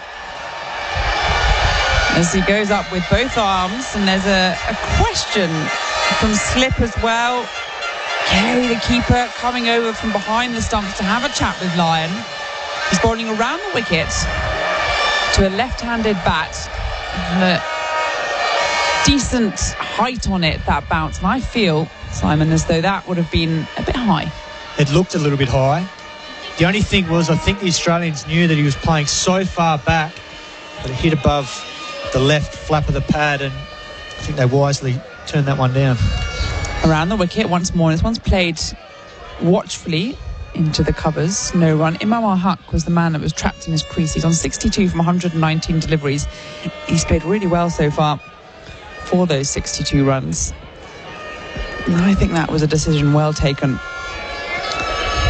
Pat Cummins has his hands on his hips at mid-on, quite a wide mid-on, as Lyon once more is into his stride, and this one's fuller and pushed back at the bowler. And I must say that there was a point where he was trying to talk to Lyon and to Carey about that review, but the Vuvuzelas were not letting him anywhere near them. Lyon again, and this one's floated full, and a big stride forward there from Imam. Poor old Cummins, at one point he did turn around to the crowd and say, please, just let us talk. It's constant, isn't it? I'm afraid so. I kind of feel surely at some point in the afternoon they'll get a bit tired of it, but perhaps not. Lyon again, wide of the crease, and forward again comes Imam. Big stride, very watchful, 113 for one. We're into the 42nd over. We're just nearing about 2 o'clock in the afternoon. We had that long extended lunch break for the Friday afternoon prayers. I'm having a look now at the original decision of being not out, and I think it would have been an umpire's call on impact as well as line, as this one's played a bit more aggressively, but on the bounce, and no run as it reaches cover. Simon, did that say it was impact was umpire's call? Sorry, we'll come back to that because it is the end of the over. 42 overs gone, 113 for one. Henley Holmes delivering affordability. To continue listening to SEN's coverage of the Amy Community Series, switch over to SEN Fanatic on digital radio or stream it live on the SEN app. Australia versus Pakistan. Listen live right now on digital radio via SEN Fanatic or stream it live on the SEN app. Pakistan 113 for the loss of just one wicket. It was Abdullah Shafiq just before lunch on 44. And Australia looking to make inroads. Azhar Ali, the new man in, the veteran of the game, is there on 3. He's going to face now Pat Cummins coming in from the pavilion end, right arm over, slip in place, and this is turning the onside, off the hips, back of a length and down to Mitchell Starc at fine leg. They saunter through for a single. We had a bit of commotion in the previous over where Nathan Lyon really wanted to go up for an LBW. It was a bit dicey anyway, coming around the wicket, always difficult to get in line. And Simon, it was pitching outside the line. It hit Imam ul-Haq just outside the line of off stump. So where we thought it might have been a bit high, it actually showed that it was clipping the top of off stump. So the ball tracking proved us wrong there to the naked eye, but a good decision by Aleem Dar. It was indeed. It was one of those. It was close, certainly, as around the wicket comes Cummins, and onto his back foot hops Imam. But no run once more. And one of the reasons perhaps that may have informed the thought that it was going a little bit high is we saw earlier on in the day's play, about half an hour in, we saw an LBW shout from Australia. I'm trying to think of off the bowling of possibly Hazelwood, which trapped Imam in his crease, and that one was going quite far over the stumps in the end. It was given not out, and in fact Australia did review it, so lost the review on that occasion, as Cummins again is around the wicket, and this one is well left, well judged there from Imam, no run. And that sort of thought, oh goodness, it's going to be one of those bouncy true wickets, and poor old Australia, I'm going to have to really toil out here, and so it's shown. Well, the hard thing for this Australian attack is because they're so tall, they get a lot of bounce, and they did that so well against England in the Ashes in Australia on grassy wickets. But here in Pakistan, there won't be the same sort of carry. However, as this test goes on, it should get a little bit lower with the cracks opening up. Slip in a gully, Cummins again, and this one's nicely pushed down into the onside for a single, nice and straight of the pitch. Imam ul-Haq moves to 63. He's been playing absolutely beautifully for somebody who hasn't played all that much Test cricket all that often of recent. It's going pretty well. Well, it's remarkable really, because not that long ago he wasn't playing Test cricket because Abid Ali was in the team. He had a fantastic 2021, but unfortunately he's had to have heart surgery after experiencing some chest pain during a first-class match in December. But Abid Ali, in 9 tests in 2021, had 695 runs at 49. Cummins into Azhar Ali this time, and he's playing it watchfully. And he's a man who has 91 test matches to his name. A pretty good go against that in that two-test series against Bangladesh. 80 runs, high score of 56 in that second test. 11 tests against Australia, 1,000 runs from them. And he's also quite happy to take his time as well, settling into things. I think Pakistan, having won the toss, are going to play the long game here and wear this Australian attack down. Cummins onto the back foot goes Azhar, just pushed back into his crease. No run to end the over. 43 overs gone. Pakistan 115 for 1. Tyre Power, your trusted tyre experts. Sometimes needing new tyres can catch us by surprise. That's why Tyre Power gives you the power of zip pay and zip money. You can get what you need now, get back on the road safely and pay for it later. Terms and conditions apply. So visit tyrepower.com.au or call 13 21 91. When you call the Gambling Helpline, life-changing advice and guidance is there for you. 1-800-858-858 is the number to call. Support for anyone affected by gambling is available. Private and confidential. Make the call today. The Gambling Helpline. Phone 1-800-858-858. Well, those vuvuzelas are in full swing at the moment. The crowd is just about filling up as well as Lion is in and down the track comes Imam ul-Haq. And has that gone all the way? I think it has. A 6 over the vacant long-on region. And we've seen some really good cricket here from Imam ul-Haq. He's been respectful of the good balls, watchful of the ones on a leg. But whenever he sees it just falling a little bit short, out come the dancing shoes and down the track and a big old loft over long on. Nicely done, 121 for 1. Yeah, that was beautifully done. He got to the line of the ball nicely. Line in again and again. He's going to have a go at him, and this time along the ground. Thrashed it back past Lion. Bit of ground to make up from Stark. He's running over from long off. Just the single this time. But hey, those twinkle toes, they're pretty good. Well, that time he wanted to go again, but probably just got a little bit greedy with the bottom hand and the bat twisted in his hand, and in the end he choked it and got it off the inside of the bat. Didn't quite middle it, and it went down to mid-on, where mid-off ran around and got it safely. Yeah, I think you're right, Simon. He really got away with one there because he definitely wanted to give that a big heave-ho, and he was lucky in the end that it did skirt along the ground as Lion is going back over the wicket to the right-handed Azhar Ali. And there is no run turned into the onside, 122 for 1. Imam ul-Haq is on 70, so kind of territory where you start thinking, oh, what if? He's thinking of getting there in quick fashion, that's for sure. I think he is. Some men around the bat here as Lion is in once more. Fuller delivery, turned again, back at the bowler. It's a very straight mid-wicket in catching.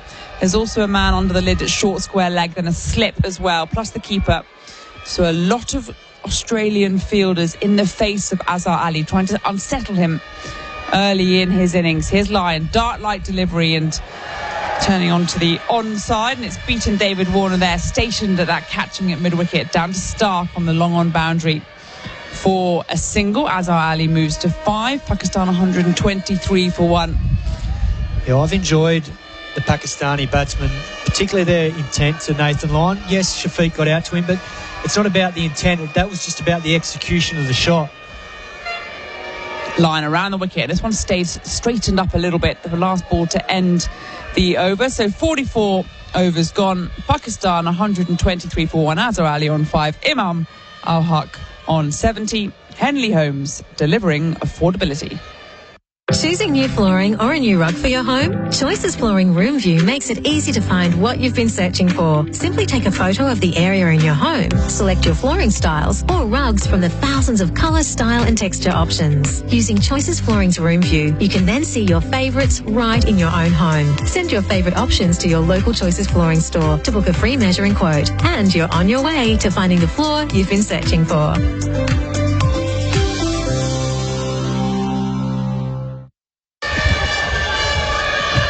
Pakistan 123 for 1. And Simon Katich makes way for Rob Key to my right. And Pat Cummins is down at the pavilion end having a chat with Cameron Green, who is about to bowl his first over away from Australia. This is a big moment. The travelling Australians have reached Pakistan, and Cameron Green, who was not alive the last time a men's test team played here from Australia, has got the ball in hand. You're just trying to make us feel old or something. Well, I mean, that too. I still play, but 1998. He wasn't born. That's not fair. I know. That's when my career started, sadly. At least it didn't end then, hey? Green Giant from the pavilion end. Here he comes, running towards us. Right arm over, slip in place, gully as well. What's he going to do? First ball down the leg side. Down the leg side and left alone. Nicely taken by Carey. Yes, Cameron Green really did come into his own as a bona fide all-rounder in those Ashes, unfortunately for England.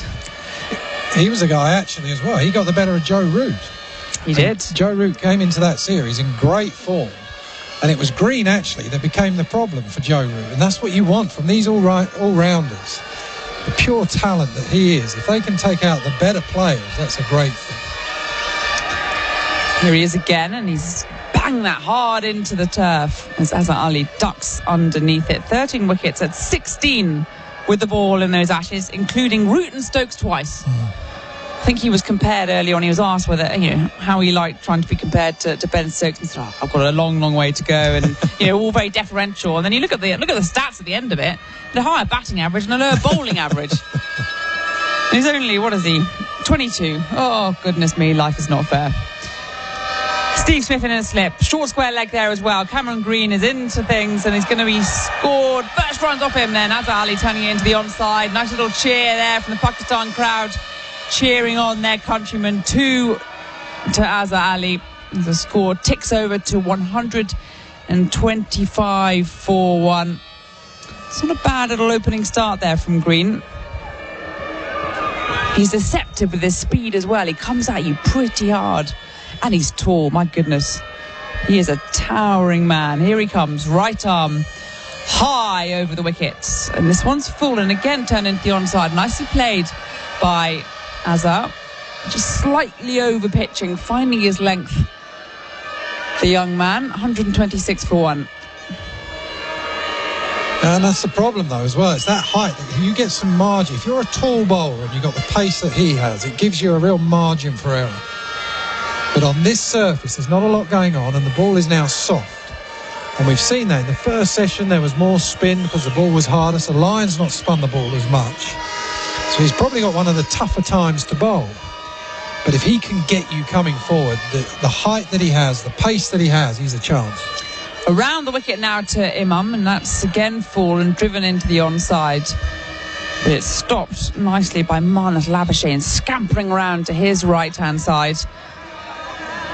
This is going to be a real test for the young Australian in conditions that at the moment seem to certainly be favouring the batter. So we see that drone hovering above us. It's a wonderful contraption. Begone the spider cam.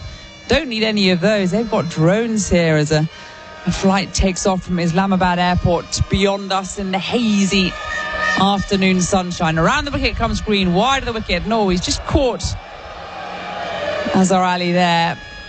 Imam, in his crease, trying to turn it into the onside, didn't get to it. No run after 45 overs. Pakistan 126 for 1. Henley Holmes delivering affordability. SEN's coverage of the Amy Community Series, live right now on SEN Fanatic on digital radio, or stream it live on the SEN app. Australia versus Pakistan. Listen live right now on digital radio via SEN Fanatic, or stream it live on the SEN app. Perfect. 126 for 1 then Pakistan. 45 overs gone. Abdullah Shafiq, the man to fall earlier on, just on the stroke of lunch. 44 from 105 deliveries. Meanwhile, Imam ul-Haq is there on 70. He's played quite a few attacking shots, and Azhar Ali, who joined him for an over before lunch, is 8 from 33. So Nathan Lyon is going to continue from the shell end, right arm over the wicket to the right-handed Azhar, who just plays that nice and patiently into the offside. They'll amble through for just a single. 127 for 1. It's a nice looking combination here. The sort of the patience, the calm of Azhar Ali. At times a bit flighty, you think a little bit of loss of concentration from Imam, but he's enjoying it. Broad smile across his face, glasses on as well. Nathan Lyon around the wicket. Here he comes. This one's very wide and left alone. He's into his 17th over. It's going to be a heavy old workload for him today. Well, and the battle's been a good one, really. Especially the way that Imam at times has looked to come down. And I reckon that Lyons just seeing him at times. Turning it away from that left-hander as well. Big stride left alone there from Imam. One that's slightly straightened. You always feel, don't you, that the great spinners, they watch the batsman that little bit longer. They can just keep an eye on you. They see that shoulder drop or whatever it is, and they get a sense that you're coming. Lyon, here he is. What's Imam going to do? This time he stays in his crease, and again one that Lyon's just playing them quite wide outside of that off peg, just trying to tempt Imam into something. Now he loses a bit of concentration. Stark is placed on the long off boundary, quite wide as well as Lyon in. Dart-like delivery, and Imam rocks onto his back foot, cuts this, doesn't time it, out to backward point for a single. Walks through, and the score ticks over to 1-2-8 for 1. It's one of the great ironies of cricket when your eyes light up when you're hit for 6. I've got my eye on you. That's what Shane Warne did to Carl Hooper. He worked out his tell. He worked out that when he stared at him and didn't tap his bat, he was going to run at him. Lyon over the wicket to Azhar Ali, pushed back into his crease, playing it watchfully into the onside. No run to end the over, so 46 overs gone. Pakistan 128 for 1. Tyre Power, your trusted tyre experts. It's never been more important to buy Australian than right now. Our local manufacturers and growers produce world-class products known for their quality, safety and reliability, all while generating local jobs, supporting our communities and helping Australian families now and into the future. So look for the trusted green and gold kangaroo logo. Buy Australian now. Visit australianmade.com.au. 1-2-8 for 1. 46 overs bowled. We're into the afternoon session here in Rawalpindi, and Cameron Green is about to bowl his second over here in Pakistan. Around the wicket he comes to the left-handed Imam ul-Haq, and now he's squared him up slightly there, and he's gone for the run, and Azhar Ali at the other end has gone, no, thank you very much, off you trot, turn around. And he had to abort that one pretty swiftly, but he got there all right. This is where now you feel as a batsman you're at the wrong end. So all of a sudden there should have been the easiest of singles there. He pretty much ran all the way down to the other end and got sent back by Azhar Ali. So now you're starting to think, right, I shouldn't be down here, so if I get a good ball, this is on you. Just mind games, isn't it? Can't trust your other partner. Slip in place, Gully as well. Green into Imam, and he ducks underneath a short delivery. And he'll be saying thank you very much to Azhar as well after that one.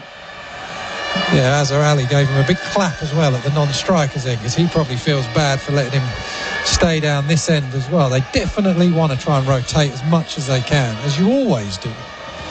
But at the moment, they just feel probably that this stint now, Green, fresh, new bowler, but if they can start getting into the third and fourth spells of the seamers, on this pitch, there is a massive score to be had. Green running towards us from the pavilion end and turned off his hips. Imam into the onside just for a single. Nicely played, nicely watched, slightly too straight there from Green as Pakistan moved to 129 for 1. Lovely setting out here, lovely atmosphere, and the crowd's just happy to have their test team back on home soil. I'll pull you up on one thing. Lovely. The atmosphere is great. All right, but the horns, it's like they're doing it in shifts almost, where there's one like right above us who is just on this thing every second. Now and again there's a little lull, and you think, oh, they've just tired out, and then you think, no, they're just gearing up for the next phase. I remember it was the Football World Cup in about 2002 in South Africa. That's right. It's when it first all started. Just this cacophony of noise around the stadium. They've banned them in quite a few stadiums as well, as Green is in, and this is played off the hips nicely by Azhar. down to fine leg for a single. But I reckon here, with these test matches coming back to Pakistan, the authorities have gone, nah, whatever you want, go have some fun. It's definitely filled up as well, isn't it? Since that, we sort of turned, everyone's saying, well, all the tickets are sell-out. And in the morning session, it was barely half full. Now, there's not many seats left. Yeah, it's one of those, as a combination. I think the security protocols to get into the ground are pretty stringent. Lots of checking of bags and tickets and all that, and fair enough. But then also the combination of Friday prayers as well, important in this area. And it means that about now, what are we? 2:15 in the afternoon. That's when it's really starting to fill up, and it's a nice breeze, nice temperature, about 20, 21 degrees, not too hot in the afternoon sunshine.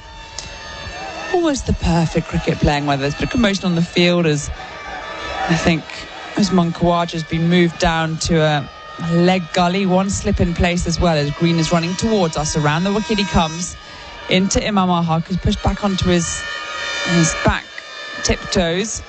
Turns it into the onside. No run, 131 for 1. Black armbands on the arms of all the Australians. Sad news that Rod Marsh had died this morning. Very mixed emotions coming into this match. In the very first year, Rod Marsh gave so much to cricket, but not just Australian cricket, world cricket. And I was the first year of the England Academy that he took. One of the greatest blokes I think there's ever been. He was such a good bloke. Green coming towards us around the wicket, and this one's kept low and kept out by ul-Haq, and there is no run, 131 for 1. We were talking about that just before the start of play, because of course he was before my era of having watched cricket, and you hear all these sort of legendary stories as him as an Australian cricketer on and off the field, but he had quite an impact, didn't he, in England once he retired?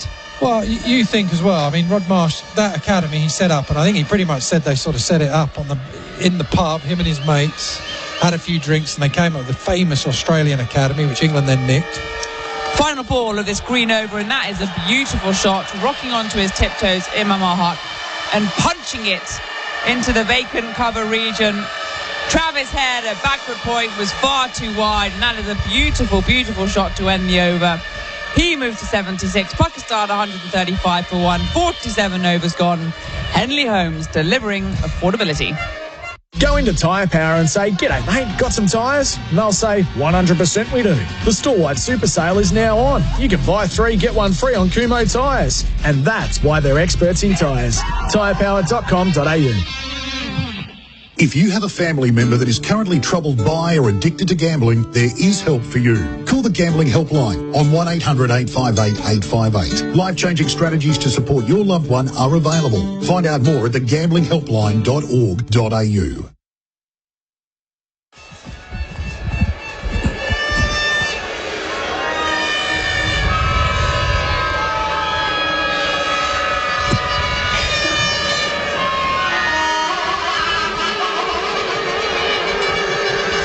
SEN Test Cricket for Henley Holmes, Adam Collins and Rob Key. It's drinks on the first day here at Rawalpindi, so halfway through the day, just over halfway according to the overs, 47 gone, and the score is 1 for 135 with ul-Haq up to 76, his high score against Australia, and Azhar Ali on 10. It has been a consolidation hour or thereabouts for Pakistan, about 45 minutes actually since the lunch break. It's a shortened session here, and as they take their drink, Rob Key, you were in conversation with Isabel Westbury around the influence that Rod Marsh had on your career and your generation of players, really, and that was it, isn't it? We said it in our intro this morning. He had an influence on careers for about 50 years. It's extraordinary, really. Well, you just think of what someone gave to the game, gave to the world game as much as anything else.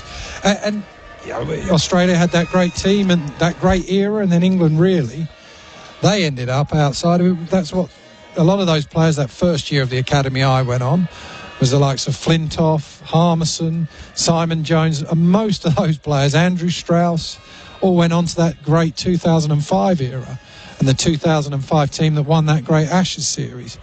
And he was no one could spray you more than Rod Marsh.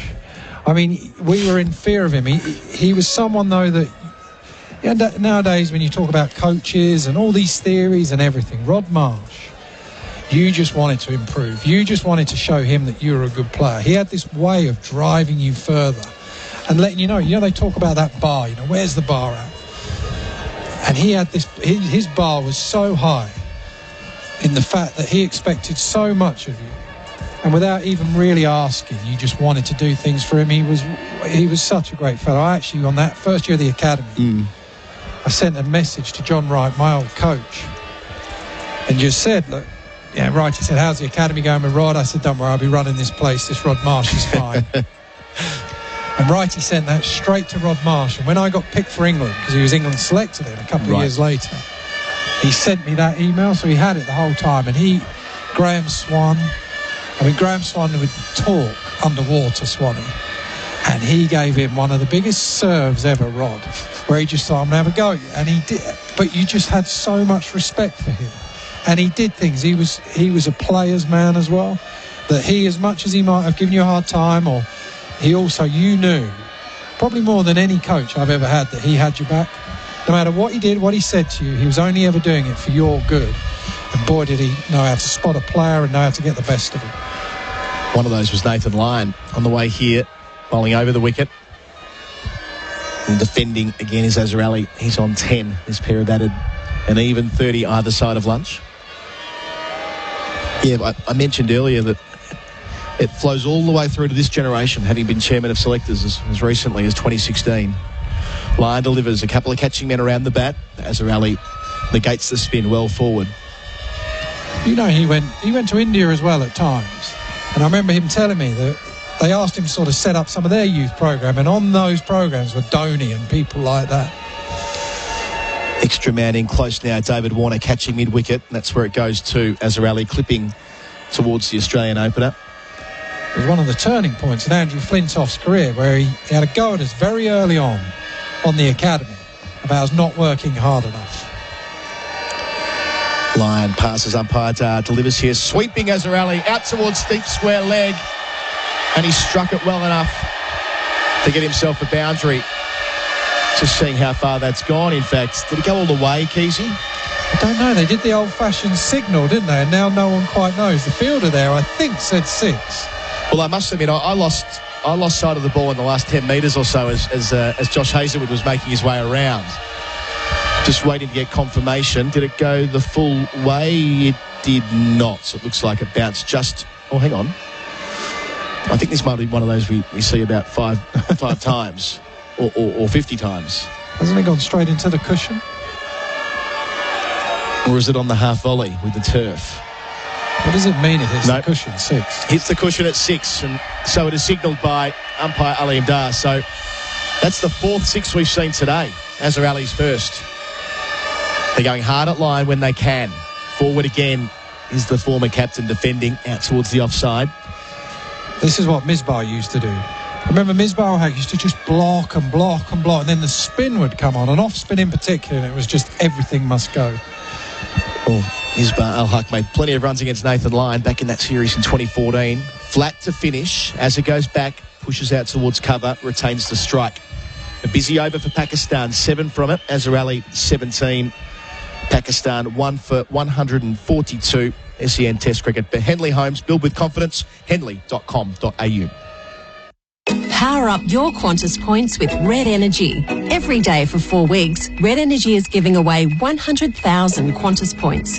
That's a grand total of 3 million points up for grabs. For a chance to win your share, simply switch your household energy to a Qantas Red Saver plan. Call 131 806 or switch online. See redenergy.com.au/win for full details and Qantas Red Plan fact sheets. Competition ends March 15, 2022. South Australia permit number T22/38. 4 6s in the innings so far, in addition to 12 4s. And many of those have been off the spin we've seen. Nathan Lyon has taken 1 for 58 so far. Now Cameron Green prepares to bowl his 3rd over. He's got a leg slip. That's Stephen Smith. And a gully, Usman Khawaja. So it's not a conventional field, but he's telegraphing his punch. A short leg, the 3rd catch-up. He arrives and bowls, and Azza gets out the way of a ball that's short of a length down the leg side. Wants nothing to do with it, and rightly so.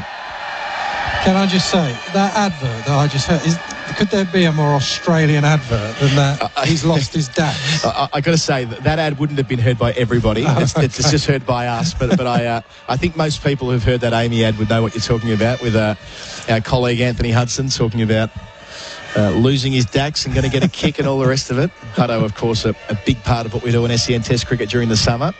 I'm sure he's listening. Here's Cameron Green bowling to Azhar Ali. Down the leg side, plays it at this time. Green appeals. Carey takes it.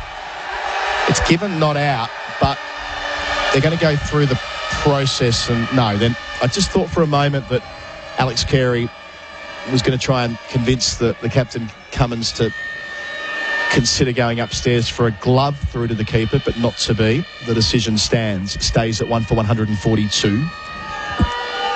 This is the problem now, isn't it? Ooh. I don't think it has, if you look on the TV there.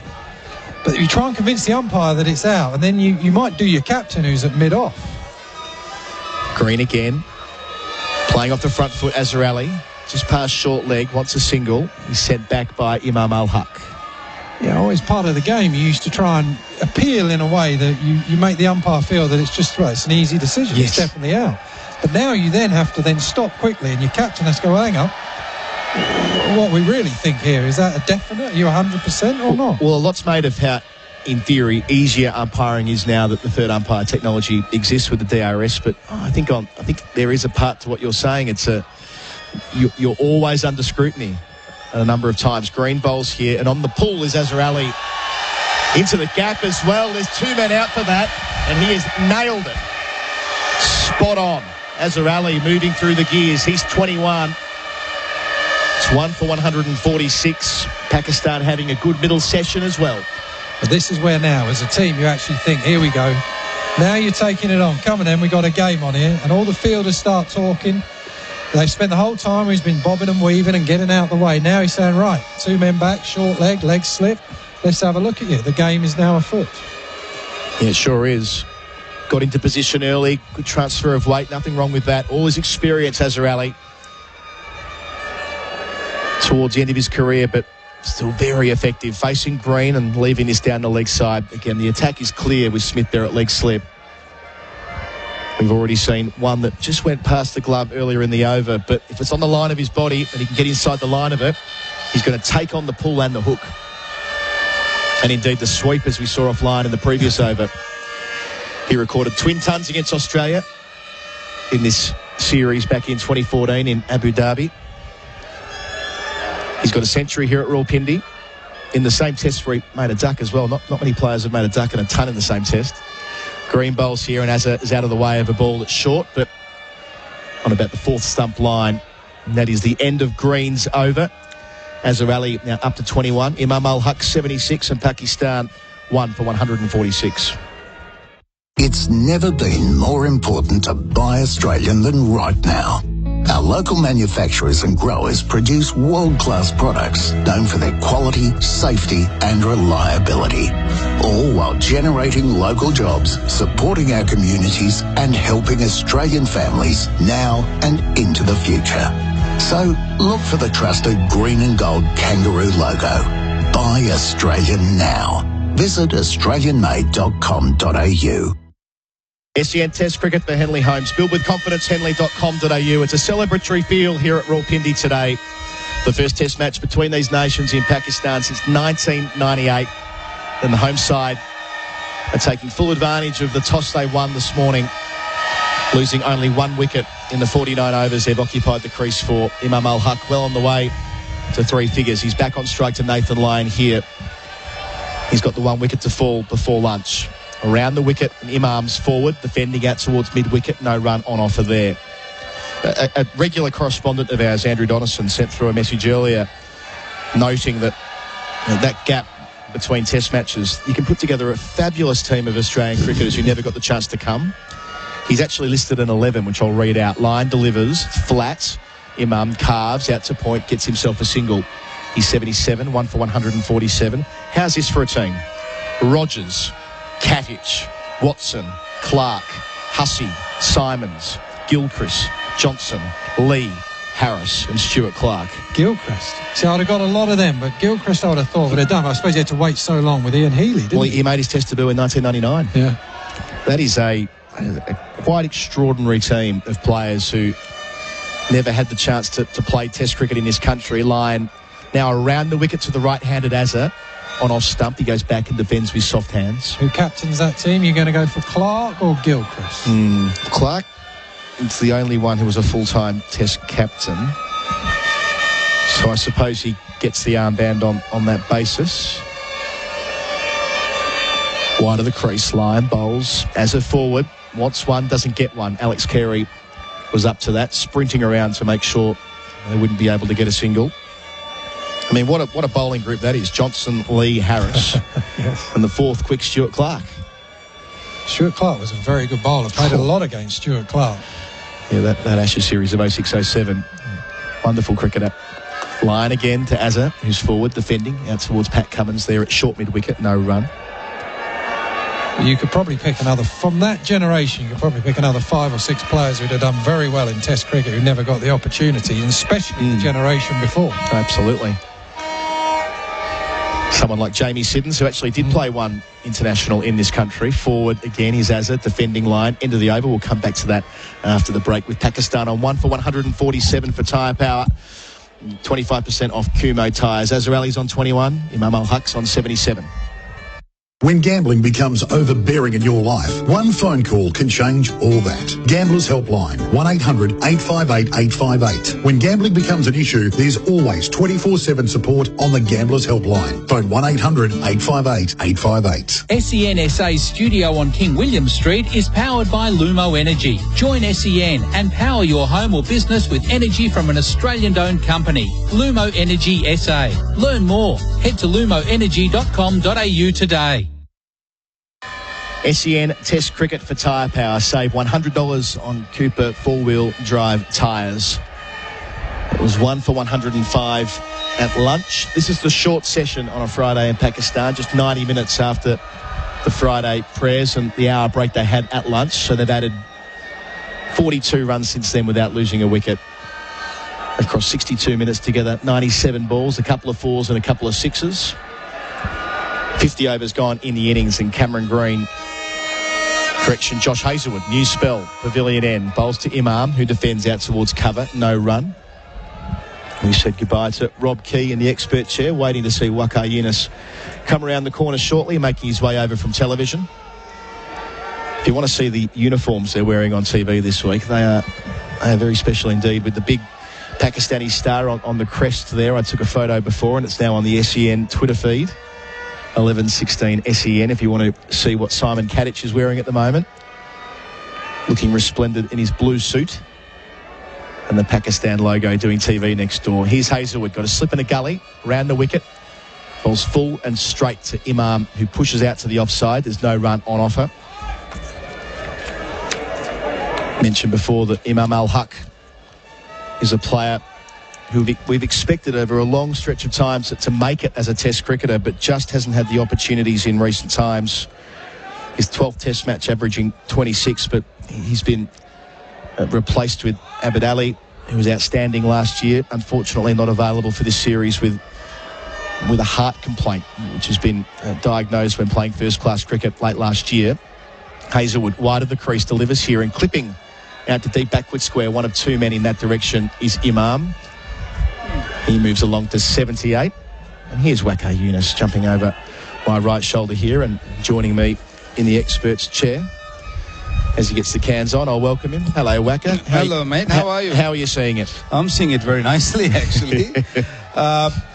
Pakistan, I think they done extremely good. They came back after lunch, and although they did lose a wicket just before lunch, and we all thought that there might be a window for the Aussies to come in and sneak in, and I think experience of Azhar Ali, who fought really hard, had a really good spell from Cummins, who tackled well, and still out there. So Pakistan in a very good position right now, 148 for 1 in 50 overs.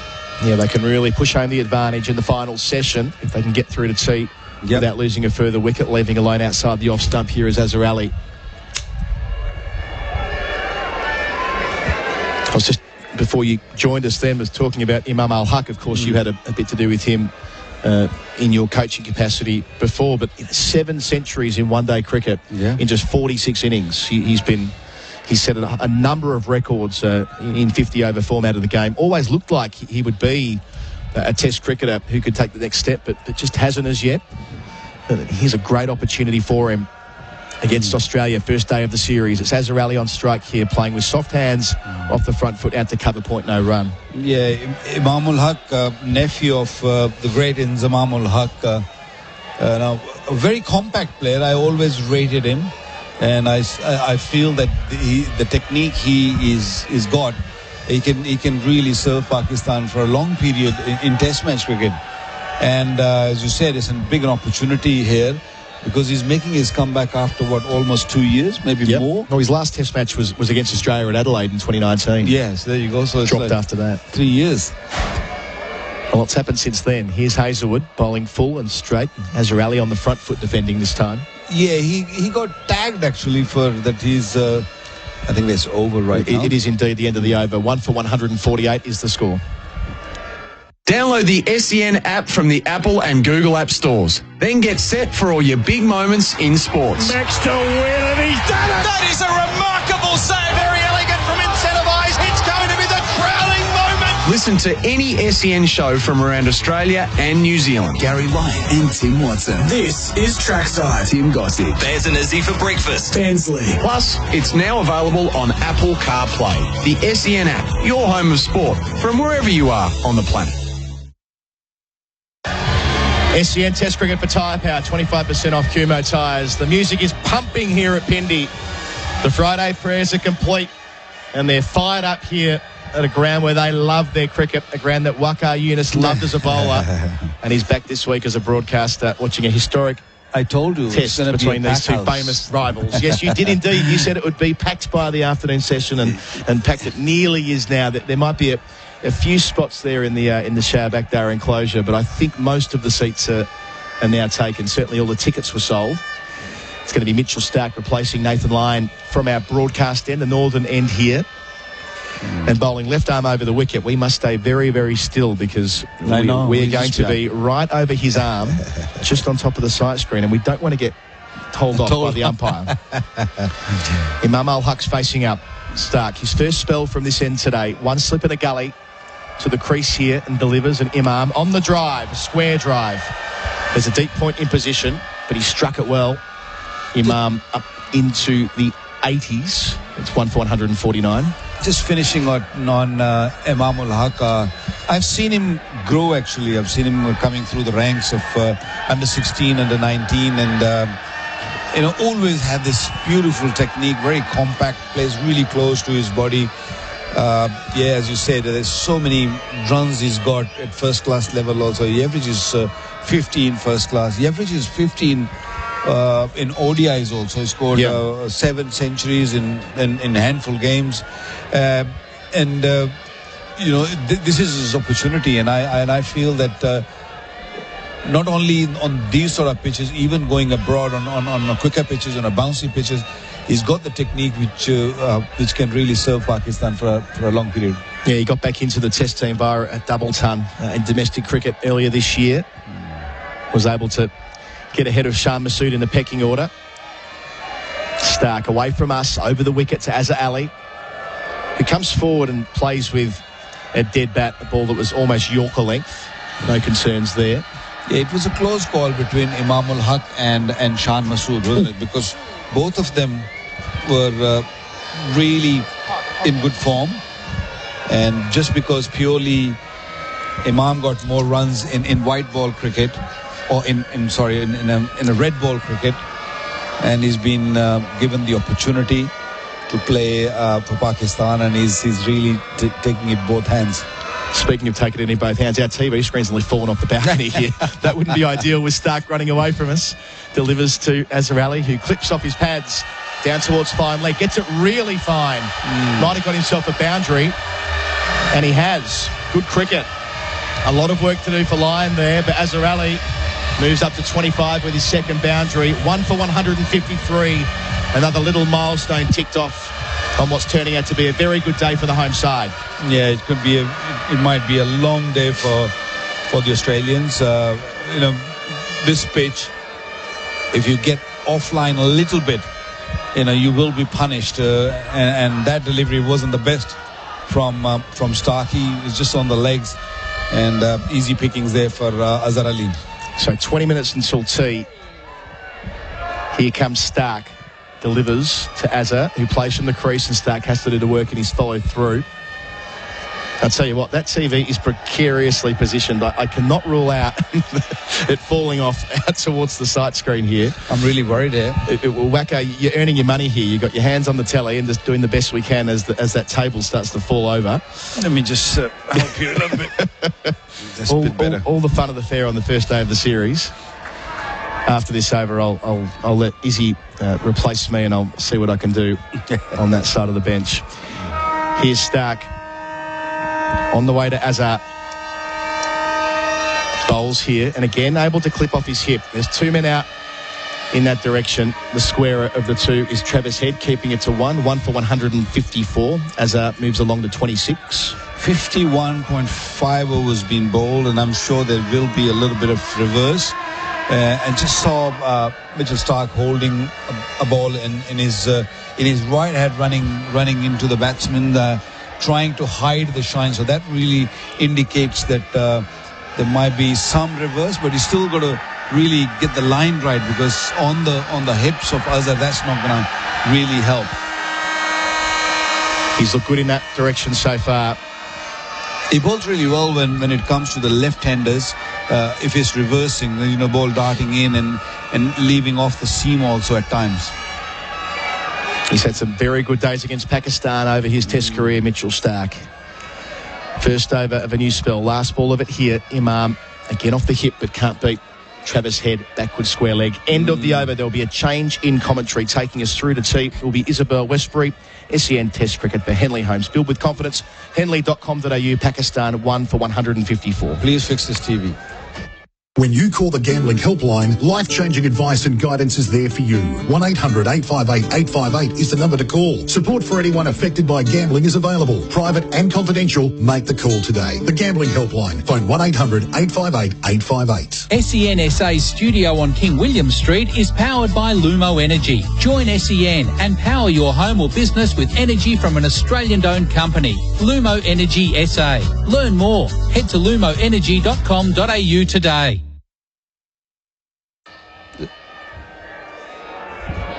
Pakistan 154 for 1.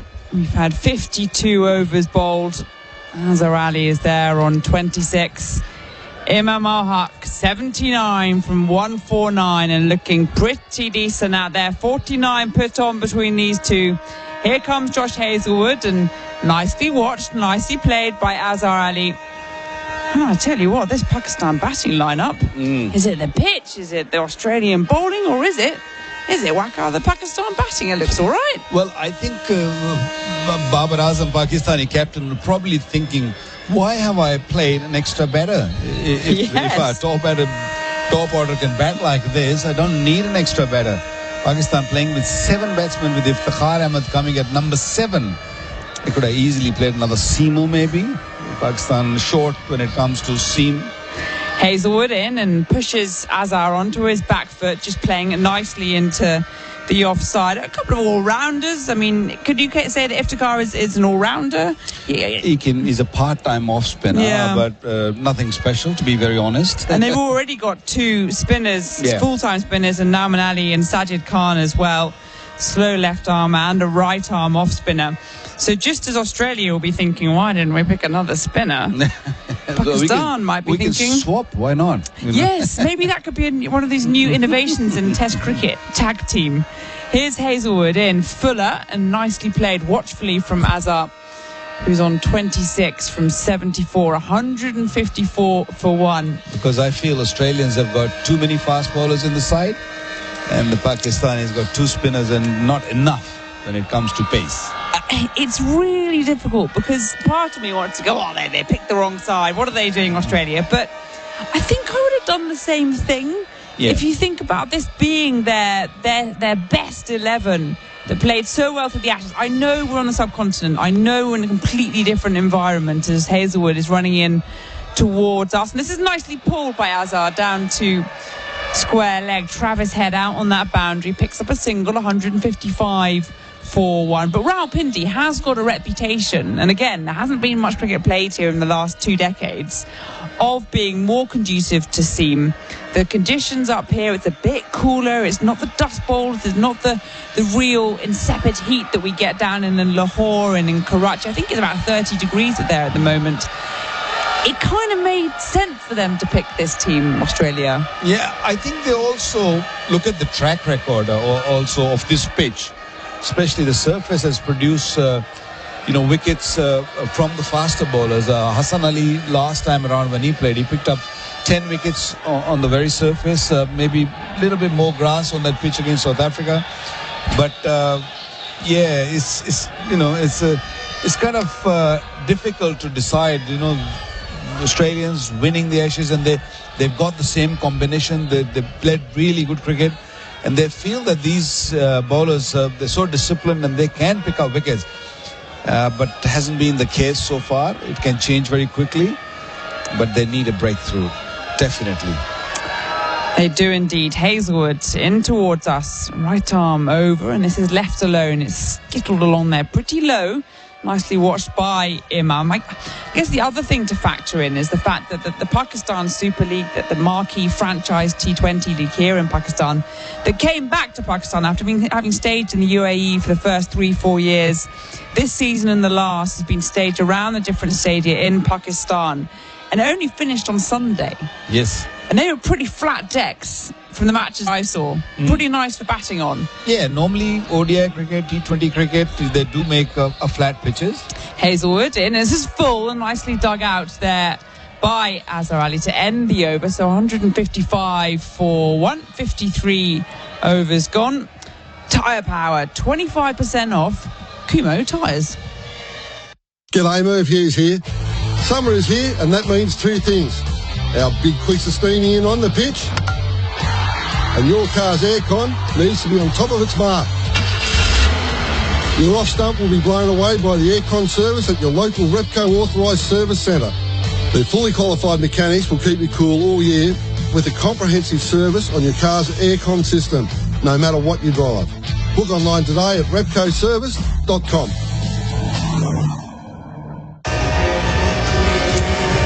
The ground at Rawalpindi is literally rocking with the reverberations of some music or other going on to accompany the vuvuzelas that are horning around the ground. It really is quite the atmosphere, quite the sound. Pakistan 155 for 1. Australia have bowled 53 overs. They've made just the solitary breakthrough. As here comes Mitchell Stark, left arm over the wicket into the right-handed Azhar Ali. He keeps it out. We were talking about the kind of pitches you might expect in Pakistan across the different grounds. And I guess you do tend to make truer, batter-friendly pitches for the one day, the white ball stuff, the T20 cricket. But there's not much time to adapt. And I mean, would they have played on the same pitch out here in the PSL? Or would it be one of the other ones aligning adjacent to it? No, we didn't play any PSL games on this particular ground. This is full and on the leg side, just flicked down to square leg for a single. So nothing for Islamabad United out here? No. This time around, because of the COVID restrictions, the tournament was only played in Karachi. First leg was in Karachi and the second was in Lahore. So we had seen some really good pitches.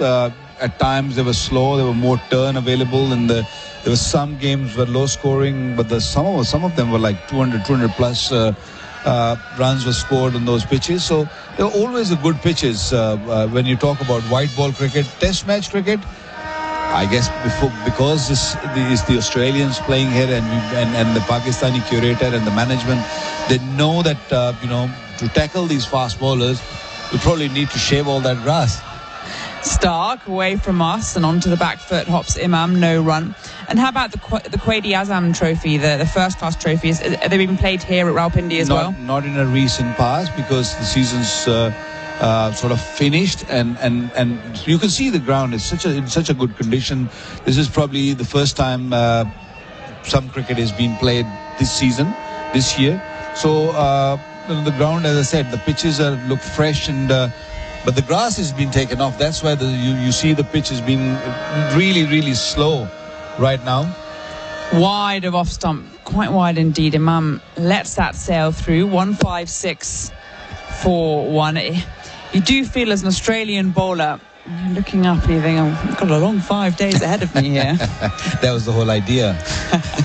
Grind them into the turf. Yeah, I tell you, having sat in Australia for their summer, having watched England sort of get skittled game after game after game, I think it's refreshingly quite nice, actually. You don't mind that, I don't mind that. I don't mind that at all. It's nice to see a bit of resistance against this stellar Australian bowling lineup. They're having to toil out there at the moment. Stark away from us, and there's a full toss, and that's clipped into the onside. Nice looking shot there from Imam. They'll get 4 for it. It beats the fielder at mid-on and mid-wicket, and that was just timing. Slightly over pitch from Stark, and Imam has his eye, and he's on 83 from 154. Heads are going down quickly now, and that's not a very good sign for the Aussies. That was a nothing sort of delivery. Was trying to bowl that dream Yorker and got it right. And Imam ul-Haq, who's looking extraordinary, is on 83. Easy pickings. This one's another full-blooded shot, and that's another good one, timed the other side of the wicket this time, through the covers. It's punched to the check drive. A lovely one to end the over. You can hear that purr from Waqar Younis to my right. That was a shot and a half, Waqar. 54 overs gone, 164 for 1. Power up your Qantas points with Red Energy. Every day for 4 weeks, Red Energy is giving away 100,000 Qantas points. That's a grand total of 3 million points up for grabs. For a chance to win your share, simply switch your household energy to a Qantas Red Saver plan. Call 131 806 or switch online. See redenergy.com.au/win for full details and Qantas Red Plan fact sheets. Competition ends March 15, 2022. South Australia permit number T22/38. Pakistan 164 for 1. We saw back-to-back boundaries off the bowling of Mitchell Starc in that previous over. And we're nearing tea. 8 minutes to tea. And Waqar, it's been a long old day in the field for Australia. Well, it's just early days. Still plenty of cricket to be played. I think, the biggest issue here for the Australians is don't get demoralised. That's the problem. Hazelwood into Azhar, no run. It can happen because the pitch is not really helping. You got to be patient. And in the previous over, we saw Starc, he's sort of shaking his head. He's not really happy with the pitch, I guess. He tried the Yorker, it didn't work, and then the beautiful cover drive from Imam ul-Haq just outside the off stump. He looks amazingly well, Imam ul-Haq. So he's eyeing for his first 100. So it is tough out there. So as you said, it's going to be a tough 5 days for the Aussies. Hazelwood into Azhar Ali. He's on 28. He defends. There is no run. In a way, you could argue that the Englishmen did a disservice to this Australian side because they haven't really had that challenge. They haven't had to battle it out over 5 days. There was just the one drawn test that was rain impacted. Otherwise, there were so many 3-day finishes. It was all too easy. And you don't want that when you want to come abroad and come to Pakistan for your first time in 24 years on pitches that are completely alien. And a Pakistan side that's quite different as well to the last time Australia played them in 2019. Hazelwood in towards us, and this is full and driven nicely, only so far as cover, no run. Well, this Pakistan batting lineup is a lot more experienced. Yes, we got a couple of young openers or newish openers making comeback or playing his third or fourth test match, Abdullah Shafiq. But they gave that platform, the base which Pakistan are looking for in the first session of the first day. And I think Pakistan can build on that, especially with the experience of Azhar and Imam ul-Haq still out there on 87. Big opportunity for Pakistan. Hazelwood into Azhar. And this is turned off his hips down to square leg on the boundary. Just the single then. 165 for 1. Imam ul-Haq, his highest score before this test match was 76. He's well beyond that now. And Waqar, as you were saying, eyeing up that 100. When he reached the 70s, you could feel him getting a little bit restless once or twice, too many down the pitch, but he seems to settle back into his stride.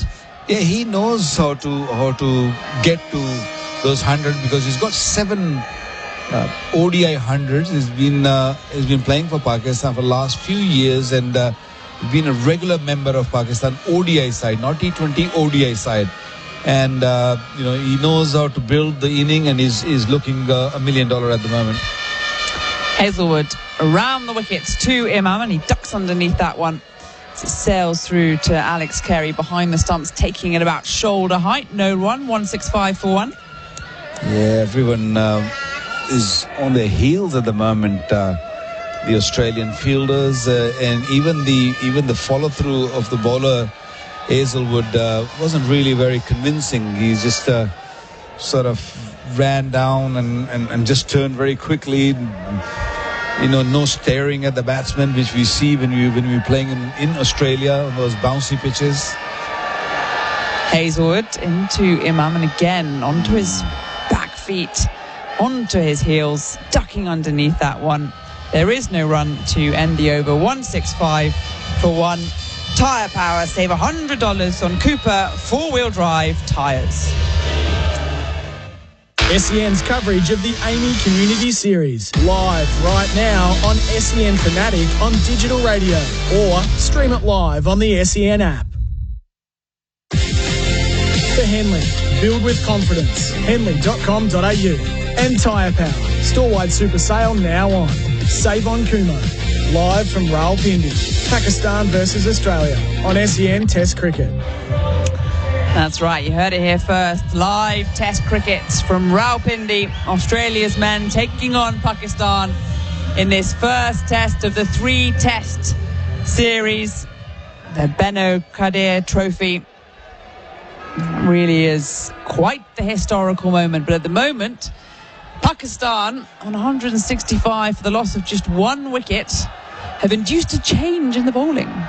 Marnus Labuschagne, if ever there was an eager cricketer, it is he. A Queenslander into the attack. A part-timer, but he wouldn't like to be called one. He loves his leg break bowling, and he's already marshalling the field around. 1 over, I reckon, before tea. What can he do here? Look, you got to really bowl nicely to get these guys out right now. It was Shafiq just before lunch, and the youngsters just lost it a little bit and played that false shot and lost his wicket. But these two, I feel, unless until you bowled a Jaffa to get them out, they will play smartly, and they know that we can go into 2 with tea without losing any more wicket. Labuschagne, right arm over. His leg breaks nice and full. Yeah. Pushing Azhar Ali onto his back foot. He's on 29. Imam at the other end on 87. Well, the first delivery was spot on. A lot of revs on the ball, a little bit of spin, not much, but the length was perfect to Azhar Ali.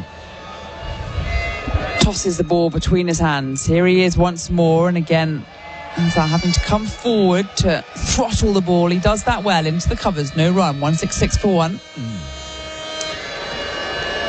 Tough going for the Aussies, and very comfortable both these batsmen, and the left-hand right-hand combination is not really helping the bowlers, let alone fast bowlers. Even the spinners have struggled. Nathan Lyon, who's got wealth of experience, did struggle. He bowled nicely to begin with, but then once the ball got a little softer, it was quite easy to bat against him. Labuschagne, flightier this one, nice and full, and plugged back at the bowler. No run at tea, which is going to take place in a minute or so. We've got Pat Cummins talking before the series on SEN. So the view from the skipper before things got underway is Labuschagne once more. This one's just dragged down a little bit and turned into the onside only so far. A short square leg. It was just before lunch that first wicket, the only wicket, fell. Don't remind us. Australians will be egging them on. This is flighted almost a full toss. It was very full indeed, and it's whipped into the covers. A nice looking shot, just leaning on it there. A lot of work to do by Usman Khawaja out of the cover point boundary, and the ball beats him. A boundary then to Imam Al-Haq, which brings him into the 90s, 91, just before that tea break. One more ball left to play before we go off. 170 for one, Waqar. It was just a gentle push. It wasn't really a good delivery. It was just trying to bowl in that foothold area. But Imam Al-Haq just made it into a full toss and moved himself into the 90s. 91 from 160 balls. Final ball before tea. Again, it's full, and again, it's nicely pushed, this time into the onside, down to long on for a single to end things as we go to tea. 56 overs deep. Pakistan have had just one wicket fall, no wickets at all during that afternoon session. It very much feels as though advantage Pakistan. Big advantage. I mean, only lost one wicket, which was, I felt, it was Shafiq's fault, and then he just wanted to hit for 6 to get to his 50. A youngster losing his wicket. Only one wicket in 6 overs. It is tough going. It's not that the Aussies are used to of these sort of situations or these sort of pitches. It is a hard work, and Pakistani camp, I would say, they'll be over the moon right now. They never thought that they will be in such situation. You know, credit should be given to the two openers, and then of course Azhar bringing all his experience into it and putting up a very fine partnership. So 66 runs put on in that afternoon session. No wickets lost. Imam Al-Haq has 92, his highest test score so far of 161 deliveries. Azhar Ali, who faced over a maiden before lunch, he's on 30 not out. And Pakistan going into the tea break, where we're going to hear from Pat Cummins talking to SEN before this series started. They're 171 for one. It's tough going out there on day one for Australia. We'll be back on your airwaves in about 15 minutes from Rawalpindi. And until then, we'll hear you then. Pat Cummins to talk during the tea break. Tyre Power, 25% off Kumo. It's been good so far, yeah. 3 or 4 days here so far. Don't really know what to say. We've kind of either been at the hotel at the ground or the grounds. Been really well looked after. I think travelling to and from the ground looks a little bit different. We're kind of, into small buses and have quite a convoy, but it's been really good. Just excited to get the cricket underway now. It's quite seamless. Most subcontinent tours, to be honest, we're kind of either in the hotel at the ground. The only difference here is, we've got a kind of a section of the hotel that's only ours, so we don't, see many people at all. And then, the roads are really quiet as part of the convoy, so it doesn't feel too much different at the ground. Exactly the same. I think we've got packed crowds the next few days, so it's all pretty normal. The Pakistani cricket community will be absolutely stoked. I can't imagine that this generation of Pakistani cricket fans would have been looking forward to a test series as much as the visit from the Australians. Are you able to get any sense, or are you so far away from the people that you can't get a sense for how excited they are about this? No, you can definitely feel it. Social media as much as anywhere else. It's just been absolutely bombarded with Pakistani fans who are just so excited. I think the first 3 days is sold out, 17,000 people a day, right. Packed in the stadium. And the reporters that we speak to as well, just incredibly excited. So, as we are as well, we've not played over here. We haven't played a lot of overseas Test cricket in the last few years, so we're absolutely pumped. So I saw some social media footage of you guys doing some catching practice with the tennis racket, the fun, the joy, the excitement.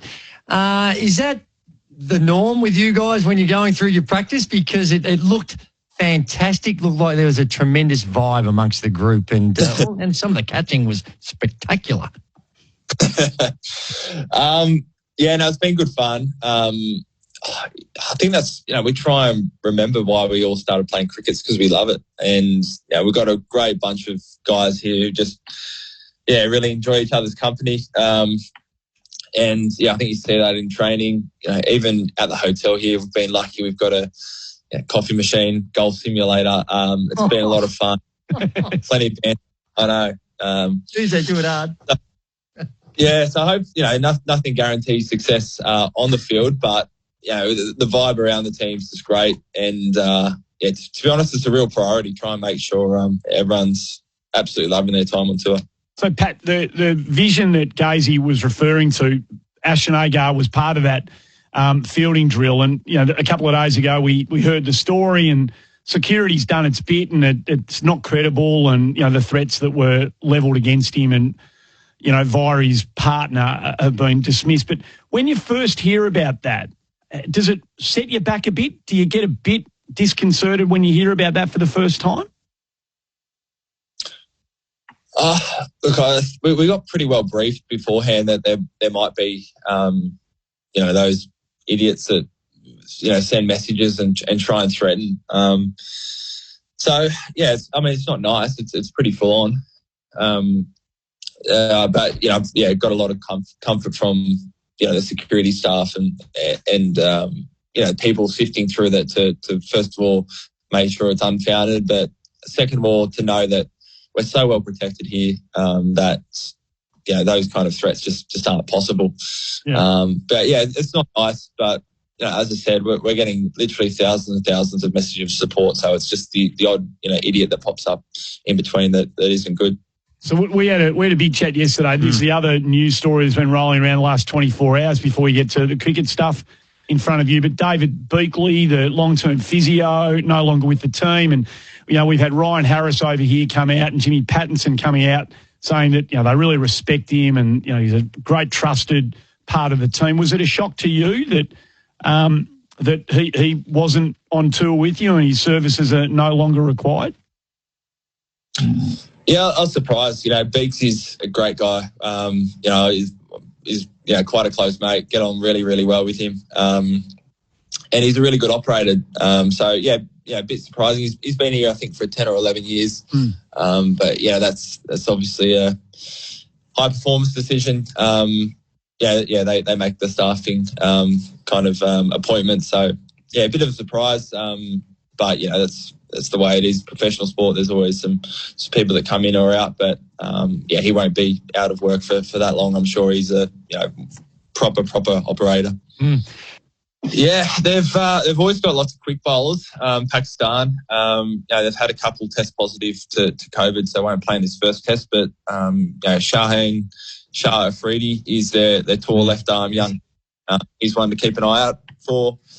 And, their captain, Babar Azam, is a, high quality kind of middle order batter. So I think they're going to be some of the key players.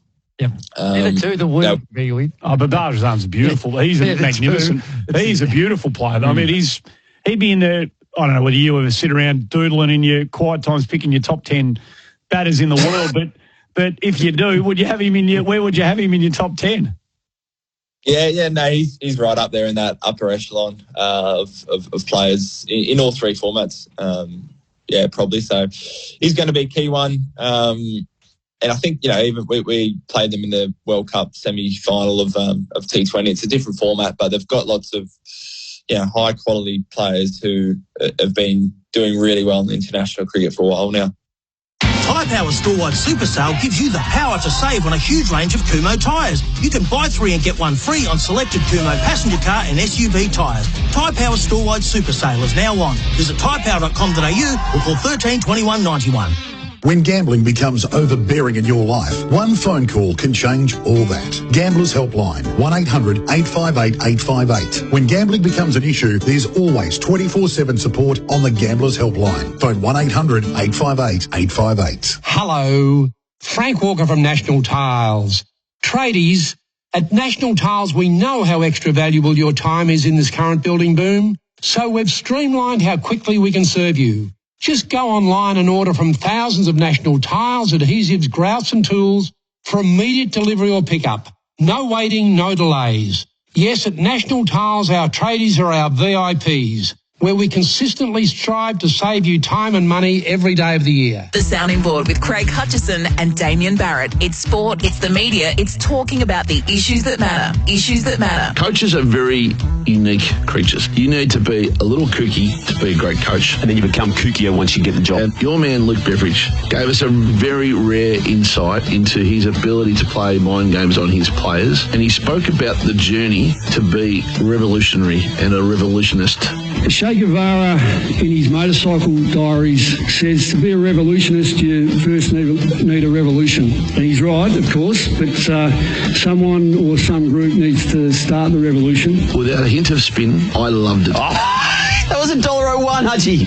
They framed the market that you were going to say that when we talked about it. It was all about analysing who you think you are at the core as a character, what you can do to influence others, and how you're going to apply that to your football. And you're a footy coach. The Sounding Board podcast with Hutchie and Damo. Thanks to Drinkwise. If you're choosing to have a drink, choose to drink wise. We've all dreamed of snaffling the big one. The mark on the goal line, a goal after the siren, or a Snaffle wallet. Subscribe to Snaffle and get the stuff you want today and pay tomorrow. Snaffle a winning deal with all the best brands like Apple, Samsung, Smeg and more. Don't wait, Snaffle it now. Snaffle, one subscription, one wallet, hundreds of products. Subscribe today at snaffle.com.au. Terms, conditions, fees, charges and lending criteria apply. Credit provided by Walker Stores Proprietary Limited. Australian Credit Licence 393023. Hungry Jack's NBL Indigenous Round tips off this weekend. Catch a Sunday Hoops doubleheader this Sunday between Adelaide 36ers and Perth Wildcats at the Adelaide Entertainment Centre before the Sydney Kings take on the Cairns Taipans at Kudos Bank Arena. Don't miss a minute of the action this Sunday. First game tips off at 1 p.m. That'll do! Watch Sunday Hoops live and free on 10 Peach, 10 Play and KO freebies. Tickets at Ticketek. NBL 22. Next level. Now, you can give your home a beautiful makeover for less, as Australian-owned Pillar products make DIY easier than ever before. Pillar Products DIY plantation shutters add a luxury resort feel to any home. Finished in stunning Dulux vivid white, in sizes to fit, and at a price far less than you'd usually pay. All with a 10-year warranty. Get the look at pillarproducts.com.au or find everything at Bunnings Warehouse. Pillar Products. We've got you covered, inside and out. Lining up for the Drinkwise at-home stakes. It's a wide-open field. Corn chips and salsa is popular with the punters. The six-pack before the quaddie was an early scratching. There's no love for passed out on the back lawn today. And drifting further as red wine spills on the couch. But the market mover and clear favourite is Have a Water Between Drinks. The fans are embracing this horse from the Drinkwise stable. Be a winner at home watching the races. Remember, you won't miss a moment if you drink wise. For Henley, build with confidence. Henley.com.au. And Tyre Power. Store-wide super sale now on. Save on Kumo. Live from Rawalpindi. Pakistan versus Australia on SEN Test Cricket. Line is in and down the track comes ul-Haq. And has that gone all the way? I think it has. And 6. Final ball of this green over, and that is a beautiful shot, rocking onto his tiptoes, ul-Haq, and punching it into the vacant cover region. Line passes umpire, delivers here, sweeping Azarelli out towards deep square leg, and he struck it well enough to get himself a boundary. Green bowls here, and on the pull is Azarelli into the gap as well. There's two men out for that, and he has nailed it. Start away from us, and there's a full toss, and that's clipped into the onside. Nice looking shot there from Iman. They'll get 4 for it. This one's another full-blooded shot, and that's another good one. Timed the other side of the wicket this time, through the covers. It's punched the check drive. A lovely one to end the over.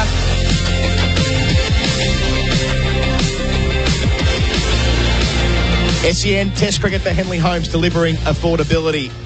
The players are about to make their way out for the final session of this first day at Rawalpindi. Adam Collins with you and former England international Rob Key with me. That middle session was worth 66 runs to Pakistan. They didn't lose a wicket. Imam ul-Haq is 92. He's 8 runs away from what will be, or could be, I should say, a maiden Test century. Azhar Ali, the former captain, is on 30. They've put on 66. And that was the perfect session in terms of the way that they were able to just keep Australia at bay, make them get through their rotations, Rob, drive them into the ground just a little bit and set themselves up for potentially a big final stanza.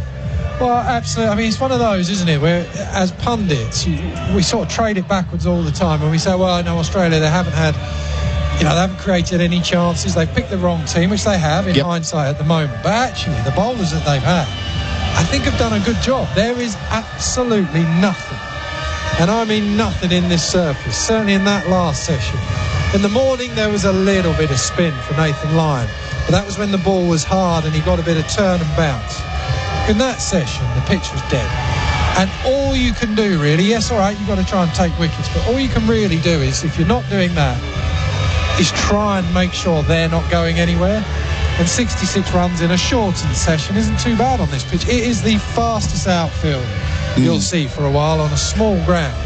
But this is now, when do you get to breaking point? When you've got a team like this, all your seamers, they get into their 4th, 5th, 6th spells. There is a point where it breaks and the opposition fly away. And it's not as though we're in India or Sri Lanka and it's 37 degrees. It's not that kind of feel. It's probably 22 degrees at most. There's a nice breeze blowing from east to west, but not a cloud in the sky. So they're not the sort of conditions where it'll be hard to come back for multiple spells. It's just that there's nothing in the track and they don't have that second spinner. Right, and what would you say? I mean, when you've looked at this so far, what would you say if you had to do it now and you'd seen what happened? What would you say a past score is? Well, this over is it. 400. Yeah, and I suppose that would bolster the case for a second spinner. If you know there's going to be bulk runs in the first innings of a Test match, and that's where the match could be won and lost, you want to have as much flexibility as possible, and Australia have got 4 seamers. But they've got a job to do. It's going to be Josh Hazlewood to start, to run away from the pavilion end, to start this final session on the way. Make that Pat Cummins, not Josh Hazlewood, change from that end. Leaving alone is Imam ul-Haq outside the off stump. I'm not saying all Australian fast bowlers look the same from 150 metres away, but maybe not 150 metres away at this ground, though. We've been very fortunate to be positioned above the sight screen. I'm not sure if you picked up on this before tea, but when Waqar sat down after you, he nearly knocked the TV off the balcony. and it was when Mitchell Starc was bowling from our end over the wicket.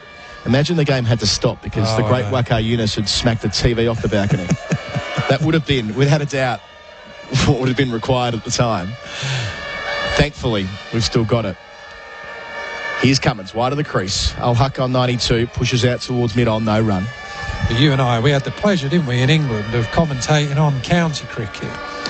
And we were doing it at Lords in COVID times. I know hopefully, touch wood, we're going to be through those soon, certainly in England. I know not everywhere is the same. And it was freezing, like 3 degrees or something, and all the windows and doors had to be opened at Lords. It was cold. I think it was colder the previous game we did. Remember the top of the pavilion game? Oh, yes, that's right. Bob Willis Trophy. Bob Willis Trophy final. Here's Cummins away from the pavilion to the left-handed Imam ul-Haq, who's forward and defending. Cummins tries to flick it up with his foot a la Curtly Ambrose, but can't pluck it out of the air. It stays at 1 for 171. It was the first week of October, which in Australian terms, I mean, it may as well have been the middle of August. On top of the pavilion where in ordinary times you would never commentate from, but COVID meant we had to be outdoors and all the rest of it in 2020. And it couldn't have been much above zero after the wind chill was factored in. Fun and games, as it is here. Cummins bowls and Imam comes forward, as he's done so often today. Playing really well, the left-hander. Given a reprieve after 2.5 years in the Test match wilderness. Slow start, built into it. Then overtook Shafiq late in the first session and really put the foot down at different points through his innings, and happy to use his feet to the spin as well. And I was sort of thinking there, he looks so solid in defence as much as anything else. But the 2 best bowlers have been Hazlewood and Cummins by a mile, and this is where he's really concentrating. Cummins passes the ball from left to right and bowls, and Imam pushes out towards mid-wicket, no run. Again, we're seeing Cummins occasionally do that very late pass over, which would suggest that he's trying to hide which side of the ball's coming down. He wants to find some reverse, a little bit of tail away from the left-hander around the wicket, bring Steve Smith into play at second slip, or maybe a feather through to Alex Carey. Nothing quite like that as yet. 2 catching covers. They're quite close to each other, actually, and fairly square, it must be said. Maybe about 8 metres away. And a man down there at deep backward point on the rope. Cummins to finish his over to Imam, who pushes to the squarer of the 2 covers. 57 overs gone on SEN Test Cricket for Tyre Power, your trusted tyre experts. Pakistan 1 for 171. Download the SEN app from the Apple and Google App Stores. Then get set for all your big moments in sports. And that is the ball game. Takes the Panthers towards the premiership. Catch up on SEN created podcasts, recreation, lifestyle, racing, and all of our SEN shows. The Sounding Board. Real adventures, Trailblazers. Great Australian lives. Plus, it's now available on Apple CarPlay. The SEN app, your home of sport, from wherever you are on the planet. SEN Test Cricket for Henley Holmes, delivering affordability. Adam Collins and former England international Rob Key with you on the call. And it'll be Josh Hazlewood now bowling from our broadcast end. So far, Hazlewood's bowled 10 overs, none for 12. 3 scoring shots, all boundaries, which gives you a sense of how tidy he's been outside of that. I'd say that, actually, when you look at these two, Hazlewood and Cummins, they've got the best wrist position of pretty much any bowler in the world. Yeah, charging away, bowling here. Bang on the money, as he so often is, landing in that shoebox, Hazlewood. And Azhar Ali pushes out towards mid-off, no run. I mean, you look at it. I mean, they're good pace. They're not Rappo and Cummins. They can get right up there, but there's faster bowlers than these guys. But you talk in terms of skill. Someone like Jimmy Anderson's got a great wrist, so he can swing the ball, but these guys are right up there. And that is what separates. You've got to have the athleticism, a bit of that. A bit of height also helps. But man alive, these guys, you can just see their wrist is straight behind the ball. And that allows them, even on a flat pitch like this, just to get just a fraction out of it. Hazlewood passes Aleem Dar and bowls to Azhar Ali, who drives beautifully. There's a nice gap there at cover, and he's found it off the front foot. Azhar Ali moving through the gears himself now too. He's 34. Pakistan up to 1 for 175. That looked like a ball. He tried to bowl it slower. I mean, whether it was just something he got horribly wrong. He tried to bowl it slow. He tried to float it right up there for the drive, and Azhar Ali just said, thank you very much. That was as close to throwdown. So you go from one thing to saying he's got one of the greatest wrists of all time to then bowling throwdowns. But it is tough out there at the moment. This session is going to be a long session. It's going to be a hard session for Australia. So there is Warner and Khawaja, the 2 catching covers. The second man in there now. Hazlewood bowls, and Azhar Ali responds in his defensive posture. Back to the bowler, no run. So a small tweak in the field to put Khawaja next to Warner. Just one catching man behind the wicket. That's Stephen Smith. That, let's call it second slip, but up so close. He is well ahead of where Alex Carey is when the ball's let go, which gives a sense of how little carry there's been on this first day. Yeah, this is a field, isn't it? If you just turned up now and watched, you'd think that Pakistan are just so on top. But you'd realise how flat it was by looking at the field. Hazlewood wider of the crease. Azhar brought forward in defence. Yeah, when you get down to just the one slip and loads of catches, drive men everywhere, where you're just trying to get them to chip one, well, you're basically saying to the batsman, all right, you've got to make the mistake. Well, you do see fields like this in the subcontinent quite a bit. What, that Yorkshire wall, isn't it? With 2 or 3 catches on both the leg side and the offside through mid-wicket and cover. But that tends to be in the second innings of a game, or maybe the 4th or 5th session after a day in the dirt. Not quite there yet. If Australia get a couple of breakthroughs here, Hazlewood bowls, and on the front foot again is Azhar Ali, out towards the wider of the 2 covers. Khawaja, no run. It must be one of those days as well where the bowlers will come off and they will feel absolutely shattered. So you made a good point about the fact it is not hot here. It's not cold. It's just perfect cricket weather. About 20-odd degrees, something like that. What would you have in Australia? The same? Or you Fahrenheit, whatever? No, Wes. I thought you were saying it's the cricket played at 22-degree heat. Keezy, I thought you'd remember it being a lot hotter than that at the start of a season. But when you haven't got those overs in your legs, I think they've bowled very well, actually, the Seamers. Hazlewood on the approach. Bowls here as able to play again It's no pace in the wicket. Goes back and lets it hit the bat softly. End of the over. 58 gone in the innings. SEN Test cricket for Henley Holmes. Delivering affordability. Pakistan 1 for 175. Sometimes needing new tyres can catch us by surprise. That's why Tyre Power gives you the power of zip pay and zip money. You can get what you need now, get back on the road safely and pay for it later. Terms and conditions apply. So visit tyrepower.com.au or call 13 21 91. When you call the Gambling Helpline, life-changing advice and guidance is there for you. 1-800-858-858 is the number to call. Support for anyone affected by gambling is available. Private and confidential. Make the call today. The Gambling Helpline. Phone 1-800-858-858. Back to the captain Cummins, who'll be bowling at ul-Haq, who's on 92. Azhar Ali's there with him on 34. He's been batting for 100 minutes, the former captain. Good partnership this, worth 70. Cummins bowls and Imam leaves on the fourth stump line. Imam ul-Haq talking to Waqar before tea about just how prolific he's been as a one-day international player, and it's never really translated to Test cricket. You can go back to the first ball he was involved in Test cricket. I'm sure you remember at Malahide in Ireland when he got himself knocked out running between the wickets. What an introduction. You watch him play, he looks so correct, doesn't he? In a time where there's some funky techniques, and especially in England, he just looks so correct. Absolutely. Cummins hiding the ball, bowls here. Imam, as you say, very correct. Nice high front elbow as ball meets bat. He's been a bit of a nicker. Yeah. That was the one thing in the first portion of his Test career. And he's got time on his side, only 26 years of age, of course, and, you know, he has that spot at the top of the list in one-day cricket. He could turn himself into a serious Test player, but it'll require taking the next step soon. And if he can post 3 figures here, it'll be a big step in the right direction. Cummins staying around the wicket, wide of the crease bowls. Imam drives, on drive, can't beat mid-on. It's a rare ball that was full. And it's very rare that you get one to just extend the hands through when you're facing these bowlers. That was one chance. And if you start to think, a couple of balls, maybe a clip and a cut. There's third man in, and if I get one through the covers, and I'm there.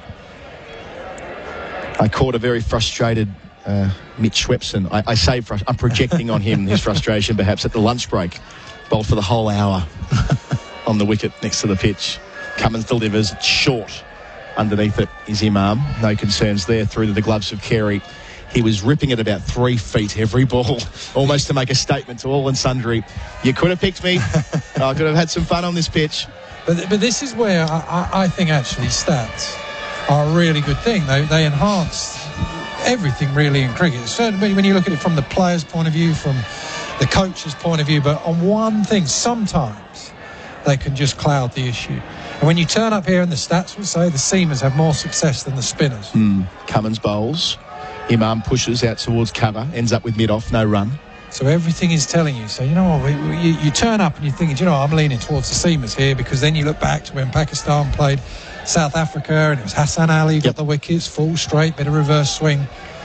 But you forget to look down sometimes. You forget to go and have a look at the pitch and just go, actually, this is a day not to look at them. This is a day where we just go, no, this isn't the same type of pitch that everything else would have had all the seamers doing well on, and you just go with your spin. So Cummins to complete his over into Imam. He goes back and defends. Again, no concerns there. A maiden over on SEN Test cricket for Tyre Power, your trusted tyre experts. Imam on 92, Azhar Ali 34. It's 1 for 175. Mate, go and grab the drill. It's in the van. Yep. Where is it? Past the shelves and the generator. Now where? Keep walking till you reach the racks, then climb the ladder. Got it. If the Hyundai Staria Load had any more space, it'd come with a map. And now you can pick up all that space from just $47,990 drive away. T's and C's apply. Visit Hyundai.com.au for details. Imagine that. Hyundai. There have been 4 runs added since the tea break here at Rawalpindi. Adam Collins and Rob Key with you on the call. And beneath us, almost within touching distance, is Josh Hazlewood setting off on his long, familiar approach. Right arm over the wicket into Azhar Ali. A couple of catching covers, and that's where Azhar Ali bisects the ball. Gosh, that's a good shot. On the balls of his feet. Minimum of fuss. Superb timing. Azhar Ali moves up to 38 and the score is 1 for 179. 2 men there for the miscue, and he never for a moment looked like that was going to happen. What was that? That was just back of a good length, if anything, a fraction wide, probably would have hit a fifth off stump, if you like. Bowler would have just thought, no, one to leave, and he's just got onto the back foot and played the most classical back foot punch. And it has flown. No man back at deep cover. There's a very wide third man. That's got to be pretty disheartening for the bowler. It can't be more than 5 metres between Warner and Khawaja now as well. Another delivery here from Hazlewood, defended out towards Usman Khawaja. So 2 catching covers, but yeah, they're almost set up like in cordon fashion. But Azhar Ali, he has seen them beautifully, the veteran, the former captain. You think he would have seen some seaming pitches, plays county cricket at Taunton for Somerset. So when he gets on these, a bit like Younis Khan, when he got on these pitches, he just thought, oh, you're in trouble here. And sometimes they could look really awkward when the ball's moving around. But when it's not, you're just starting to think, where on earth are we getting a wicket from? Yeah. Had plenty of success against Australia, averaging in excess of 50. Hazlewood bowls and Azhar Ali pushes again towards Khawaja. He made that big double 100 at the MCG back in December 2016. That was made over 4 days due to a rain-interrupted game. And twin centuries at Abu Dhabi in 2014. Had a poor series in 2019, it must be said, and lost the captaincy as a consequence. But yeah, he's been a long-term servant to Pakistani cricket, and now getting the chance to play a lot of Test cricket at home, having to wait for a decade for that opportunity, making the most of it. Facing up to Hazlewood here, who goes short, and Azhar Ali gets underneath it nice and early. It stays at 1 for 179. Yeah, that was a bouncer. That was dug in really short. And you could just see, just to give you an idea of how slow this pitch is, it's barely got through to the keeper. Keeper's up, Carey, and that's just below shin height. It feels as though even if Hazlewood were to draw an edge, the probability of it reaching Carey on a defensive shot. Yeah, I mean, on a regulation edge. Unless they're playing a big drive, it's going to have to be the faintest of edges to get through to the keeper on the full. Azhar Ali facing up, Hazlewood to him here, and he's forward easily in defence. Into position nice and early. It's that thing about slower, flatter pitches. I mean, the ball's not coming down any slower in terms of Hazlewood's release point and when it reaches the pitch, but just the way that it puffs up, even if you're as tall and daunting as Hazlewood. But you know, different sport. That shot that he played off the back foot, though, it's slow, but you can still get value. That's what we always love, batsmen. Might be slow, not doing much, but you still get value for your shots. Sometimes you get on a slow pitch and you think, I just can't score on this thing. You know, get me off it. I'm boring myself batting on it, not this. Hazlewood delivers again. Azhar Ali pushes once more to Usman Khawaja to end the 60th over. 1 for 179 on SEN Test cricket for Henley Holmes, delivering affordability. Sometimes needing new tyres can catch us by surprise. That's why Tyre Power gives you the power of Zip Pay and Zip Money. It means you can get what you need now, get back on the road safely, and pay for it later, taking advantage of the interest-free periods. So if you need new tyres or mechanical repairs, don't wait till it gets worse. Get them now with Zip Pay or Zip Money at Tyre Power. No fuss, no wait, no worries. Terms and conditions apply. So visit tyrepower.com.au or call 13 21 91 for your local owner-operator. Imam ul-Haq still 8 runs short of 100. He hasn't scored in the 17 minutes since tea, though. He's there with Azhar Ali. They put on 74. Coming together just before the lunch break when Shafiq fell, the only wicket to fall today. That's from the bowling of Nathan Lyon. Just about a packed house now at Pindi Stadium. Cummins bowls, and it might be runs for Imam. No, it's not, because Cummins has the presence of mind to stick out a timely hand after the straight drive came cannoning back towards him. Well fielded by the captain. Rawalpindi in northern Pakistan, so not quite the same heat as we might experience later in the series, although it's not that warm at this time of year. Well, how hot do you reckon it will get? I think, well, there was some forecasts that might get to sort of late 20s, high 20s towards the end of the series. It's not going to be... That's balmy, isn't it? Yeah, it's not going to be anything like what we will see later in the year in Sri Lanka, for example. Cummins bowls, and Imam goes back and defends out towards mid-wicket. I tell you, now the Rod Marsh story, we ended up in Sri Lanka on an A tour when he was the coach. Right. And we got bowled out in 3 days. We lost the game in 3 days against Sri Lanka A, whoever it was. And we thought, every cloud you'll have a day off. Perfect. But not Spoken right. like a true county cricketer there. Well, absolutely. And we came on and he just went, right, you blokes, turn up tomorrow in your proper gear. You put your whites on, you're going to do a full session. And then we thought, okay, lunch, then home. He went, then you're going to come have lunch. Then you're going to go and do another middle practice. And we did the whole day. Cummins wide of the crease. Imam sways underneath the short ball. Well played. We basically, it was the longest naughty boy net session I think we've ever had. And at the end, even with that, we still all loved him. He still had a way, like those great people have, where you just still, they can give you a hard time, they can tell you're not good enough, all those things. But they're doing it for your own good. And somehow, we all just thought, and we all just, couldn't get enough of him. Every single time we were on any trip with him, he was just so much fun. Cummins hiding the ball on his approach, bowls to Imam, who defends again, still yet to score since the lunch break, remains on 92. It's been a constant theme of the tributes throughout the day for the late Rob Marsh, is that he was a true player's player. Oh, yeah, absolutely. And whether it be as a coach or as a selector, the influence he had on this team, selecting it until 5 years ago, and the work at the Cricket Academy, establishing that, the work with your younger players in England. I mean, it's a huge legacy he leaves, isn't it? Oh, massive. Great eras, not just great teams, great eras because of him. Cummins bowls, Imam faces up and defends, and it was a great era that he played in too. Perhaps maybe the most beloved Australian era, I think. Sort of late 70s through to the early 80s, but especially the late 70s. But don't you think we say that, though? Well, we would have been too young. Yeah. Because that's all our childhood at times, the 80s, the 90s, stuff like that. Quite possibly, but I think, as you say, we're too young to appreciate the mid-70s, but our parents' generation, I suppose, would remember that team with Lilly and Thompson and Marsh, and they were icons. Greg Chappell, Ian Chappell and all the rest. World Series cricket. That's the other point here with Marsh. I mean, there were 94 dismissals that were caught. Marsh bowled Lilly. There were a number of them in World Series cricket that don't get counted in that either. What a partnership. Last ball of Cummins over, worked off the hit by Imam. That's his first run of the session. He advances to 93 and retains the strike. We'll have a change in commentary with Isabel Westbury replacing me. SEN Test Cricket for Henley Holmes, delivering affordability. Pakistan 1 for 180.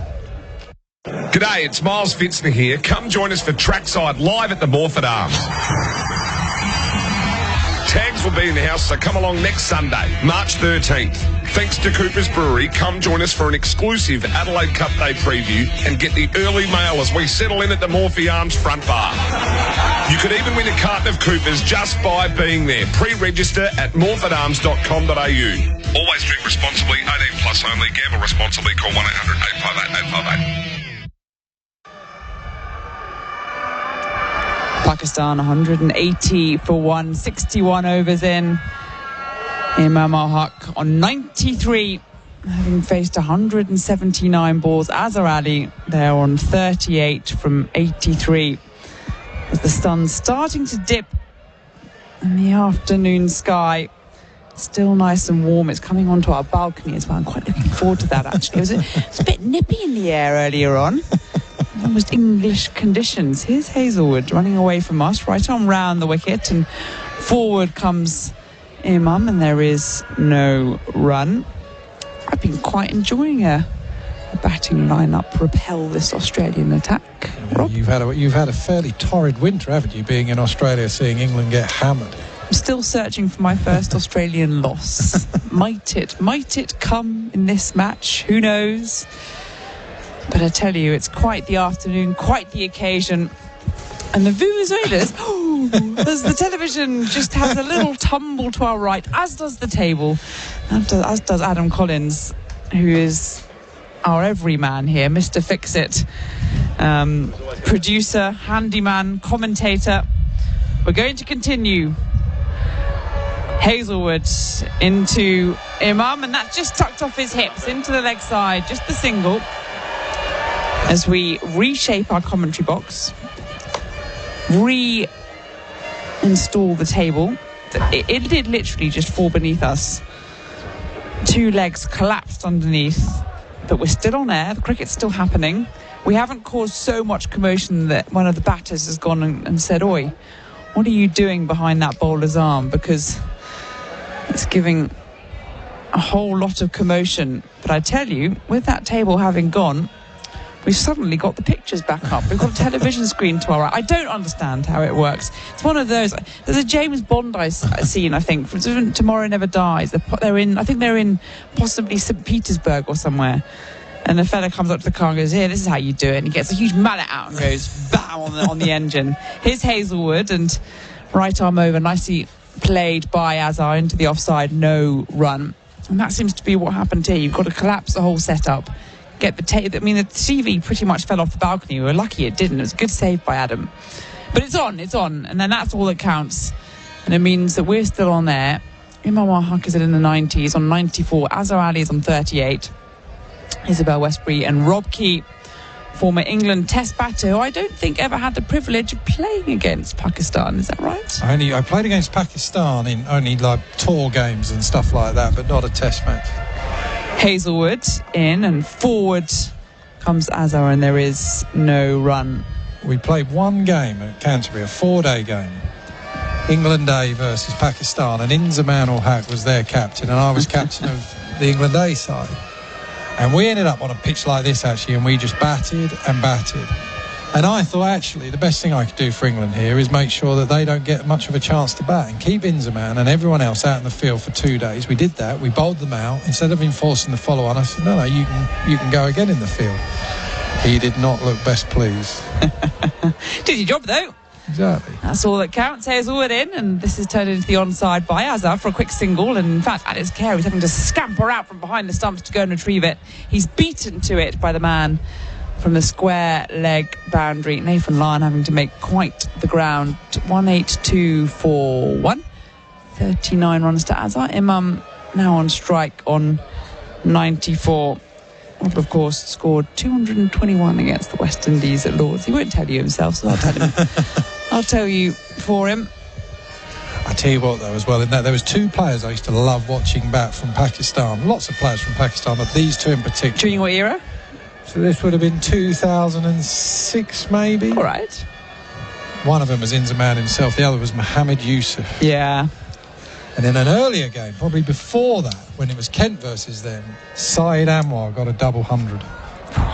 Hazelwood in, round the wicket, and this is turned off the hips. Down to square leg, and just the single to end the over then. So 62 overs gone. Pakistan won 18341. Azhar Ali on 39. Imam on 95. Henley Holmes delivering affordability.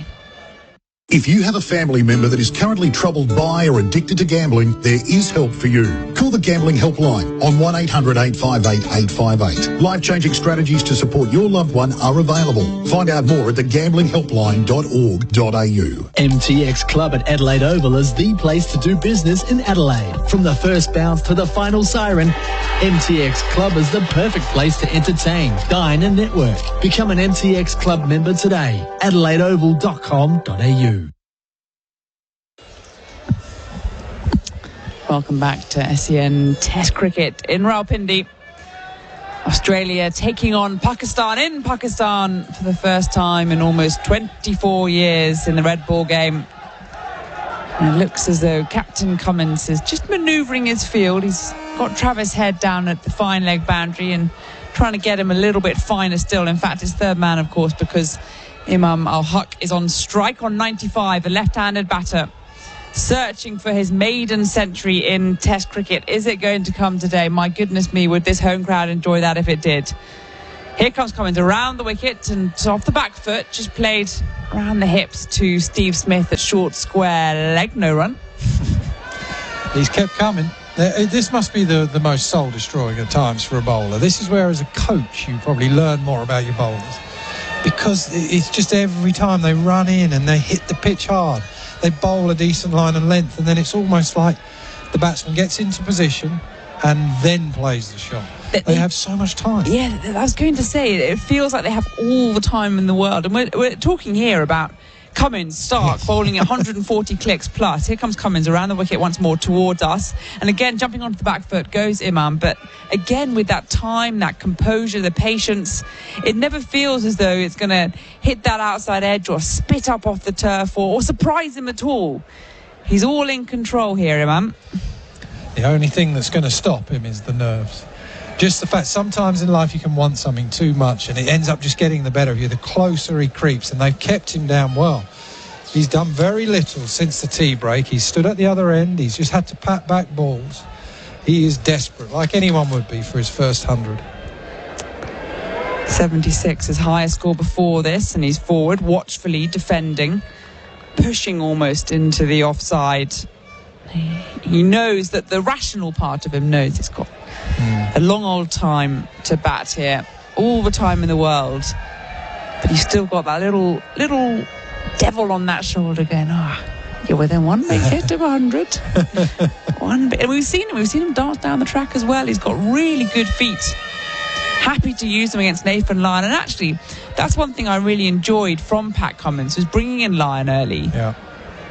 Within half an hour of the day's play, in fact, Cummins is in, and streaky looking shot, drive forward from Imam, only finds mid-on, and there is no run. I mean, a stubborn captain might say, no, I've picked this side, I've picked my 3 quicks, I'm going to keep going with them, and almost not want to admit perhaps that this is a pitch more conducive to spin. But they saw the bounce straight away. They saw one go high over the front pad when they were appealing for LBW, and he thought, you know what, I'm going to throw him in. And then we also saw the part-time spin of Travis Head, and I tell you, Pat Cummins he's been very impressive on and off the field as captain so far. Around the wicket, he's coming, and this one's guided nicely by Imam, down to third man for a single, so that ticks him over to 96. 184 for one. It feels as though it will take a lot to frustrate Cummins. Well, but you make that's, I think it's an excellent point, because what do traders say? Never get married to a position. And that's exactly what you got to do. Sometimes I got the wrong side here, but that, you don't always know what a pitch is going to do. There was a lot of things to say. It might be the seam might be the way to do it, but you can't then keep on trading that position and getting into a bigger hole. And they've kept control. That was one of the disappointing things, I think, for England during that Ashes series, is I think on a number of occasions they picked the wrong side, but it was almost this feeling that they didn't want to admit it. Correct. We're going to use Ben Stokes as the enforcer, even if he ends up injured for half the tour. Cummins towards us, right arm over this time to the right-handed Azhar Ali, gets a thick outside edge, runs down to backward point. And that'll be the end of the over, end of 63 overs, 184 for one. Rob Key is going to run away to the TV duties. 184 for one, 63 overs gone. Tyre Power, your trusted tyre experts. Get the power of safer tyres before you go on holidays. A road safety message from Tyre Power. Correct tyre inflation is the single most important part of tyre care. It helps keep them in good condition to provide optimum performance and maximum life. The best thing you can do before a long journey is check your tyre pressure and top them up with air if needed. And don't forget to check the spare tyre too. Get the power of expert advice. Get the power of Australia's biggest independent. Visit tyrepower.com.au for your local owner operator.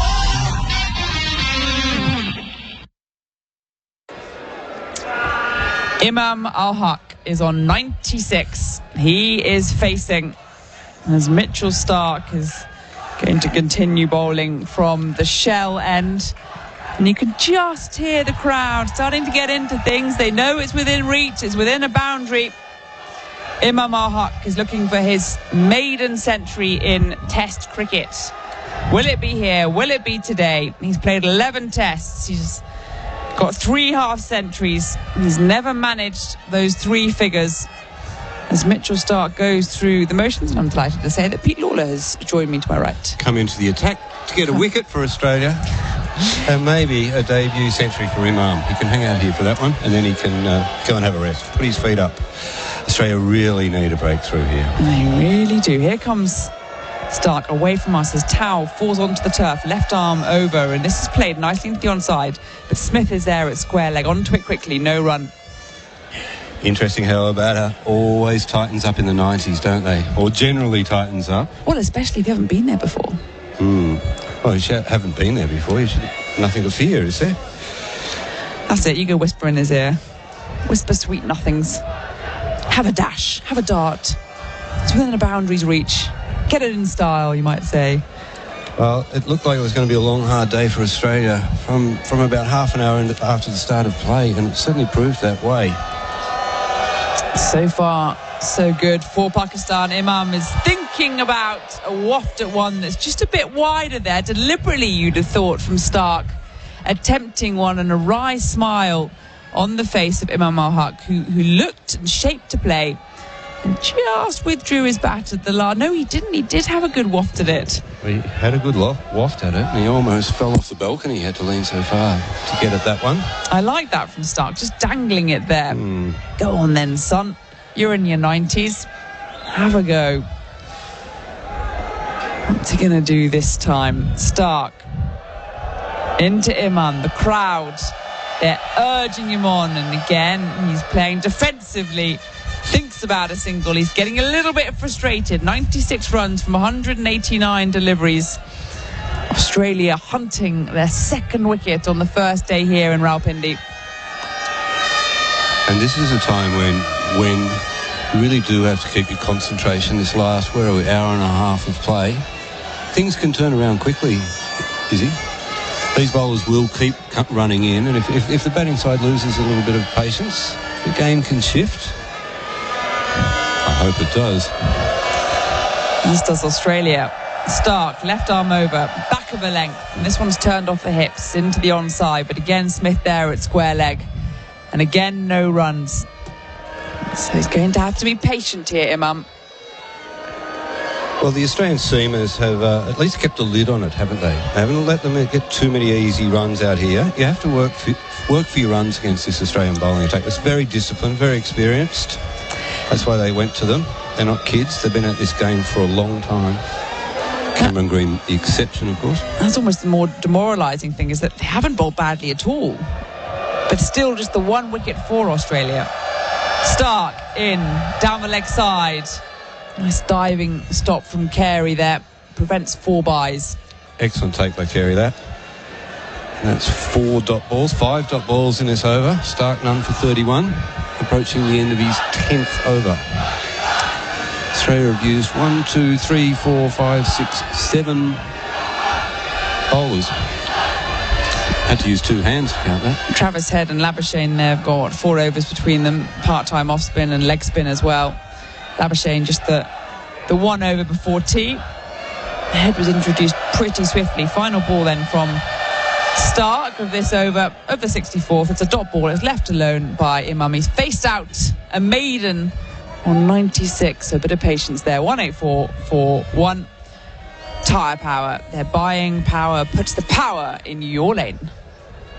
When gambling becomes overbearing in your life, one phone call can change all that. Gamblers Helpline, 1-800-858-858. When gambling becomes an issue, there's always 24/7 support on the Gamblers Helpline. Phone 1-800-858-858. At Underworks, we're experts in socks. We test our all-day socks so they stay up all day.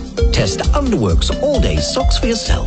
We're number one down under for socks. Pakistan 184 for 1, 64 overs in. Azhar Ali's there on 39 from 87 deliveries. Imam ul-Haq at the other end on 96. He's never been there before, never been to the 90s, never been to 3 figures. He's faced 193 balls, and Australia have decided to reintroduce their premier spin. Nathan Lyon, 19 overs, 4 maidens, 59 runs against him. And he has the one breakthrough for Australia as well. As the music starts up and around the ground, they know, of course, here that Imam, he likes to use his feet to Lyon. So he's in a boundary of those 3 figures. And I like this from Australia. They've gone, take us on then. If you're going to do it, take us on.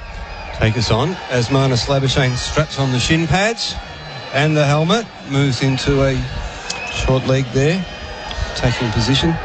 Shadows are growing longer as the sun sets to the west. Sets to the west here, doesn't it? I think that's about right. Generally does. Never eat shredded wheat. That's the way to do it. Yeah, over to our right. Lyon then from the pavilion end. This is turned into the onside. There is no run. So what have we got? We've got keeper slip, short square leg, catching at mid-wicket as well. Shin pads on there. And a wider mid-wicket who's only about 4 pitches across, so still pretty close in. And this one's full and driven, pushed in fact into the offside, and that might make it all the way to the boundary, in between the extra cover and the man just in front of point. And I think that Cummins there has done a really good job of just hauling it in front of the boundary edge. He saved 4. He might go up and check it, but it was one of those little pushes, nothing more, not even a check drive. You could almost say it was a defensive shot. It made its way all the way down towards the boundary edge as the camera pans in the shadows. As we said, they're starting to lengthen, and I think Cummins may have just about saved it. We're waiting for the umpire to call. Well, I'm glad he did, because it's brought ul-Haq on the strike. He's 96, the nervous 96s. And will he go down the ground to Nathan Lyon? There's a fielder at deep mid off. Can you see who that is? Yeah, there is somebody down there. That's a nice place to field, because there's a little bit of shade down there. It's not the hottest of days, but it would be wearing after a while. I wonder if is that Josh Hazelwood down there? Yeah. Lyon around the wicket to ul-Haq, and he's happy to just pat it back at the bowler. No run. Reaches out to block that one. Be teasing him a bit here. And he's already faced out a maiden over on 96, ul-Haq. Deep mid on, deep mid off. 187 for 1. Around the wicket comes Lyon. Dartier-like delivery on the bounce to short square leg. He pats it back at the keeper. A bit of handball there from Marnus Labuschagne. Always back to Alex Carey. In amongst it. Wants to get involved. Wants to be involved. He'll fancy a ball in a minute, I reckon. Lyon.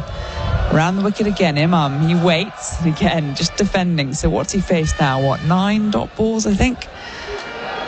Since having reached 96. It's 1 for 187 too. It's one of those haunting numbers. One more ball left of the 65th over. Again flatter, and onto his back foot goes ul-Haq, and it means he'll get a single for it, because he just cuts it nice and fine down to the backward point boundary, and it means that he will retain the strike for the next over. So 65 overs gone, 188 for 1. Henley, build with confidence. Henley.com.au. Get the power of safer tyres before you go on holidays. A road safety message from Tyre Power. Having out-of-balance tyres causes uneven tread wear and an uncomfortable ride. You'll also cop excess wear on your suspension and other parts of your vehicle. If you experience severe vibration while driving, especially highway speeds, get your tyres dynamically balanced at your local Tyre Power store straight away. Get the power of expert advice. Get the power of Australia's biggest independent. Tyre Power.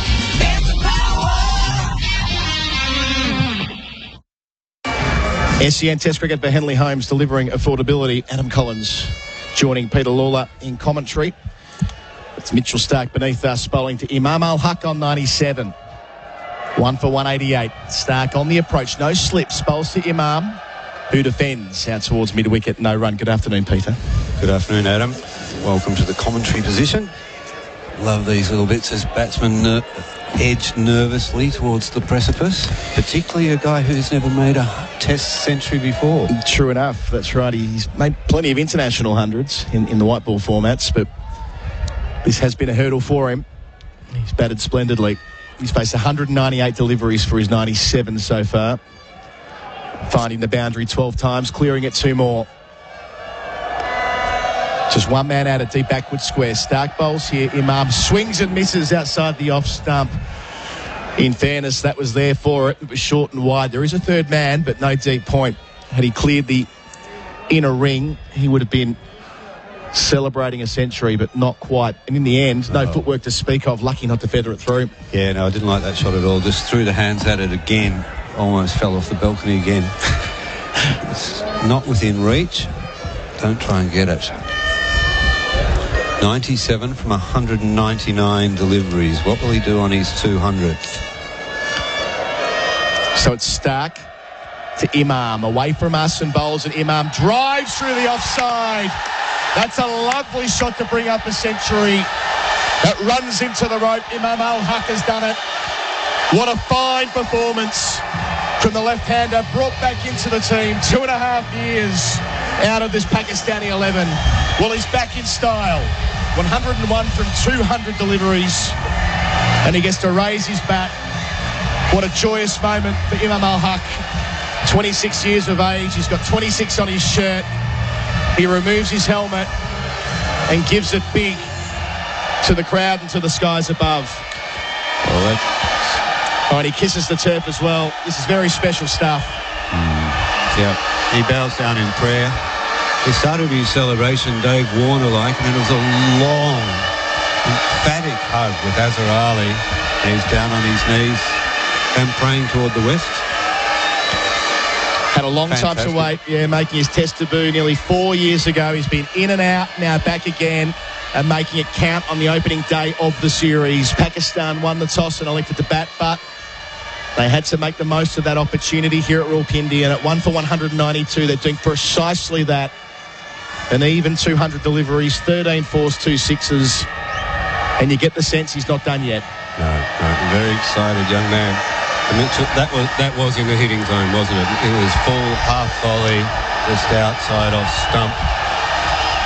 And the bespectacled batsman looks to the sky as a white kite of the paper variety, not the bird variety, sinks slowly toward the ground. It's going to cause a brief delay as well. That kite's done well to... It has, yes. To get it from one side of the ground to the other. And it's going to mean that fourth umpire runs out by the looks of things, Pete. Yeah.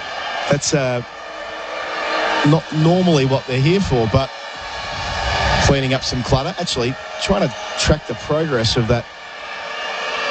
Maybe it's a member of the security force just wearing the black trousers and the white bomber jacket. I'm not quite sure. Either way. Do you think that kite's a security threat, do you? It is a favourite pastime around here and India, isn't it? Flying kites from the rooftops. Stark close to the stumps, bowls here to Imam, who drives straight but doesn't beat mid-on, no run. Well, it'll be interesting to see how Imam ul-Haq goes here. He's freed from that sort of stricture of approaching his 100, just as long as he doesn't get too loose with it, but maybe start to accelerate the scoring a little bit more. David Warner working on the ball there with his pink leggings, which become more obvious as the day goes on. I don't know what's going on there, but he has these pink under trousers. We were getting a lot of text during the Ashes about what's going on under David Warner's trousers. Well, yes, it's pink leggings. What's going on under David Warner's trousers? There's a question. Quote, end quote. Here's Stark again. So the man with 100 next to his name, Imam, takes a single, quick single, well played, soft hands. Moves to 102, 1 for 193. And there's still one ball to come in the over. That's great cricket. Just drop it and run. When you've been out in the field all day like he has, to still be light on your feet like that and put the pressure back on the fielders. Excellent game awareness.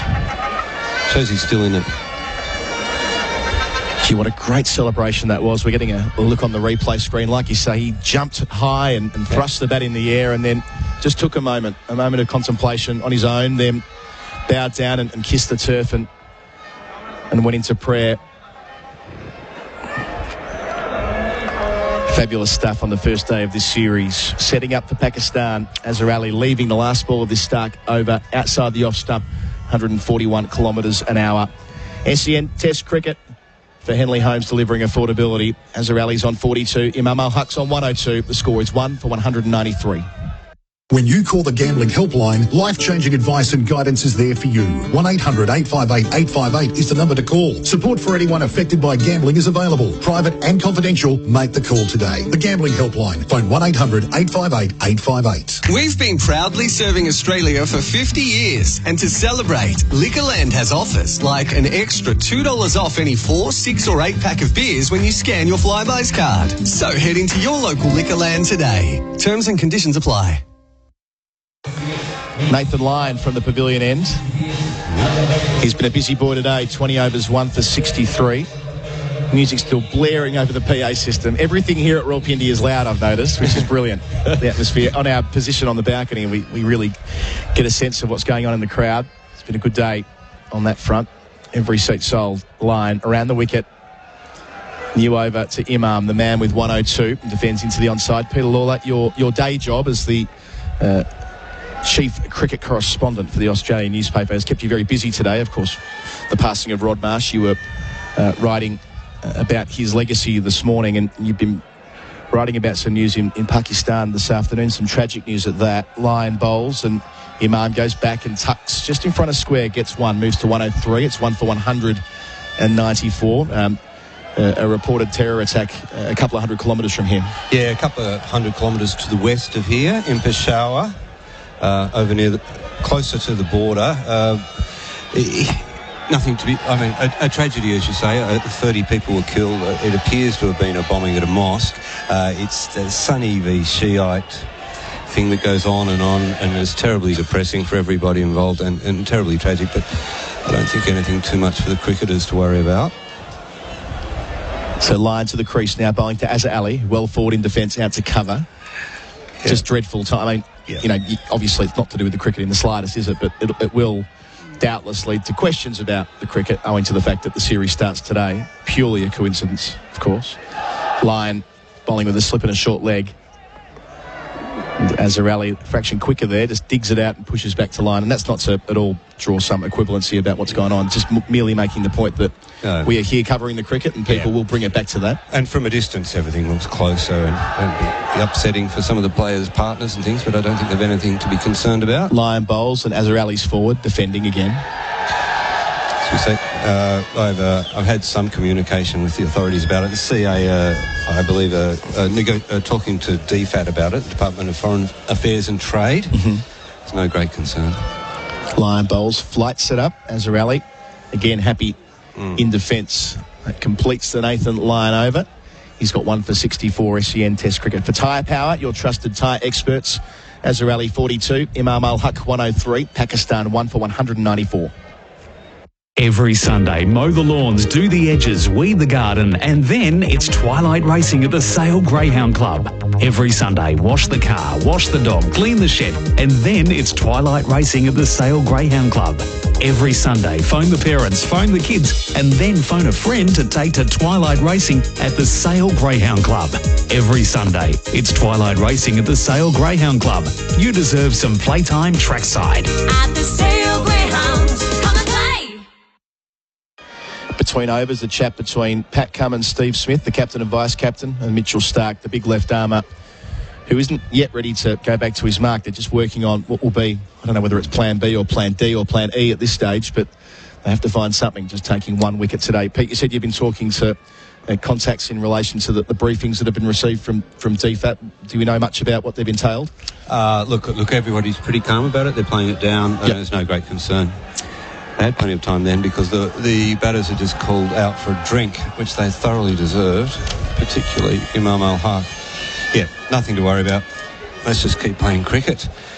23 overs left in the day, so we're not going to be in a situation where we miss out on overs. You can permit them a drink, let's say. Should be right today. Stark has got a very straight mid-wicket. That's the field change. It's Stephen Smith, and it's full and driven, and there's a moment in his follow-through when Stark considers pinging it back at the stumps, thinks better of it, and he shares a smile with Imam ul-Haq. He plays cricket with a smile on his face, Starky, doesn't he? Yep. Which used to be unusual in fast bowlers, but Stark, Cummins, they play the game in good spirit. I've got a message from our old colleague Andrew Faulkner, who points out that Azhar Ali and Steve Smith debuted in the same test. They did indeed at Lords in 2010 with Tim Payne as well. Yes. Who was man of the match in that game? I reckon it might have been another colleague of ours on this broadcast. I'll check with you though. Stark bowls and Imam comes forward and tucks around the corner, gets 104 he is, and it's 1 for 195. Did Cut get a couple of 80s in that test? Yeah, right there. Yeah. Jeez, you would have been really good in University Challenge. Not as good as Isabel, who was literally on University Challenge before Christmas. I didn't know that. Yes. Perhaps you could follow the path the Shark took, go from the cricket commentary box into television.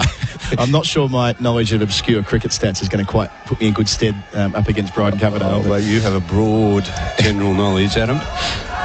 I think that's a compliment. It is an absolute compliment. You're a well-informed man. Mitchell Starc. So I mentioned the change in field to Imam, the very straight, close mid-wicket alongside the pitch. Well, to Azhar Ali, he's going around the wicket. So 2 new plans. Catching cover, close mid-wicket, 1 slip. That's Smith. Starc bowls and Azhar goes back and deflects so easily down to deep third man where there is another single on offer. He's 43. The partnership moves to 91. It's 1 for 196. Just watching him then, he jumped out wide on the crease. But if you're a batter, I think you pick that up early because he starts his diversion about the last 5 paces. He heads left. Starts to change lanes. You know, this one's coming in from out wide. Going at 2.9 and over. They're going to round that mark all day, haven't they? Yep. There's a fair pace on the first day. And you're 1 for 196. Yeah, 4 sixes along the way too. So when they have been able to sort of come down and attack, they have, against Lyon especially. So back to Imam. So Smith leaves the cordon. Close mid-wicket. Starc bowls short on the hip. Imam just turns into the onside where Marnus Labuschagne races in and ensures there won't be a single. I like that tactic after lunch that Cummins employed, where I think you bring your bowls on in short, sharp spells, and you try and get it up under the armpit, and you bowl spin from the other end, and that's about all you can do in these conditions, I think, as a quick. How old's this ball now, Adam? 67 overs old. It's going quite flat, so it might be a bit much to ask of them to dig it in right now. But yeah, I'm sure, and I'm sure they'll want back then. Yeah, they'll want Starc for the second new ball, which will be taken presumably later today. I see no reason why they'd stick with the old ball after 80. So a quick burst here from Starc after tea. Bowls here on the front foot, pushing out towards cover. Is Imam, no run. Starc in Asia has 37 wickets at 28. It's been quite effective in this part of the world. And against Pakistan, he had a match-winning 6 for 66 in Adelaide in 2019, and couple of very important forfers in the series before that in Brisbane in that extraordinary test match where they nearly hauled down 490 on the final day, and Melbourne where they had to take 7 wickets after tea on the 5th day, and Starc took 4 of them. So he has form in these contests. Yeah, and he's coming off an excellent summer, I think, where he reasserted himself as a fast bowler. There was a lot of questions about him after the previous summer. He was probably the first to drop out if they had have gone the other way. I mean, in the pecking order, he kind of dropped to number 3, didn't he? But as you say, a great response against England. Can he get a wicket here? Bowling to Imam ul-Haq, who carves off the back foot, doing so with great control to deep backward point. Another easy single. He'll retain the strike, Imam ul-Haq, up to 105. And at the end of the over on SEN Test cricket for Henley Holmes, delivering affordability. The home side, a 1 for 197. If you have a family member that is currently troubled by or addicted to gambling, there is help for you. Call the Gambling Helpline on 1-800-858-858. Life-changing strategies to support your loved one are available. Find out more at thegamblinghelpline.org.au. You haven't seen garage doors like this before. Smarter, quieter, safer. Beautifully refined custom finishes with endless possibilities. 4D Doors. Garage doors redefined. Discover more at 4ddoors.com.au. Just after 4:15 local time, and the sun's about to join us on the balcony, Pete. We thought we had the perfect spot, and I think we do, but the last hour of play will be looking right into the sun. It's a good problem to have, I think. Here's Lyon towards us from the pavilion end, bowling to Imam ul-Haq, who defends out towards mid-wicket, no single on offer. Yeah, there's a bit of a cool breeze coming through. Take the edge off the afternoon. This is that picturesque part of the day when the shadows grow long and on this lovely green outfield. It's a gorgeous outfield. I mean, I must admit, the perception of watching cricket in Pakistan as Lyon gets to the crease again and bowls and Imam's happy to defend back to him is that it's almost, I suppose, yellow turf, isn't it? That it's burnt grass and all the pitches are used. But because of the time of year, it's a nice lush green outfield, not too hot, low 20s. And the fielders can safely slide without taking skin off, which is often a problem in the subcontinent.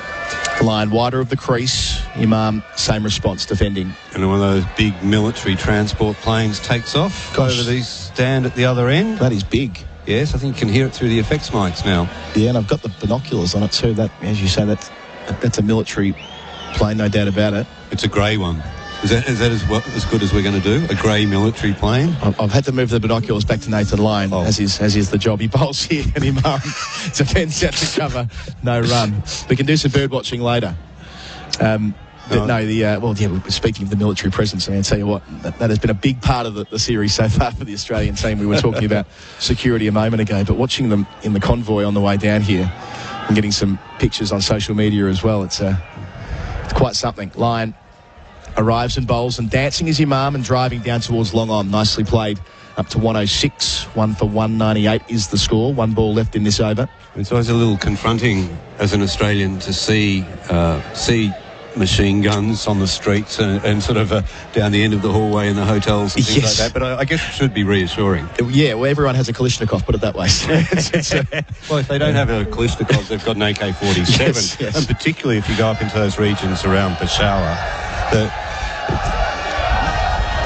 So it's the last ball of Lyon's over. Slip and a short leg bowling here at Azhar Ali, who comes forward and pushes out towards mid-wicket. Lyon has now bowled 22 overs, 1 for 65. SEN Test Cricket for tyre power. Your trusted tyre experts. Pakistan 1 for 198.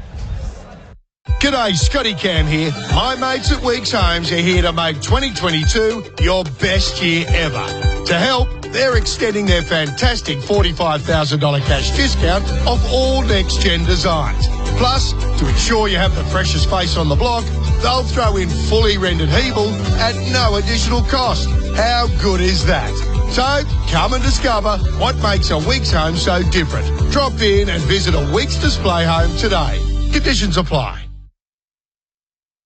SEN Test Cricket for Henley Holmes delivering affordability. Out come the shin pads for Travis Head.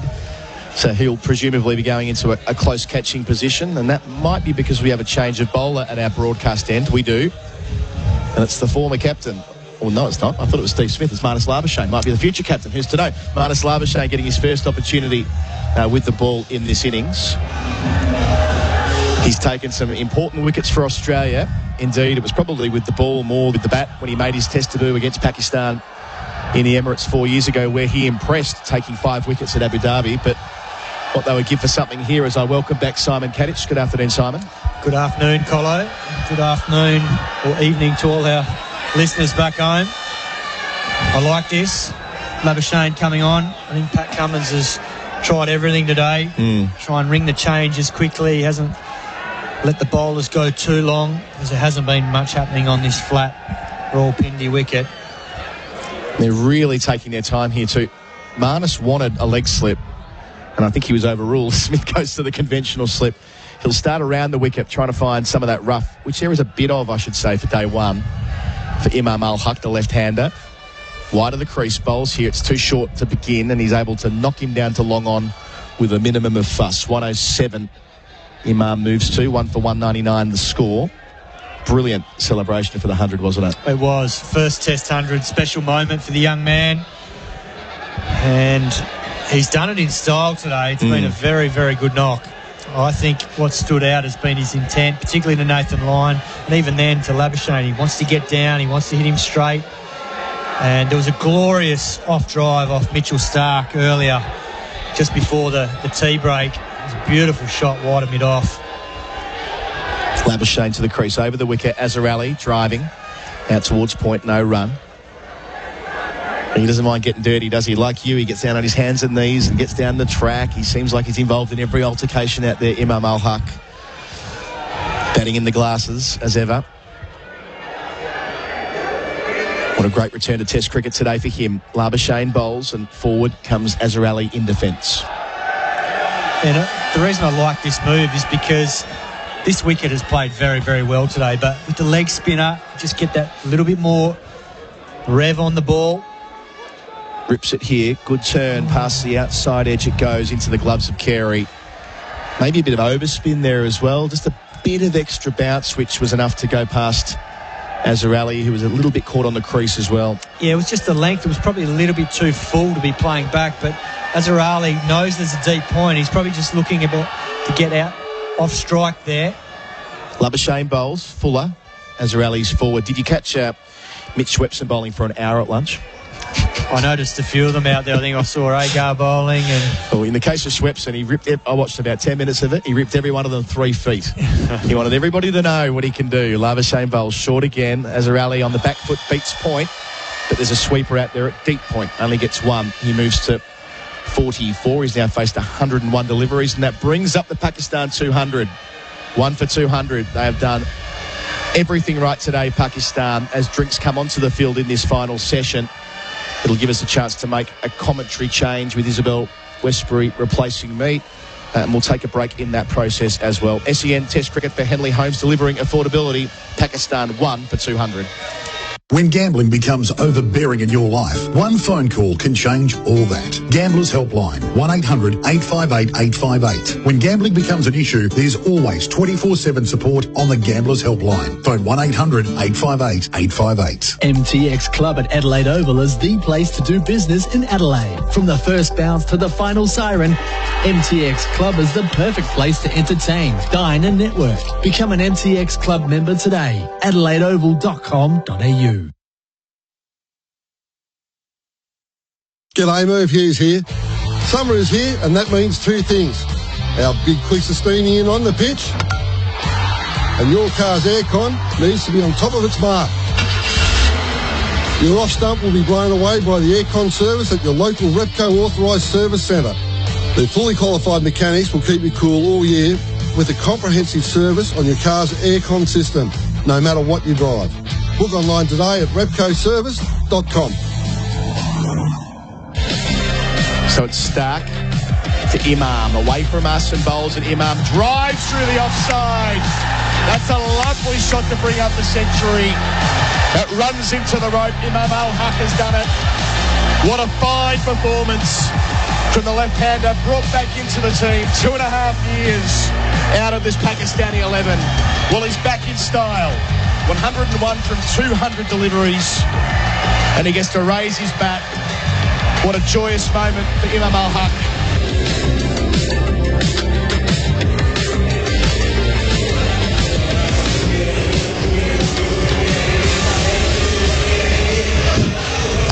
Well, the music is rocking here at the Rawalpindi Stadium because Pakistan have 200 runs on the board. They've lost just the 1 wicket. They have Imam ul-Haq there at the crease, unbeaten on 107. He's faced 215 deliveries. Azhar Ali, the experience at the other end, the discipline of Azhar Ali, 44 from 101. Australia have been bowling, they've been toiling in the sun. They've bowled 70 overs today. And Simon Katich, where do they go from here? They've got some work to do. I think, given the way this wicket is played, I think the way that Pakistan have approached this innings, they're in it for the long haul. So Australia might be in this position late tomorrow if things don't change with that wicket out there, because at the moment there's not a lot happening. There's a hint of reverse swing.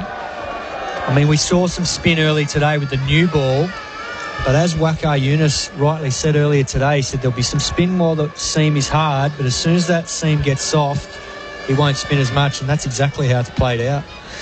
Yes, it could be a long 2 days, and actually as well, it could be the best of the batting weather. When you think about today, we've had sunshine. It started off pretty cool, but it reached about 20 degrees. Tomorrow, it's forecast to be around 21 as well, and maybe a little bit more overcast. And then as we go into the 3rd and 4th days, Sunday and Monday, here in Rawalpindi, north of the country as well, it gets a little bit more cooler, a bit of rain about in the air. So Pakistan, having won the toss, certainly did the right thing in deciding to bat, and certainly at this stage with Imam there in the middle, with Azhar Ali, a man that likes to really occupy the crease as well. Australia are searching for answers. It's a tough old day out there, so drinks have been taken. Nathan Lyon is back into proceedings from the pavilion end, right arm over the wicket, 1 slip in place, and this is full down the leg side. Azhar Ali trying to help it along his way, didn't quite manage it. Bit more of the part-time spinners, Labuschagne, we know he likes to get in amongst it. We saw Travis Head inserted quite early. That they might have to, Australia. Yeah, I like the fact they brought Labuschagne on. I think Pat Cummins has tried everything today. It's certainly not a reflection of how the Australians have gone about it. Lyon in, and this is full, defended back at him, no run. I think this is just a byproduct of what happens in this part of the world. When you lose the toss on a very good batting wicket, it's a hard grind, and they've tried most things today. They probably took a while to go to the short ball, and when they did that, a few little things happened. Now the dot ball, this is a big lunge forward, played into the offside, no run. There was the odd ball that sort of popped up, I think, just after one of the breaks. Pat Cummins got the shoulder of the bat from Azhar Ali when he was new to the crease, but otherwise it's been a very, very good batting surface, and ul-Haq has played magnificently for his 100. He really has. This one again is defended back at the border. What I really liked was his shot choice and his temperament. You know, and it was there when he felt that he could get to it. He had a go. He didn't sort of shut up shop and play conservatively the whole way through. And it has been, 2.5 runs per over for Pakistan throughout this day's play, as this one is pushed, a bit of a dance down the track from Azhar Ali this time, down to long on for a single, 201 for one. They've chosen their shots well. Yeah, they have, and I think their game plan is very sound, because they've gone into this test match with only the two quicks, Nazim Shah, who's still a young man, and Shaheen Afridi. So if they take this first innings deep into day 2, potentially into day 3, if they bat really well, then, and they've got the ability to do that because they've got some very good players to come in. Babar Azam, Fawad Alam has had amazing 2021, averaging 57, and then Mohammad Rizwan is outstanding at number 6. He's a very accomplished player. He's in great touch, maybe in the white ball game currently, but he's batting well. They're full of confidence as line into the final ball of his over, and down the track comes Imam. He just punches it back towards the bowler. In fact, it's mid-wicket that will field, and there is no run. 201 for 1, 71 overs gone. Tyre Power, your trusted tyre experts. When you call the Gambling Helpline, life-changing advice and guidance is there for you. 1-800-858-858 is the number to call. Support for anyone affected by gambling is available. Private and confidential. Make the call today. The Gambling Helpline. Phone 1-800-858-858. Hi, Shane Heal here. Catch every game of the NBL live on ESPN with KO, with the return of NBA superstar Matthew Dellavedova. There's also NBA stars in the making with Osman Dieng and Kai Soto. The NBL is here. Watch every game live on ESPN with KO. 201 for 1 as Labuschagne continues from the shell end, nice and full, and driven back down the track by Azhar Ali. He moves to 46, 202 for 1. There's the little drone still hovering above us. What are we? We're about 4:30 in the afternoon. We started here at 10 o'clock. It was already up. Must have pretty good batteries, I reckon. Lithium. Labuschagne in, and this has turned into the onside. No run. Well, there was a battery sponsor for the test series, so I'm sure that they might be involved in some way or another. Labuschagne again, and this is pushed into the offside. Battery's named after a Japanese city, so I wonder if that's their country of origin. Who knows? We're finding out all different things here in Pakistan. First time for many of us into this gorgeous country, as this is full and plugged down the ground, out to Stark at long on. Labuschagne scampered round, tried to field his energy. I tell you, he's somebody that seems to be powered by a few battery packs or so, Labuschagne.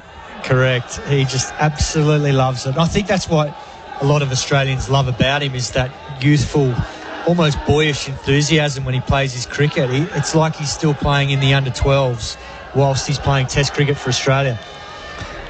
Labuschagne, bit of turn, but full. Nicely onto it is Azhar. Down to Stark again at long on. Big floppy hat out. And well you might. The sun is... It's not awfully hot. It's actually quite pleasant when you're sitting there, but I can imagine if you're running the whole day through, back and forth from long on, down to bowl a few odd yards as well, it's probably starting to wear. Labuschagne, flatter delivery into the onside. They're going to come through for a single because it misses all the fielders there. Short square leg with the shin pads on eludes him. That means that after 72 overs, 205 for 1. I feel like although it's difficult out there for Australia, they approach this game with their eyes open. They kind of knew this was going to happen, and I feel like they're comfortable but being uncomfortable. Does that make sense? Yeah, it does make sense. I think, in this part of the world, if you lose the toss, you've got some hard work in front of you, and it doesn't always go to plan. I think everything went to plan for them during the Australian summer against England, and these conditions are so different. So it is a big challenge for them.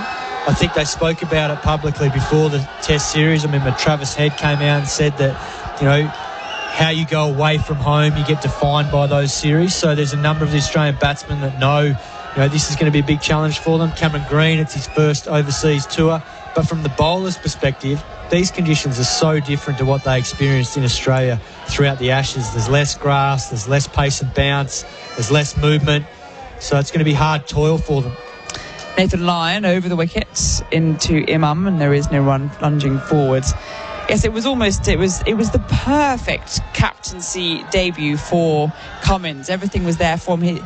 The conditions were there. A weak England side, but also Australia. Everyone performed. Everyone that needed to did. As Lyon is into Imam and is onto his back foot, just punching it briefly down the ground, all in control. 1 run to the total, 206 for 1. There weren't really any times where he was truly challenged as a captain. Yeah, there was the odd period of play where it got a bit frustrating, but nothing more than that. Nothing like this, the challenge that touring somewhere completely alien where they'll face. And so far he's looked unflustered. He's happy to change his bowlers. May have got the team wrong, but then I think most of us probably would have as well. Well, when you look at all the statistics here at this venue, it's hard to go against what the stats are saying, particularly when you look at the bowling averages. I mean, spin takes Lyon into Azhar and this dot ball. I mean, spin 39.92 per wicket compared to pace of 29.3. So when you go on the history of a venue, and the last test that was played here against South Africa last year, the quicks did a lot of the damage. Hassan Ali, 10 wickets for the test. So I think they would have been going on all that. Full from Lyon, and this was going to be a quick single. In fact, it's going to be an easy single because it's pushed straight past back the bowler's hand, and they kind of come back for 2, in fact, because there's a big vacant area between extra cover, and actually it was long on that had to go and retrieve the ball. So 2 then to Azhar Ali. He moves to 49, 208 for 1. Yes, goodness, those stats really. I mean, and then with the pace attack that Australia do have, you'd be mad almost not to have picked them as Cummins did. Well, the thing too is, as the Test match unfolds, this wicket might start to play a few tricks later on. Lyon into Azhar Ali, turns it into the onside on the bounce to short square leg, looking for his half century. He's 49 from 111 deliveries. He just walks away to square leg, twists his bat between his hands as he seeks to that landmark. And this one is turned into the onside. It's a dot ball to end the over. I don't know whether Lyon was trying to appeal for something there, but there wasn't really anything. 73 overs gone, 208 for 1. Tyre Power, your trusted tyre experts. Mate, go and grab the drill. It's in the van. Yep. Where is it? Past the shelves and the generator. Now where? Keep walking till you reach the racks, then climb the ladder. Got it. If the Hyundai Staria load had any more space, it'd come with a map. And now you can pick up all that space from just $47,990 drive away. T's and C's apply. Visit Hyundai.com.au for details. Imagine that. Hyundai.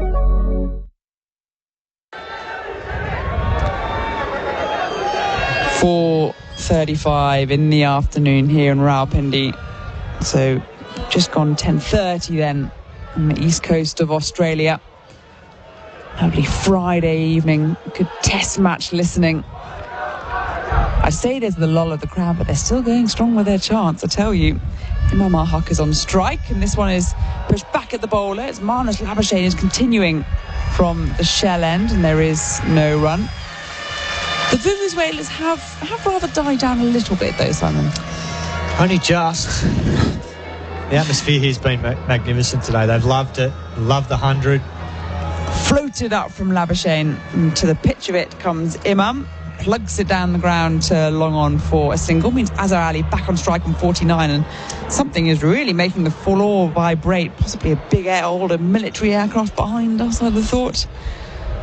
Yeah, it caught Marnus Labuschagne's attention. He looked straight up to the heavens to see what was flying over, because that was a deep sort of droning sound. You could feel it underneath us. We've got Islamabad Airport directly south of us. You can see it from our current commentary position. We're at the north side of the ground. The sun is starting to set to our right. And Labuschagne's having a little chat with Cummins about whether he wants to poke out a fielder onto the mid-wicket boundary. We've got long on and deep square leg, and then also an extra cover out on the boundary, as well as a backward point, quite an unconventional field, as this one's floated up from Labuschagne to Azhar Ali, and that'll be his half century. Easy as they come, all in control. He just wanders through as he raises his bat to the Pakistan balcony. They're on their feet, they're applauding, as is the crowd. The flags are waving, and that was a sublime half century to accompany the man at the other end, Imam ul-Haq, with his maiden century. It just felt very regulation, that. It did. He weathered the storm early. I think Australia attacked him with a number of short balls, but he's come through it beautifully. Labuschagne into Imam this time, and they think about a quick single. But no run this time. Well, it's important too, after a wicket falls, that you re-establish with another partnership and keep that momentum that they built up after such a good opening stand. And now they're in a dominant position at 1 for 210. This is thrashed into the offside. Good footwork there. Onto his back foot goes Imam ul-Haq, and they're going to come back for two. Bit of work on the boundary for Usman Khawaja. A backward point. A little bit short there from Labuschagne. This partnership now, the last wicket fell on 105. We're at 212. Beyond the century stand. 107 runs between them. Goodness, back-to-back century stands. That's tough out there. It is. Labuschagne over the wicket, and a diving extra cover just parries the ball to Stark at long off. It means that it's an easy single then for this Pakistan duo. 74 overs gone, 213 for 1. 20 to 5 in the afternoon. About less than an hour's play. What do you do for me? How do you G up your men? It's a tough one in this situation. I think they've tried hard, Australia. I don't think there's been anything that's been glaringly obvious that they've done wrong. I think there's no real chances that have gone begging. I think the big thing for Pat Cummins is just making sure that he's trying to set a field that allows the bowler to create a chance somehow, or there's tactically a way for them to try and just get a late wicket and maybe get one more. But there's not a lot happening, and it's been such a good batting wicket. I mean, at the start of the day when I walked out to have a look at that wicket, I don't often think about putting the pads back on, but I looked at that wicket and thought I wouldn't mind having a bat on this. A hint of nostalgia flooding back. Here comes Nathan Lyon bowling from the pavilion end, and there's a short square leg who takes that on the bounce, not cleanly, but it's no run. 213 for 1. Good memories batting against Pakistan, Simon. Well, it just looked so flat. There wasn't much grass on it, and it just looked a beautiful batting surface, and it's played out exactly that way. Lyon into Imam, and this one's onto the back foot. Thinks about the single into the onside. 4 tests against Pakistan, 398 runs, an average of 50. We've got a cheeky century as well. It's not bad. I'll take that. But unfortunately never got to play Pakistan here. A whole generation missing out, as this one is forward from Imam ul-Haq, and there is no run. That's what we heard from Todd Greenberg, the chief executive of the ACA earlier today. Cameron Green wasn't even born the last time an Australian test side played in Pakistan. So yes, a whole generation didn't get the opportunity to play, and now these men out there, the 11 on the field, enjoying every moment. Well, it's a bit tough. Down on the track comes Imam ul-Haq. There's the use of the feet, thrashed into the offside. Save your legs to the fielder out at long off. That was met with authority. Yes, that was an imperious shot from ul-Haq.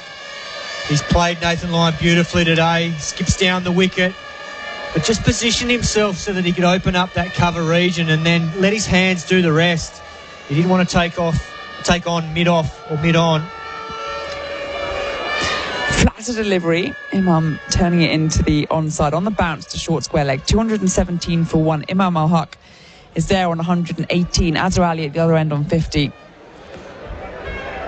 Partnership beyond the century. Lyon around the wicket from the pavilion end. And again flatter and again met with a big lunge. No run. And in fact, that is the end of the over. It is 75 overs gone, 217 for 1. ul-Haq on 118, Azhar Ali on 50. Henley, build with confidence. Henley.com.au. There's no time like the Easter holidays for four-wheel driving. Hi, I'm Aaron from Go 4x4. We know that every four-wheeler family is looking forward to a school holiday adventure, and we're here to help to make it as safe as possible. Check out our quality four-wheel drive accessories, comprehensive diesel service, performance and diagnostics, and our wide range of premium Aussie-made LED lights, including ultravision lighting, setting the standard in performance. Feel the freedom this Easter with Go 4x4. Go4x4.com.au. It's been a bit of spin today here at Rawalpindi. There's going to be more of it by Stephen Smith with his leg breaks from our broadcast end, the northern end here at Pindi Stadium. Adam Collins with you and Simon Katich with me. There are still, what have we got? Got to put the hand up now with the sun out. 5 overs remaining until the second new ball. So trying to race through these, and Stephen Smith, who made his test debut against Pakistan and made his test debut against Azhar Ali back at Lords in 2010, a test where Simon Katich was the player of the match. And these two veterans of the international game are going to be up against each other again. Stephen Smith, it's probably been a fair while since his last test wicket, but he has got that club in the bag, Simon. It was in Sydney, wasn't it? I think in the Ashes. You are. What am I saying? Of course it was. He nearly bowled Australia to victory. How quickly we move on. How quickly we forget. I think we called that, didn't we? Yeah. Here's Stephen Smith bowling.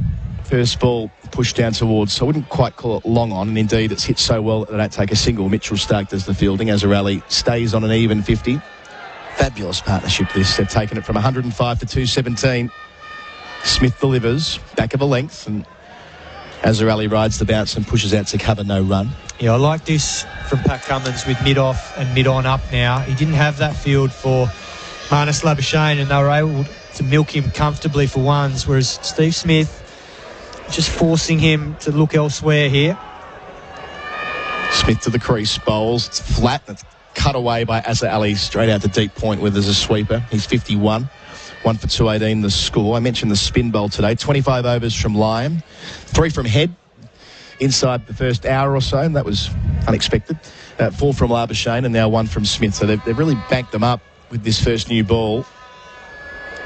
And I do get the sense that even though the Quicks have done not a lot wrong, I think they've bowled well for the most part, that they might have misread this surface. Here is Smith again. Full toss. ul-Haq could have tried to pop that into, what's over there? It's the, where are we looking? It's one of the enclosures. There were a number of enclosures on that side of the ground that thought better of it, hit it back to the bowler. Smith bowls another full bunger. That's above waist high. Helps it on its way out towards deep mid-wicket. Might be called a no ball. No, it's not. There was a quick consultation between the umpires. 1 for 218, the score. Is that your assessment too, that had they had their time again, that they just would have given themselves an extra frontline spin option? Yeah, maybe, but I don't think it would have made too much difference on this. Smith bowls and he's pushed out towards mid-off. No run. That is the end of the over. So 4 to go until the second new ball. SEN Test cricket for Henley Homes. Build with confidence. Henley.com.au. ul-Haq's 119. Azhar Ali's 51. Pakistan 1 for 219. If you have a family member that is currently troubled by or addicted to gambling, there is help for you. Call the Gambling Helpline on 1800 858 858. Life-changing strategies to support your loved one are available. Find out more at thegamblinghelpline.org.au. What could could you do with $5,000? Thanks to My Money House, you could win $5,000 cash. For details or your chance to win, visit iCanWin.com.au. My Money House, empowering people to live life on their terms. More spin via Nathan Lyon at the pavilion end here at Pindi. So 76 overs gone. The sun is right in our eyes here. This might have been a bit of a something we should have thought of before we insisted on being on the balcony. But that's okay. It's been wonderful for the most part. Lots of noise, lots of atmosphere through the cans today. Lyon bowls to Imam, who's forward defending no run. It's been glorious weather. I mean, this is perfect for cricket. It's not too hot. So the Australians, after a decent layoff from Test cricket after the Ashes finished, could have been worse. Could have been 40 degrees out there. So they've had a little bit of respite with the heat. Lyon bowling in the sunglasses, delivers here. Imam turns him round the corner, gets one, might want two. Thinks better of it. Mitchell Starc does well. Imam up to 120, and it's 1 for 220. What a solo effort it's been. I say solo effort, he's had wonderful support, Imam, but to get brought back in the team, you were in and out of the Test team a little bit earlier in your career, Simon, and knowing that when you return, you've just got to make it count. Yeah, and I think the big thing for him too is mentally getting over that hurdle of getting the first Test 100, because that's the time when you start to believe that you're good enough at this level. And he's certainly proved that in ODI cricket for Pakistan, but hasn't been able to get that elusive 100 until today. Lyon stays around the wicket, this time to Azhar Ali. Towards leg slip, did it carry? It did to Warner, but it wasn't off the bat. That's our first impression from behind. Azhar Ali. It'll make for an interesting replay. Let's watch it back. It looked like it might have just landed in front of Warner. Difficult to tell from our angle as it relates to the screen at this time of the day, but Azhar Ali stays there. Lyon wide of the crease around the wicket, and Azhar Ali clips him out towards deep square, the easiest of singles on offer. He's 52. It's 1 for 221. Our temperamental television. I'm not sure if you saw, Simon, but bad got worse when the screen before T nearly fell off the balcony. And that was not ideal. Waqar Younis saved the day. Lyon bowls. And Imam comes forward to defend. No run. And then after tea, I think it might have been Kesey sitting next to us when the table collapsed. I mean, we've got to work on this between today and tomorrow. It's a tad unstable, isn't it? Yes. It requires work. Here's Lyon to finish the over on the back foot. Imam can't beat the man at cover. End of Lyon's over. They're rushing through these to get to the second new ball. SEN Test Cricket for Tyre Power. Your trusted tyre experts will say goodbye to Simon Katich. We'll speak to you again tomorrow. Kat, the score's 1 for 221.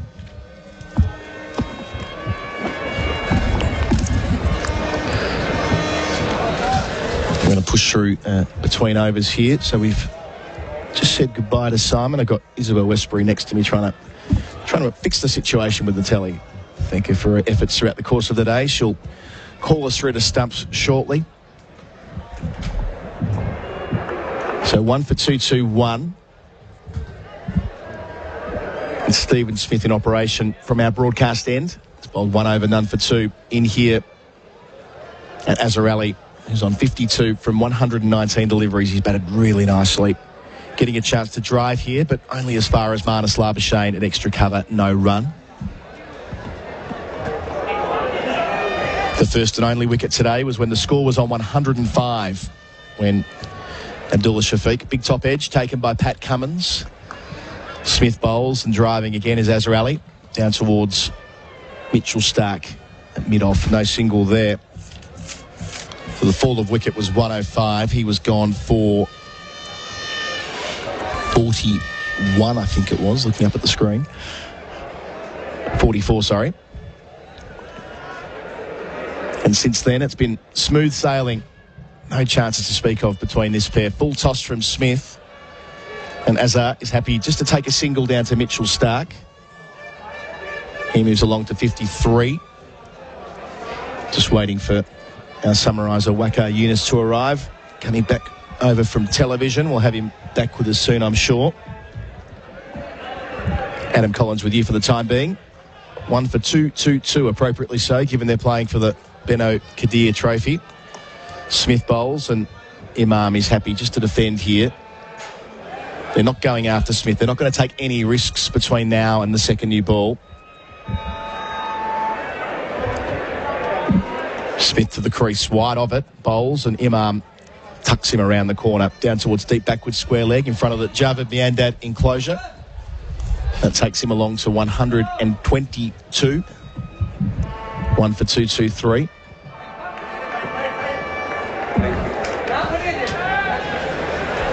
Last ball of this over. Small tweak to the field. There's a catching cover now. Travis Head. Smith bowls, drags it down. Azhar Ali cuts and cuts hard, but again picks out the sweeper.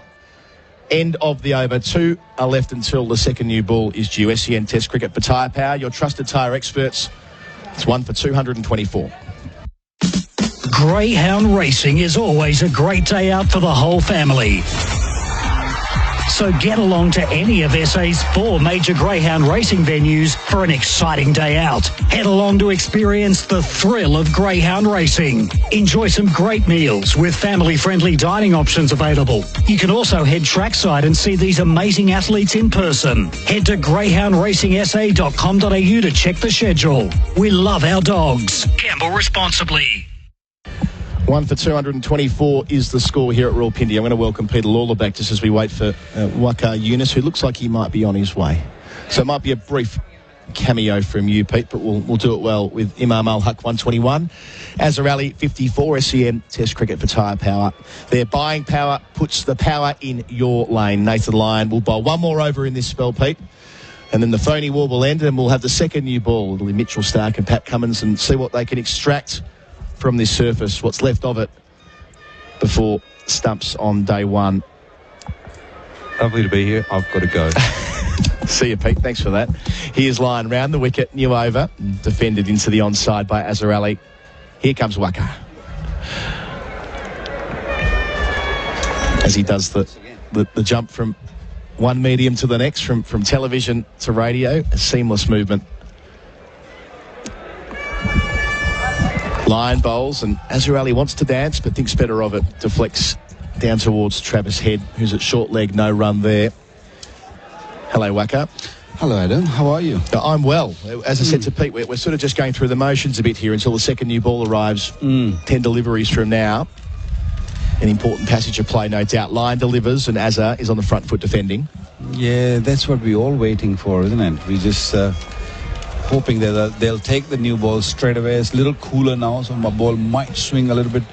But I think what the Aussies hoping right now to just get a breakthrough before that.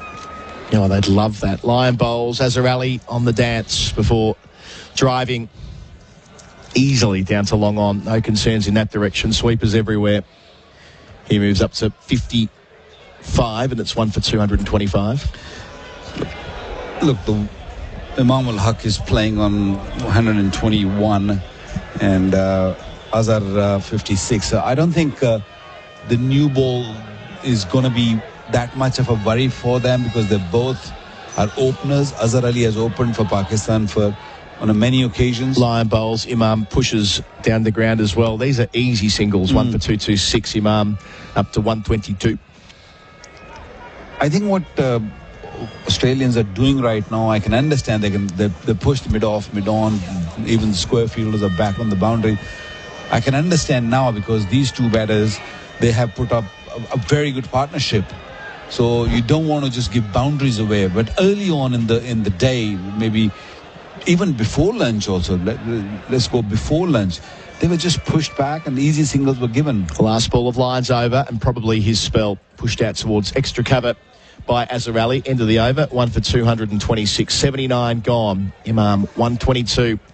A superb century, his first in Test cricket. And Azhar Ali, he's on 55. The elder statesman of this Pakistani team, Adam Collins and Waqar Younis with you. They're getting the second new ball brought out now just in preparation of what will come in about 5 minutes from now. I mentioned before, you had a lot of success here as a Test cricketer, Waqar. Was it with the new ball that you typically were most effective at Rawalpindi, or was it with the old ball when it was reversing about? Look, I started my career under the great Imran Khan, and we used to have a really good bowling attack then. Wasim Akram was there, Imran Khan himself used to bowl, and then we used to have, Salim Jafar, Mohsin Kamal, Aqib Javed. There were so many of them at the time, and I never used to get a run with the new ball. So they always used to give me second change, third change, sometimes fourth change at times in a one-day match. They used to just keep me for the last 5 or last 10 overs and bowl with reverse. But yeah, over the years, I've learned the art of bowling with the new ball, and then in Test match cricket, when I took over new ball, I really enjoyed it. I still remember a wicket I took here on this very ground of Brian Lara. We played a Test match here against West Indies, and it was my very first over with the new ball, and he thrashed me for 3 boundaries in my first 3 deliveries of the Test match. And I'm thinking, it's a long Test match, and where am I? And Brian Lara is such a quality player, such a elegant looking player, and then I took a punt and thought, okay, I'm just gonna throw it up there and hope that either it'll miss it or it'll hit me another boundary. And luckily that ball swung massively and got that banana swing back into him and uprooted his leg stump. So that was a big relief. As you do. Yeah, I had a lot of success here. It's a very good ground for faster bowlers. Maybe not so much at the moment because of this pitch is a little bit too slow for my liking. But yeah, once you have a little bit more in it, and what we saw even last year against South Africa, there was more in it, and the faster bowlers, the ball was going through nicely. Cameron Green gets a chance here. Over number 80, around the wicket, bowls to Imam. Bit of extra pace gets big on him, but inside edge onto the pad, out to gully, no run. What is his height? He's Cameron Green. He's 6'7" in old money. Ooh, he's a big boy. Yeah, he's a big lad. And we saw on the speed gun during the Ashes series, he is as quick as the front liners. Yes, and that's a massive advantage. And he's a batsman who can bowl, isn't he? Well, absolutely. He took 13 wickets at 16 during the Ashes. Got Joe Root out a couple of times. Ben Stokes out twice as well. Around the wicket to Imam, who turns him into the onside. There's no single there, though. And I'm sure that with the passage of time, he will get better and better, stronger. He's only 22. Yeah. He's got plenty of time in his hand, and, batting at number 6. Yes, he's got some competition with Marsh, who's pretty good. I still feel that he's another very good, fine batsman, but couldn't really find a spot in the team. Yeah, here on the tour, Mitch Marsh, one of the backup players, Green bowls and defending Izzy Mum. Yeah, the Cameron Green story, it's got a long way to go, but where he finishes up, what he becomes as a mainstay in the team is yet to be seen, because, yeah, you're right, he's more than a batsman who bowls. Yeah. He's genuine in both disciplines, and we saw that at domestic level before he was picked for Australia. He's had to manage some quite serious back injuries, and you know all about those, of course, Waqar. Yes. But when we spoke to him at the Sydney Test match in January, he basically said that's all dealt with now. Full here, steering out towards point, there's no run. So they were managing him in his first summer of Test cricket against India last year, that he would only bowl 8 overs per day. But that wasn't the case against England. And we asked, effectively, would you be ready to open the bowling if required in Asia in 2022? Let's say maybe Sri Lanka, if it's a surface that's going to require 2 or even 3 spinners. And he thinks that he is. So that's quite interesting, I think. Look, the pace you're talking about, if he can clock 140 plus. Yeah. Delivers here. Again, it's a bit full and just squeezed out by Imam. Behind point, takes a single to the left of Travis Head. 1 for 227. The score is 1-2-3. And that, of course, mean that, 2 spinners at certain games or certain pitches you play on, you do need the second regular spinner. I mean, Australia has tried every chance they've got. They ball Smith, they ball Labuschagne and all of that. But regular spinners, they take game differently. They take the responsibility and they ball differently. So I feel, if he's ready, that will be a handful. A guy who can bowl 140 and can bat at number 7 or 6, whatever number you want him, handful. Last ball of his 4th over here. Lovely shot, Azhar Ali. Not much of a gap there at mid-wicket, and he's picked it perfectly. Doesn't get a boundary. They'll come back for a 3rd, but boy, he's in great touch today. Azarali up to 58, end of the over. Pakistan move along to 1-for-230 SEN Test cricket for tyre power. Your trusted tyre experts in Waqar, Younis. We're about to see the second new ball. That'd be good, and that's a big opportunity, big moment in this Test match, because in the first 90 overs or 80 overs, only one wicket and hard work for the Australian bowlers. But I would say that, the faster bowlers, this should be still fresh, because Cummins only bowled 15, 14 for Hazelwood and 12, I think, 12 overs for Stark. So they're all nice and fresh, and they can just come in and have a last strong burst. And if they can come out with a couple of wickets, and that will make the job easier tomorrow morning. Well, this is interesting. So Nathan Lyon's going to continue. We've just taken it as read that they would go straight to the second new ball, and that, on face value, doesn't look to be the case, unless that's Nathan Lyon taking it, and I doubt that he is. It looks like an old ball to me through the binoculars. So there's biding their time here. Late on day one, 80 overs have been recorded, 1-for-230. 2 catching men to Azhar Ali over the wicket, and Azhar beats David Warner at mid-wicket, but there's a man out there, out in front of the pavilion, down at long on to cut off the boundary. 1-for-231, Azhar into the 60s. Surprised by that? Did you expect they would take it? Look, straight away? Kind of, but I have a feeling that they'll probably want to give another smaller spell to the bowlers. Maybe Stark might come and bowl 4 overs, still 10 overs to go. So they might give him 4. So Lyon back around the wicket to Imam, who comes forward, defends the cover, no run. So they're just hoping that, breakthrough maybe. I don't know. I mean, that's the biggest opportunity. I mean, that's the only way I would say Australia can just sort of make their inroads, that if they pick up a wicket or take a new ball, and hope that they'll do well with the new ball. Lyon delivers, and it's defended. So Travis hit it short leg by Imam ul-Haq. No risks here. No need for it either. He's on 1-2-3. Every chance of batting through the entirety of this first day. He's never done that in Test cricket before. Batted for an entire day. Laying a fantastic foundation here. Edged, but past Stephen Smith at slip. And it runs away towards the rope. They got some genuine bounce and turn from Lyon, but doesn't get rewarded for it. 4 runs for Imam ul-Haq. His 15th boundary to go with 2 sixes. He's 127. The score moves up to 1-for-235, and Lyon's down on his haunches. He knows that was close. Well, he's bowled pretty well.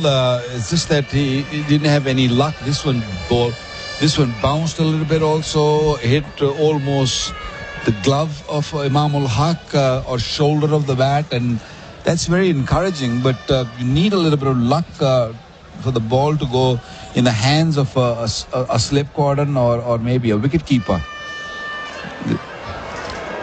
So slip short leg, the only catching men. Imam walks down the track before defending. Lyon shapes up to throw and doesn't. And I thought the crowd would see that, and they enjoyed it. They watched every single ball to date. They've been brilliant.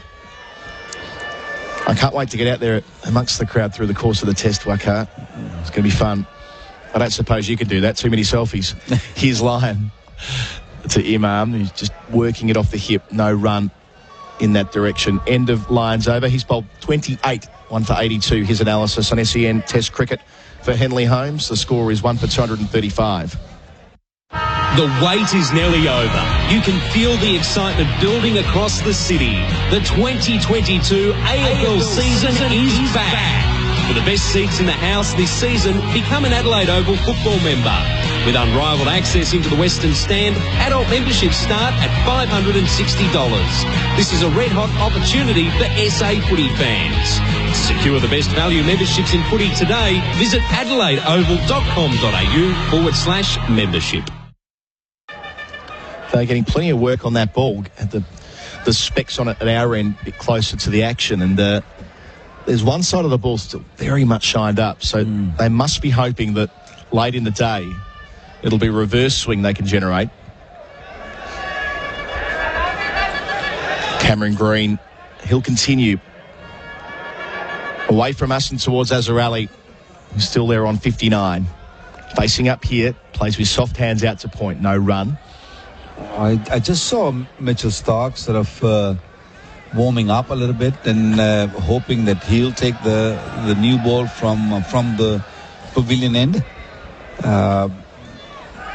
8 overs remaining after this over, so maybe a burst of 4 overs from him, or maybe Hazelwood for 4 overs, and if they can damage or get wickets in the last few overs, that'll be really great for Australia. Green bowls here, nice drive, straight drive from Azhar Ali, but isn't able to beat Patrick Cummins. An athletic dive to his right, dot ball. Of course, another test match taking place at the moment at Mohali, where India batted first against Sri Lanka, their first test, and they've made it to 6 for 357 by the close of play. Rishabh Pant top scoring with 96 from 97 balls, as he does, as ever. Half century for Hanuma Vihari. So they're building a nice first innings there. Green to the crease and bowls, and leaving alone outside the off stump is Azhar Ali. And today was the start of the Women's World Cup as well in New Zealand, where the hosts were knocked off in a final over thriller. West Indies made 259. Hayley Matthews, 119 of those, who of course was the player of the World Cup final back in the T20 format in 2016. And then New Zealand, despite a Sophie Devine 100, the skipper made 108. They fell 3 runs short, all out with 1 ball to go. So they'll be gutted there, New Zealand, having had a brilliant lead-up, knocking off India in a bilateral series. Green bowls here, off the back foot, Azhar Ali punching again, but nice bit of work there from Marnus Labuschagne at point. In fact, he saved 4 there. That's really good fielding deep into the day. So the score remains 1 for 235, and that's recognised by the crowd. Good cricket. He timed it beautifully, didn't he? It was just his punch from the back foot, and it was right from the middle of the bat, and Labuschagne just throwing himself to his right, and good to see the players, his teammates just running at him and just appreciating what he's done. It's never easy, especially when you're sort of getting into the end of the day. Green bowls, Yorker, dug out by Azhar Ali. We saw the Cameron Green Yorker was very effective during the Australian summer when he castled Zach Crawley at Sydney, but couldn't quite get under the bat there. Good weapon, that, as you know well. That swung also. Just a little bit of swing for Green. That was just coming back into Azhar Ali. Azhar Ali almost lost his balance. Now, that's one fault I see in Azhar sometime when the ball's swinging in, and a big candidate of LBW also, and sometimes he gets bowled. Last ball here from Green outside the off stump, left alone by Azhar Ali, who stays on 59. The score stays on 1 for 235. We wait to see whether Australia will take the second new ball tonight on SEN Test Cricket for Tyre Power.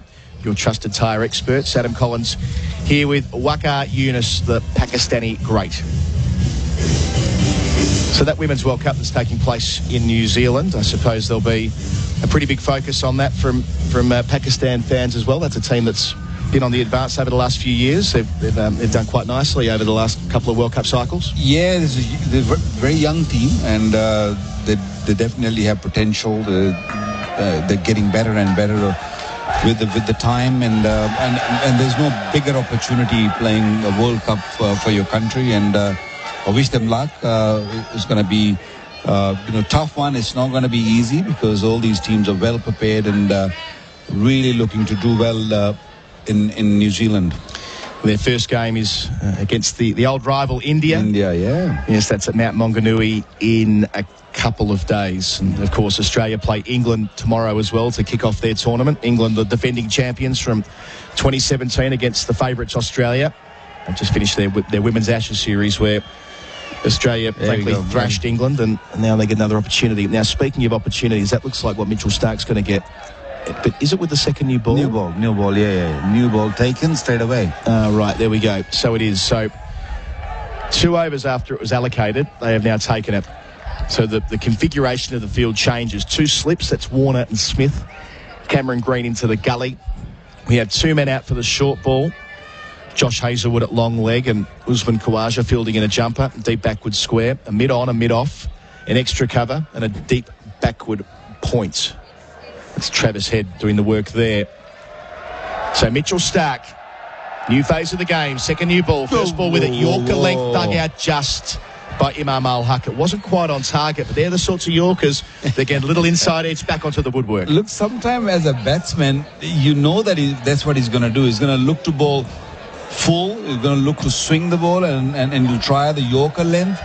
And it is difficult. We've seen in this PSL that Shaheen was doing it, pitching it up. The left-arm fast bowlers ball, it swings and it comes at pace. It is very, very difficult to handle at times, and that's what Mitchell Starc was trying to do, bowling nice and full to Imam, who's batting superbly, had some trouble.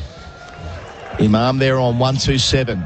The new challenge presented by Mitchell Starc with the second new ball. Bowls here and leaves alone outside the off stump. Starc only bowled 12 overs out of the first 82.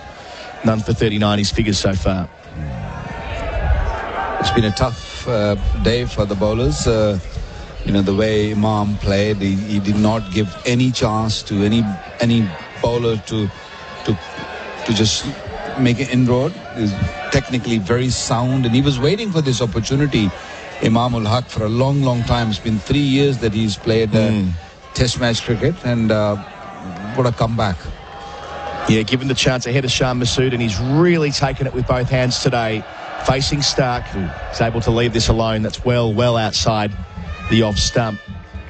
Brilliant celebration too. He went from elation to somber, I would say, with that into the prayer position and looking up to the sky and kissing the turf. I mean, that's really special stuff. Yeah, he's as I said, that he's waited for a long period, and he's been criticized a lot over the years because of him being a nephew of Imam ul-Haq, who was a chief selector when he first played.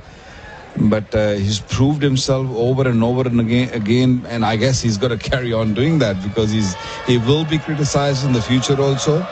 Starc bounding up to the crease and bowls to Imam, who's comfortable in defence. Just a tangential question to that in terms of the Friday prayers. There are a lot of people in here around lunchtime. Were there opportunities for people to pray out the back of the grandstands here? Is that how it works? Look, there are a lot of mosques around. Right.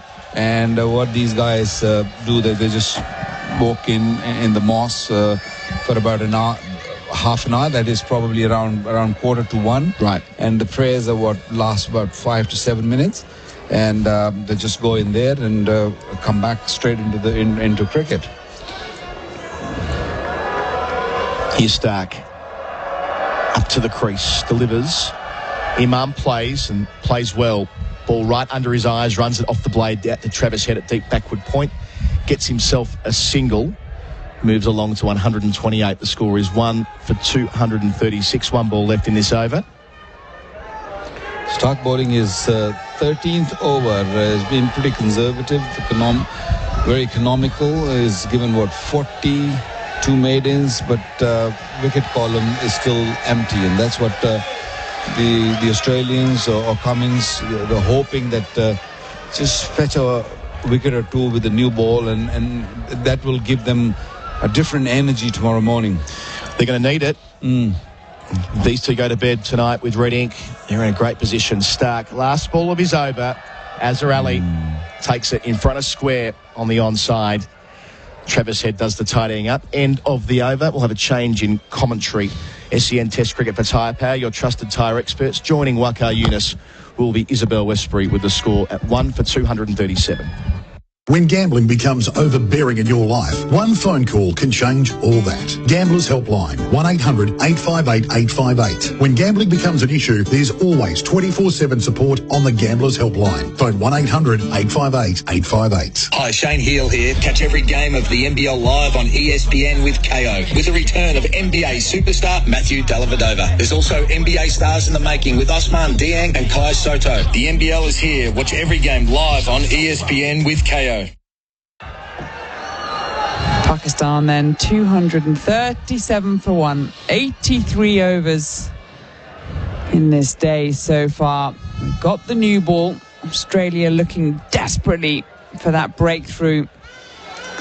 A bit of encouragement, a bit of lift going into the close of play on day one here in Rawalpindi. It has been a day for the batters. Waqar, it's been a day for Pakistan. Yeah, it's been a day where you don't want to be a bowler. And it has been very, very tough. And we're not taking any credit away from the batsmen. I think they apply themselves. Hazelwood into Azhar Ali. And they've shown the disciplines which is required for Test match cricket. Maybe the run rate, when you look at it, maybe on a lower side, especially when you've only lost one wicket. You'll be thinking maybe Pakistan is 25 to 30 runs short. They should have been maybe sitting at 260 to 70. But I think Pakistan will take it. They can really build on it tomorrow when they come on and bat again. What they don't want is to lose a wicket right now. Hazelwood, 2 slips in place down the leg side, and this is flicked into the onside. Usman Khawaja there picks up the ball from mid-wicket, and they'll get a single for it. 238 for 1. And perhaps part of the reason the run rate is so low is that Australia bowled pretty well. Yeah. They found their lengths, their discipline as well. This is a good bowling attack. It's just, it hasn't got a pitch that's doing anything for them. And the batters are not going to throw their wicket away. That's what we've seen today. Yeah, hardly a bad ball's been bowled. Line has been outstanding. He's on the money most of the time. The rare bad delivery. And same goes for Cummins. I mean, you have to really come at and fetch runs or try to play your shots. They're not going to give you, or they haven't given you anything bad. Hazelwood, this is into Imam, and he's just turning it into the onside. No run. Yeah, very rare times we have seen that the ball has beaten the bat. It's been tough going, and the Australian bowlers, what they've done well is they've looked to bowl nice and straight, target those stumps, and I think especially with this sort of pitch, it is very important to just keep bowling nice and straight. It is coming onto the bat nicely, but hopefully once we get in this Test match further down, I feel that it will just start keeping a little low, and the batting will become a little bit tougher. 2 slips and a gully. Azhar Ali, the non-strikers end. Imam ul-Haq on strike, just taps that back at Cummins, who's on shining duties down at mid-on. Nice breeze through the air as the sun is just hovering above one of the big TV screens to our right. Half the stadium encroached in shadow, and the rest of it in a nice pleasant sunlight. In fact, nice temperature, balmy evening. This is down the leg side, and it's a big pounce by Alex Carey. He did well to save that, flying full length to his right. Well, this wasn't really too far away from the leg stump also. That's why Hazelwood hands just went in the air, and then he was hoping that it might just clip the leg stump. Yeah, but not to be. Still plugging away in the afternoon sunshine. Approaching 20 past 5. We started play at 10 o'clock this morning, but there was now lunch break, an extended lunch break for Friday afternoon prayers as Hazelwood away from us. This is nicely played by Imam ul-Haq, watchfully back towards Pat Cummins there at mid-on, and there is no run. 84 overs gone, 238 for 1. Azhar Ali there on 81 from 139 deliveries. Imam ul-Haq, his maiden century, 126 from 261, and having to do a bit of shielding as the sun is directly behind the scoreboard, or at least the one that we can see. There's still a lot of energy in the crowd, though. I can hear the odd Venezuela.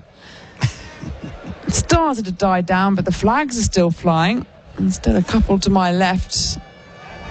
Lots of energy for the end of the week. Very impressive. And the energy starting to sap, I think, in the Australian fielders.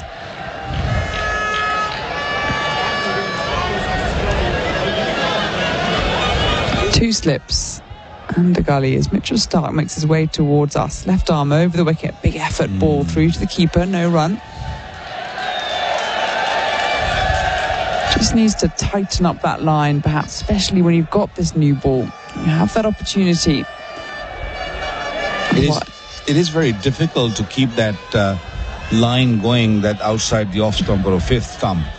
especially for somebody like Mitchell Starc, because he's always been an attacking bowler who would like to bowl in stump or ball bouncers, look to pick up wicket all the time. He's not one of those who will just keep bowling that channel. He'll just keep doing experiments and try to bowl different lengths to unsettle the batsman. That one was tight on off stump there, forcing Azhar Ali to play forward, pushing it back at Starc. Azhar there on 61. A lovely atmosphere. Very much a celebratory mood as well. Josh Hazlewood on the boundary just to our left, having a jovial chat with the ground staff. All very pleasant, no tempers here. It's a lovely, lovely day for it. Starc again, and this one's onto the back foot, high and rising towards Azhar. Azhar Ali has always been a player who takes his time, who will spend as long as he wants to at the crease, and once he's settled in, and then it's a different ball game. He scored triple century against West Indies. I still remember in Dubai. Started off in a very similar fashion, and then he just sort of took off and played his shots the way he likes.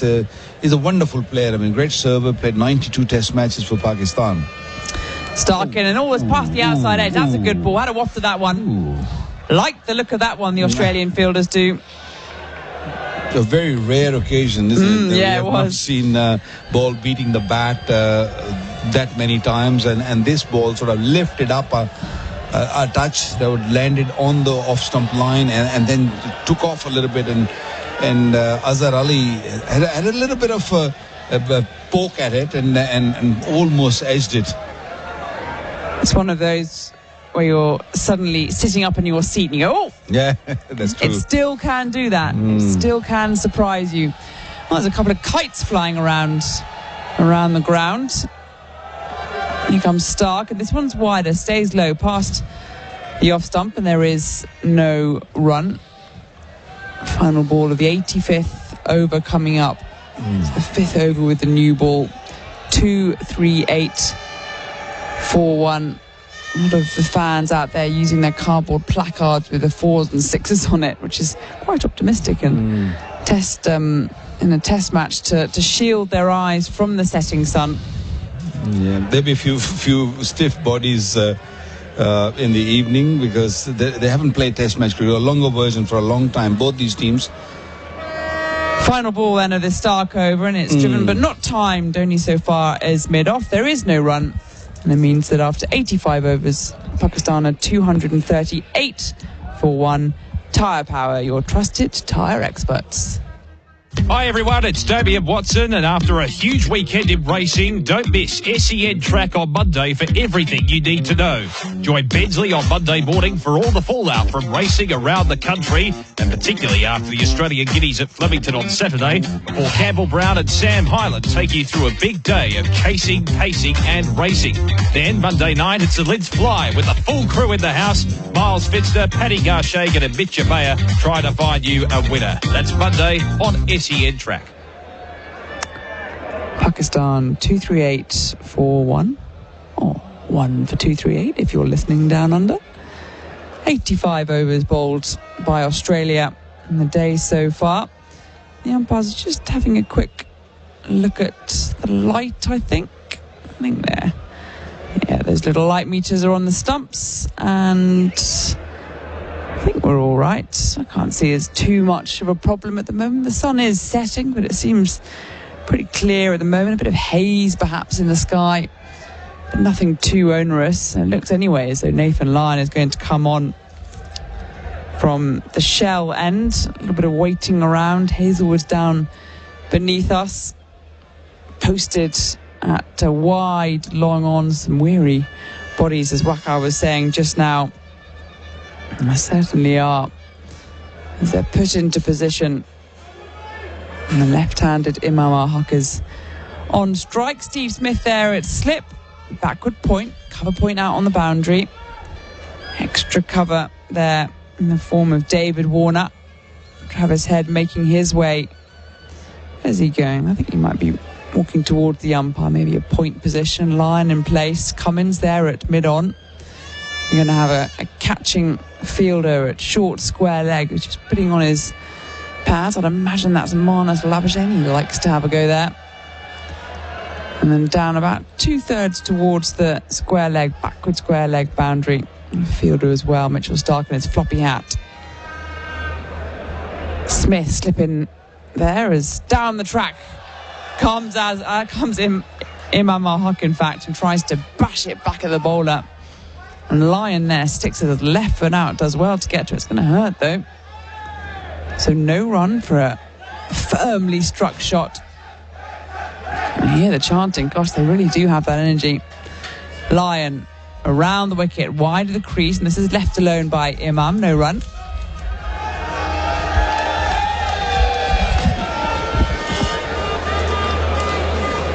As Adam Collins joins me to my right, replacing Waqar Younis. He's had a good stint of it today. Hasn't managed to find us too many wickets, though. It's better on the field than off it, I'd say. Imagine that, replacing Waqar Younis from the pavilion end is Adam Collins. Thanks very much. This is floated, and there's a throw to the heavens there from Marnus Labuschagne, because it was aerial for a bit. It was turned into the onside. He's there at short square leg. It was really fine, but I think it may have been off the toe and bat as well. Not a chance, but one of those whiffs of what might have been a run to the scoreboard. 239 for one. Yeah, I'll tell you what, this wasn't part of the plan. 3 overs into the second new ball. Let's bring back Nathan Lyon. Yeah, goodness me. They took it after 82, so what's that? Yeah, they had 3 overs and changed it up again. Sort of sums up Australia's day, doesn't it? Lyon, flatter delivery, turned into the onside, and there is no run. And the thing is, like, they really haven't done all that much wrong. I do feel for them out there. I mean, I feel for any team out there having taken just 1 wicket over the course of a day in 85 odd overs.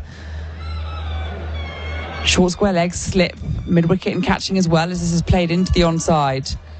Lackadaisical out towards deep square leg. Amble through for a single. 240 for one. Yeah, so much comes back to the toss of the coin this morning, and Pakistan getting the opportunity. You just can't blow it at the start of a series. You just need to make sure that you get into the series. I mean, we can go back to Brisbane a few months ago on that front, if we must. Around the wicket to the left-handed Imam for the final ball of his over, turning the ball away from Imam. Big lunge forward. He dots it up. End of the over. 240 for one. 86 overs gone, Adam Collins. So 4 overs to go. Why don't I call and you summarise for the last 4 overs? How's that sound? Well, I mean, Pat Cummins has been mixing it up in the field, yep. Then why shouldn't we? Or mix and match. I like that idea. The idea of starting a series well, it served Australia well during their golden generation, under Steve Waugh and Ricky Ponting especially. It was all about starting the series, day one, session one, and asserting themselves. Well, that's what Pakistan have effectively been able to do. You go back to Abdullah Shafiq and the way that Imam ul-Haq played after the drinks break in that opening session. They were the side that were able to make sure they went to the first interval, having laid a bit of a foundation. Now, that was the bare minimum, having won the toss on an absolute featherbed, a road. And that's not me being critical, by the way. That is just the situation. It's often been this way in Pakistan over the years. It's okay. That's fine.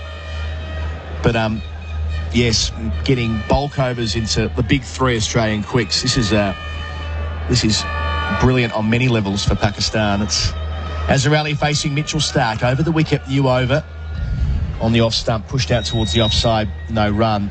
And now it's Australia who'll be playing catch up, not only through this Test match, but it'll to an extent influence what they're able to do through the series with their fast bowlers, because they're going to have to play this cleverly. There are 3 Test matches in 3 weeks here, no break. Yeah, and they've sort of thrown their top performers, their premier seamers into the first Test match, as they should. Obviously have Scott Boland, the wonder boy, in the locker. And a couple of other quicks. Jai Richardson's here too. He bowled well in Adelaide. One opportunity during the Ashes series. Stark to the crease, goes short. Doesn't concern Azarelli, though. It's too short. Sails over his lid.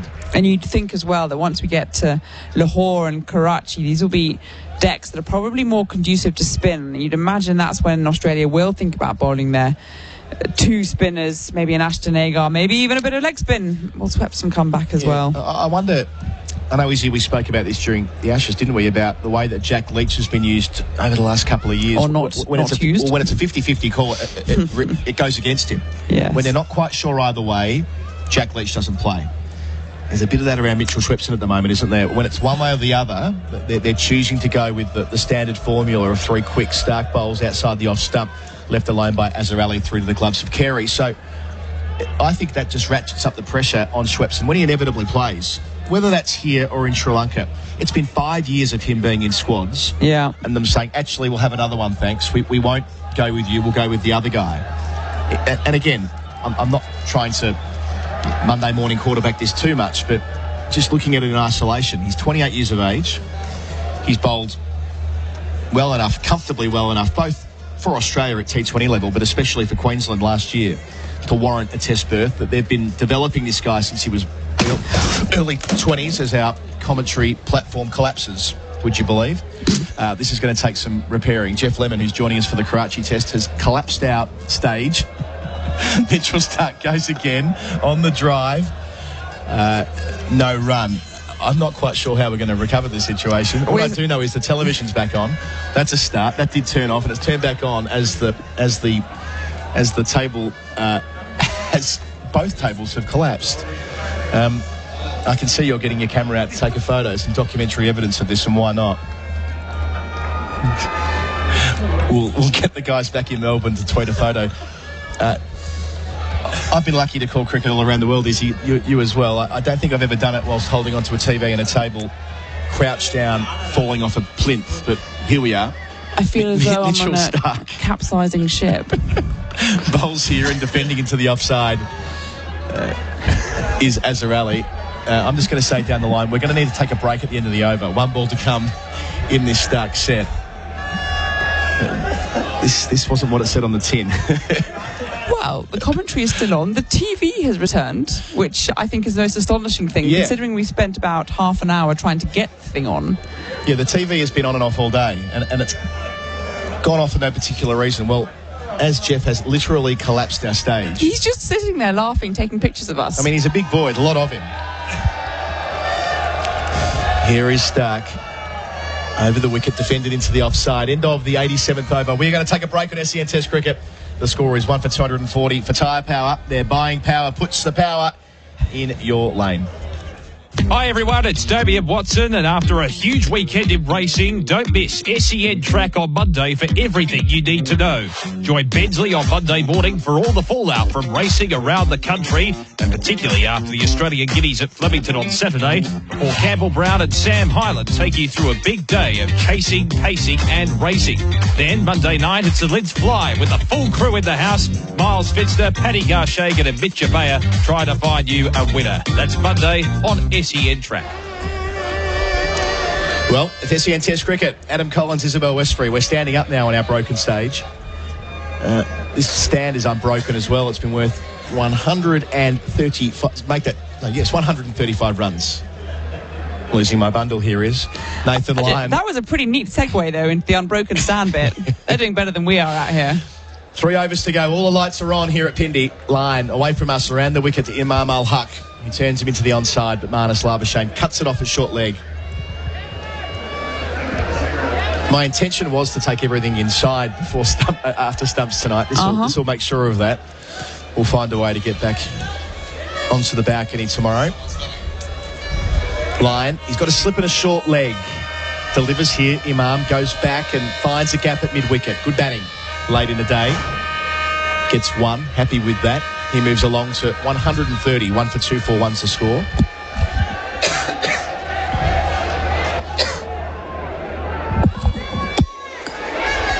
It's a lovely, lovely evening. Despite collapsing tables, despite Australia toiling in the field for 87 odd overs, it's creating quite the picture.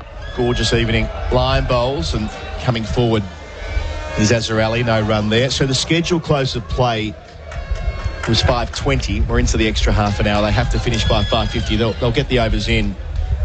Throughout the rest of the test match, it'll be 5 o'clock and 5:30. But today with Friday prayers, they push it out by 20 minutes. Lion bowls full and flat, and Azhar Ali just negates the spin and pushes out to point, as he's done so many times today. He's faced 154 deliveries, and he's not made a mistake against spin.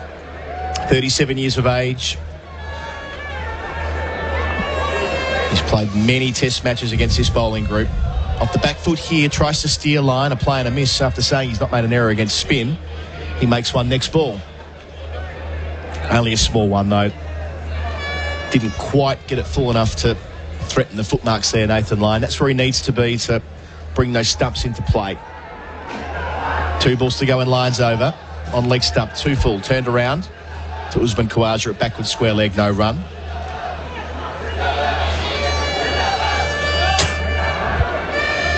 And that is the end of the over.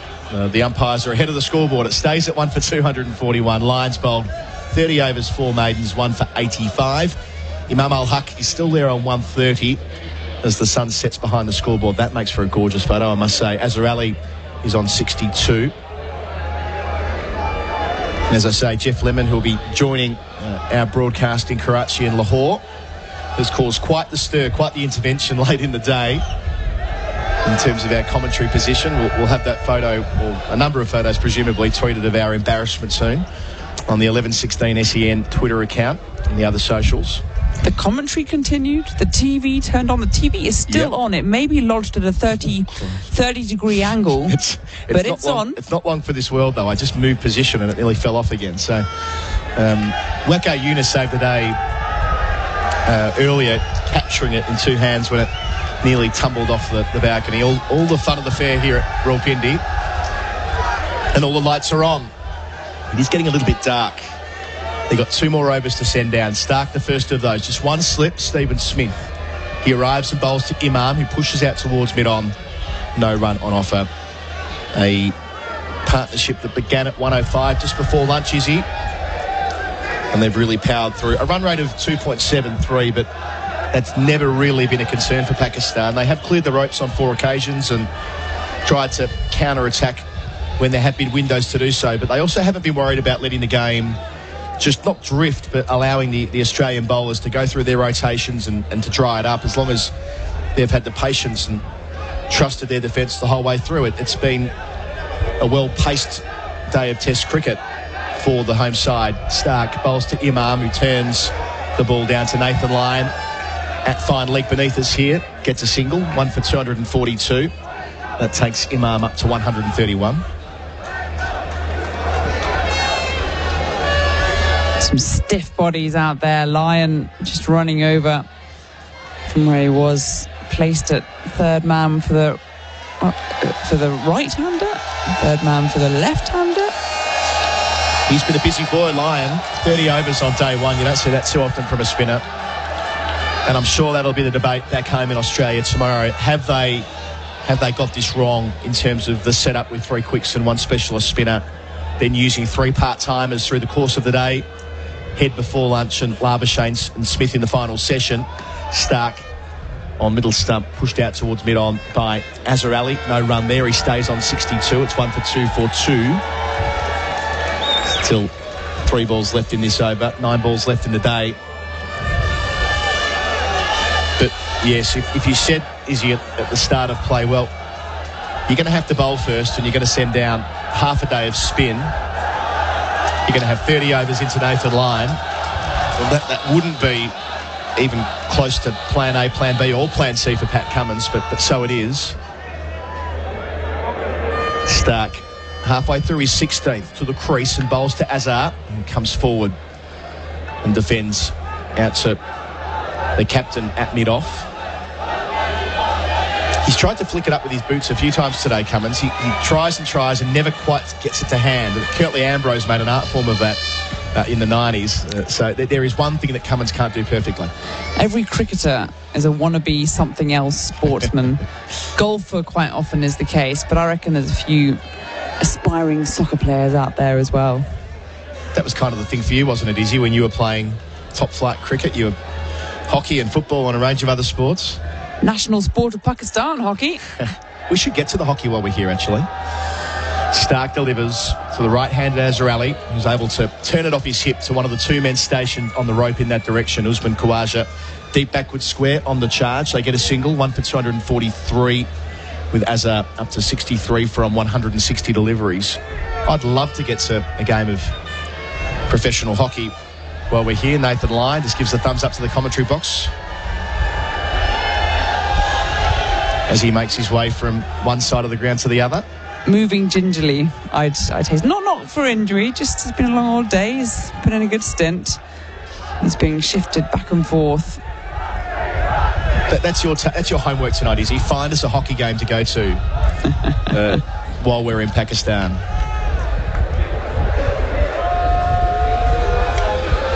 One ball left for Stark today. To the crease. Goes the bouncer, but it's not on song, which means Imam is able to duck early and duck well.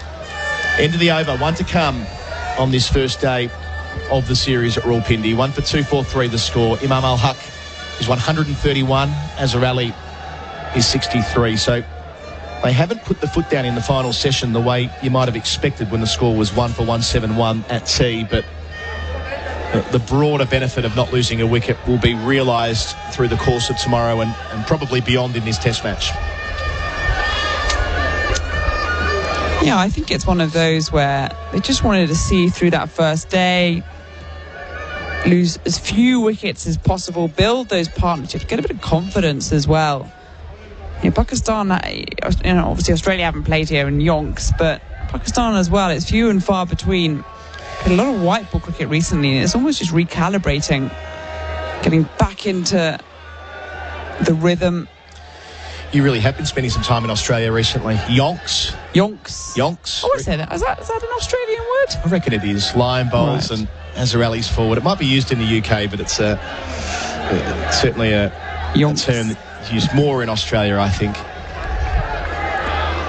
5 balls left in the day. They're not crowding the bat, though. There's a slip. That's Stephen Smith, a short leg.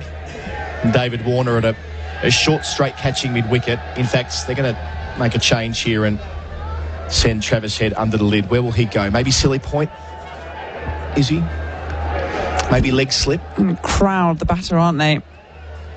Helmet's being handed to him. Short square leg. No, he's going to go silly point. Silly point, yeah. They'll have 3 of the 4. They could have a leg slip and box him in, but they're going to try and find a way to make him play just on and around off stump, you'd imagine. Line to Azarali on 63. Passes umpire Dar, bowls here. It is full on the 4th stump line, and Azarali's equal to it, reaching it as it pitches and opening up the blade and getting himself a single to backward point. Good cricket. He's 64. It's 1 for 244.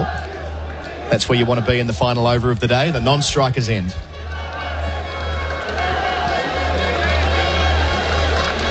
So Lyon back around the wicket. Still 3 catches, 2 on the offside. Wide of the crease, bowls here.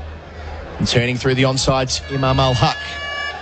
So they're taking all the singles on offer as we wind down this opening day. 1 for 245 now the score. Imam up to 132. And what an effort it's been. His highest score in Test cricket before today was 76. I don't think either of us expected him to play. We thought Shah Masood would get another opportunity after a bumper PSL and a man with a number of test centuries to his name. Lyon bowls and defending is Azarali, but they went the other way to Imam, and what a bold selection, and it pays off big time. Yeah, I thought Masood and Abdullah Shafiq would be opening up on the back of his runs against Bangladesh. Lyon on the approach, penultimate ball of the day, and Azarali again able to smother the spin into the onside. And Shah Masood, I mean, he rattled off 3 test tons in a row a couple of years ago. This is a guy who can genuinely compete at the top level. That wasn't entirely clear about Imam ul-Haq as a test player until maybe today, in his 12th match across 4 years. But a fine response. And a memorable celebration when collecting his 100th run. Did it in style. A lavish cover drive. Last ball of day one. The crowd roars as Lyon bowls and Azhar Ali defends. They've finished the job nicely, Pakistan. They haven't lost a wicket through sessions 2 or 3. They advanced the score from 1 for 171 at tea to 1 for 245 at the close of play. Imam ul-Haq unbeaten on 132 from 271 deliveries. 15 fours, 2 sixes, and a brilliant partner, the former captain, the 37-year-old veteran Azhar Ali, may be playing in his final year of Test cricket. He's 64 from 165 balls, just 4 fours and 1 six, but sturdy support the whole way through. They've taken Pakistan from 105 to 245 at the end of the 90th over. Isabel Westbury clearly honours the way of Pakistan, but what a response, winning the toss on a famous day for Pakistani cricket and making the absolute most of it. Yeah, 2 century stands, 105 for the first wicket, unbeaten on 140 for the second so far as we head to the close of play. And it's lovely to see, I mean, half of me from an English perspective, it's nice to see a bit of batting resistance against what is a very good Australian lineup. You know, it doesn't matter what deck you're on, you've still got to play the likes of Mitchell Starc, Pat Cummins, Josh Hazlewood up there as some of the highest ranked bowlers in the world. You've still got to fend them off, and Pakistan have done that extremely well today in front of a home crowd, delighted to have them back in Rawalpindi. It's been a bit of a grind. It hasn't been particularly fast, or the run rate hasn't particularly got going, but they've stuck out there. They've ground out the Australians, and I think they're in there for the long haul. The question now is whether the Australians will be out here at the same time tomorrow. Yeah, the question is, how will Australia respond tomorrow morning? We have a press conference to get to, so we'll wind up our broadcast here and now. This has been day one of SEN Test Cricket at Rawalpindi for Henley Homes, delivering affordability and tyre power, your trusted tyre experts. On behalf of Adam Collins, Isabel Westbury and all the team, thanks for your company throughout the course of the day. We'll be back at 4 o'clock Eastern Standard Time tomorrow with Pakistan resuming at 1 for 245.